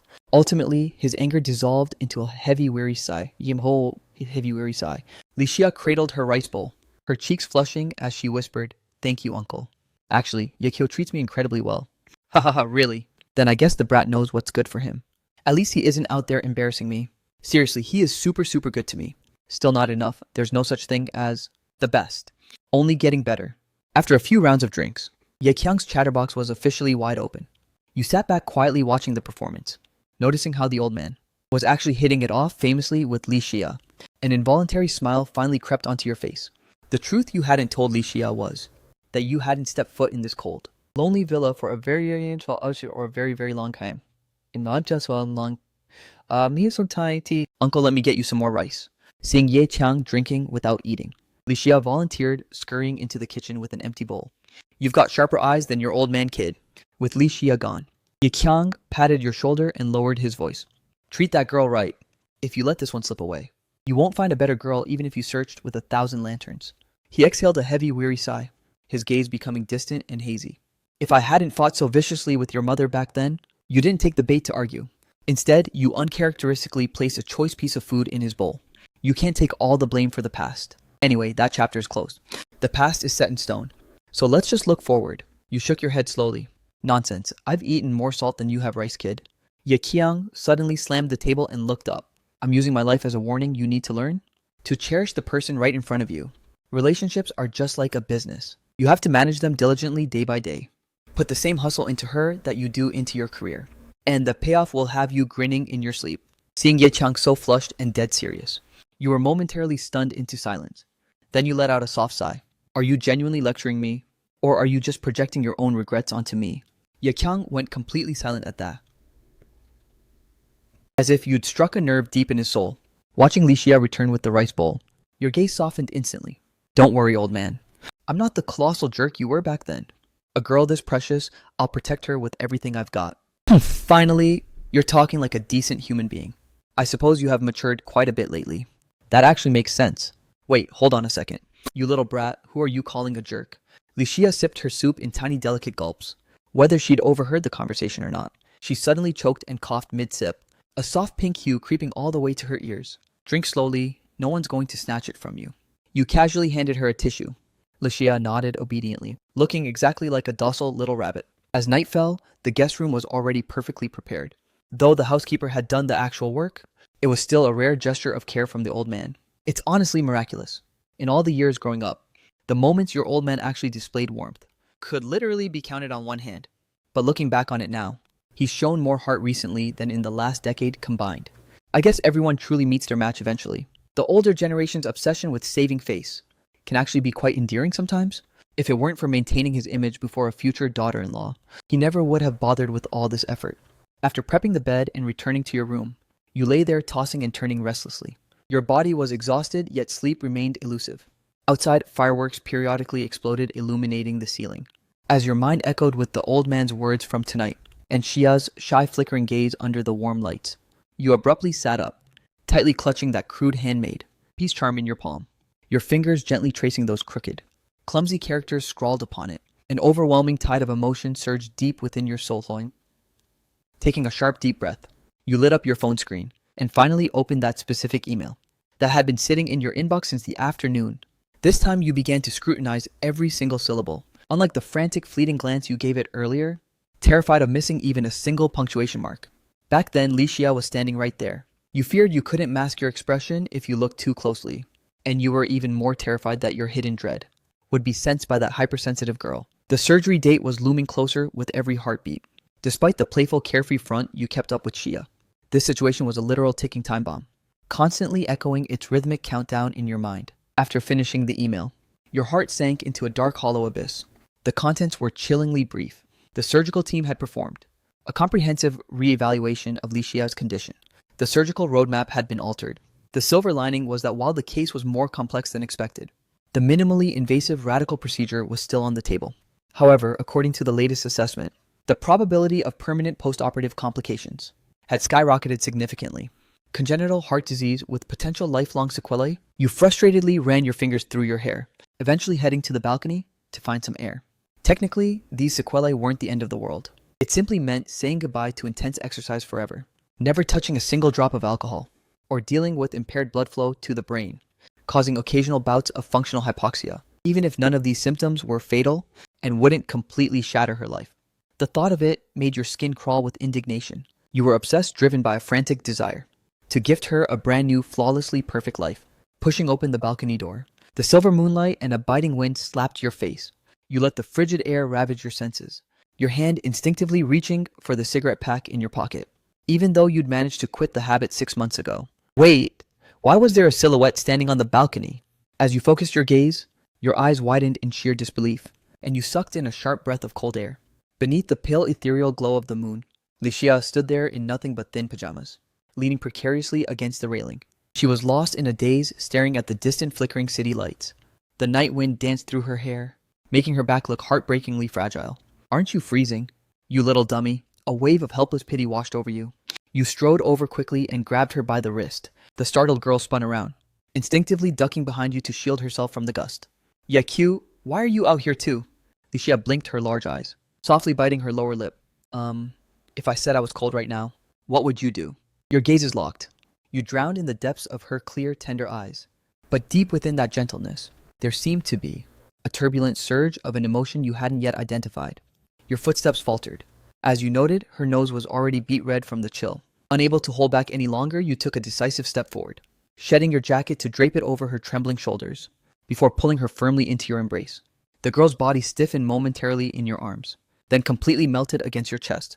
Suddenly, a small icy cold and soft hand clandestinely slid beneath the hem of your pajama top, pressing directly against the warm skin of your waist. Your entire body instantly locked up, eyes bulging like copper bells, as a surge of heat rushed straight to your head. Licia, your mind went completely blank, forgetting your usual cute nicknames. As you blurted out her full name, the girl finally snapped out of her daze, frantically yanking her hand back. As her face exploded into a violent crimson, her voice was trembling uncontrollably. Yakyu, I didn't mean to touch you like that. Licia's eyes were wide with pure panic, her usually pale, delicate face now as flushed as a sun-ripened peach. That vivid scarlet blush even crept all the way down her slender neck. And that's your excuse for sliding your hand into my shirt. You were caught between laughter and tears. You thought you'd brought home a harmless little bunny. But good grief, who's really the wolf here? I really didn't. Licia stomped her foot in frustration. And then she did something else entirely. A move that nearly made your jaw hit the floor. She rose up on her tiptoes, her hand darting like a sleek, slippery fish, plunging right back into the collar of your pajamas. You were utterly shell-shocked. Before you could even process what was happening, the girl had already succeeded. However, you quickly realized that Licia wasn't actually trying to grope you. Her cool fingertips softly brushed against the area just below your collarbone, and her small hand accurately grasped the humble peace charm hanging around your neck. Honestly, having this thing around your neck was a bit bulky, but as long as you weren't dressed in formal wear, you made sure this unassuming little charm stayed pressed against your skin. After all, that high priest at the temple had mentioned that wearing this talisman on your person could also safeguard the one who gifted it. You fought to suppress the frantic drumming of your heart. Wait, isn't your little dummy supposed to be a naive, innocent maiden? What exactly is the deal with this sudden shirt diving? Although Licia's palm wasn't making direct contact with your chest, her icy forearm was pressed firmly against your heart. That tingly, electrifying sensation, it was practically the death of you. You locked eyes with her, staring straight back, desperately trying to scavenge even a single shred of calculated intent. But all you found was a gaze brimming with pure crystalline sincerity. Yakyu, Licia looked up at you, her eyes shimmering like a vast starlit galaxy. I have a New Year's secret I want to share with you. What kind of secret? Your voice sounded parched and raspy. In the next heartbeat, the girl retracted her hand, tucked a stray lock of hair behind her ear, straightened her posture, and from within her own collar she gingerly pulled out a small object. Your pupils constricted. It wasn't that pricey protective talisman. You'd gifted her that one. Was currently fastened securely around her wrist. What Licia had pulled from her neckline was actually an exact replica of the one around your neck. A handmade peace charm she'd stitched herself. The truth is, Yechu, the charms I made are actually a pair. I kept one for myself too. Licia blinked her large radiant eyes. Grandma always said that for handmade things to work, two people have to wear them, kept close to the spot nearest their hearts. Only then will the prayers be heard. I just wanted to make sure that you were still wearing yours. You stood there, completely frozen, staring at the tiny charm in her hand, then glanced down at your own exposed collar where the twin charm rested against your skin. The heart that had been lodged in your throat finally settled, replaced by an indescribable wave of bittersweet tenderness. Your voice was incredibly hoarse. If it's from you, I'd never take it off for a second. Licia tilted her head up, her eyes shining with startling intensity under the moonlight, as her lips slowly curved into a breathtakingly beautiful smile. In the distant sky, another firework whistled into the heavens, exploding into a brilliant, dazzling bloom. Yakyu, Happy New Year. She gazed at you with a smile as radiant as a blooming flower. Happy New Year. Wait, Yecho, what are you doing? Amidst Li Xia's startled exclamation, you suddenly pulled her into a fierce, sudden embrace, holding her with enough force to melt her into your very soul. The unexpected hug made Li Xia's body stiffen for a heartbeat, but as she gently bit her lower lip, her tension dissolved into a soft, yielding warmth, her eyes shimmering with an undiluted, overflowing tenderness. This feels like pure bliss. Li Xia's cheeks were burning with a feverish heat, yet she remained perfectly still, allowing you to hold her tight, her heart completely saturated by an indescribable, sugary wave of happiness. This was likely the most unique New Year's gift anyone in this world could ever offer her. Why are you hugging me all of a sudden? You didn't even ask for my permission. Though her heart was blooming with absolute joy, she couldn't resist playing the tsundere card for a moment. However, her stuttering, feeble interrogation sounded soft and delicate, lacking even a shred of genuine conviction. I'm just worried you're freezing. What if you catch a cold out here in those thin clothes? You delivered this excuse with total confidence, not feeling the least bit guilty about your blatant, straight-faced nonsense. I don't believe you at all. You don't find then. It just so happens I have a very serious question for you. You stared at her, a mischievous smirk suddenly tugging at your lips. What is it? Li Xia blinked her large, innocent eyes, looking utterly clueless. Next time, can I check on you the same way you just checked on me? By personally reaching in to verify on whether or not you're actually wearing that handmade peace charm. Sure, why not? Li Xia reflexively agreed in her dazed state, only to have the realization hit her like a lightning bolt. Her eyes snapped wide open, her face exploding in a scarlet blush as she waved her hands. Wait, no. That is absolutely, definitely out of the question. Yakyu yo total pervert. The New Year's bells chimed at that exact moment, drowning out the girl's embarrassed yet sugary sweet protest. Meanwhile, a silhouette had appeared in the living room unnoticed. He watched them for a long time, observing the two silhouettes snuggling on the balcony. And as he did, a deeply gratified smile spread across his weathered face. Post-break days felt like they were on fast forward. You were swamped managing the studio, wading through a blizzard of collaboration offers, while secretly preparing for Li Xia's rapidly approaching surgery.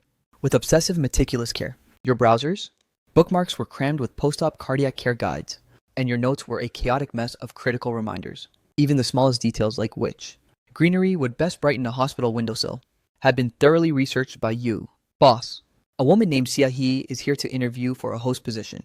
She claims to be an old acquaintance of yours. Dongqing King, the studio's fresh-faced assistant, carefully knocked on your door. This girl was a senior at Shancheng University, a liberal arts major facing a brutal job market. Since your benefits were top tier, you'd greenlit her hiring on the spot during her interview. The reason for hiring her was actually quite simple, all thanks to a single comment from Li Xia Yeqiu. This senior is so gorgeous. I heard she was the president of the literature club. Let's bring her onto the team. You had zero objections. After all, Dong Qingqing's resume was stellar, making her more than capable of handling the office grind. However, regarding her beauty, you found it incredibly hard to agree. Dong Qingqing certainly had her charms, but compared to the top tier, pure and adorable loli you had at home, she was basically rendered invisible. Hearing the name Xia He, you snapped your head up from the mountain of paperwork, feeling genuinely caught off guard. Of course you remembered her, Su Qianqian's former colleague. In that circle of toxic plastic sisters, she was a rare breed of normal. Please come in, Yeqiu. It's been a long time. Xia He strode in wearing a sharp professional suit, her aura completely transformed from the image. You remember she was like a totally different person. She hurriedly tucked a stray hair behind her ear. Actually, I never imagined that we'd be reuniting under these circumstances. You offered a polite, faint curve of your lips. So planning to jump ship and find a new environment? Jia nodded solemnly, pulling a resume from her bag and sliding it toward you. I know this is incredibly abrupt, but I've been binging your studio's content lately. Your style is exactly my vibe. And she paused for a moment, deciding to give it to you straight. And seeing Xia's appearances in those vlogs, it was genuinely deeply moving. She's the legendary figure on the campus bell rankings now. It's impossible not to know her name. Xia He's younger sister also studied at Shancheng University, so she was well versed in all the campus gossip. Back in the day, Su Qianqian had dominated those rankings too. Though back then, people only knew the name, not the face. Now her former colleague's ex-boyfriend was suddenly cozy with the new reigning campus queen.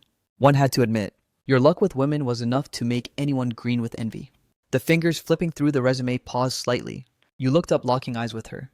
Does Su Qianqian know you're here interviewing with me? Xia He's expression instantly turned awkward. To be honest, I haven't dared to tell her yet. She's been in a terrible state recently, constantly obsessing over your name. I tried talking sense into her, but it was futile. So I just stopped caring. You nodded understandingly. Shifting your focus back to the resume, I am indeed short-staffed. But let's get the harsh truths out of the way first. Work is work. I won't tolerate any personal drama or grudges. I get it, I totally get it. Xiaohe raised her hands in a vow. Please don't misunderstand. Coming here has zero to do with Su Changqian. I simply want a career pivot into the new media world. No ulterior motives. Since we're old acquaintances, at least I don't have to worry about getting scammed.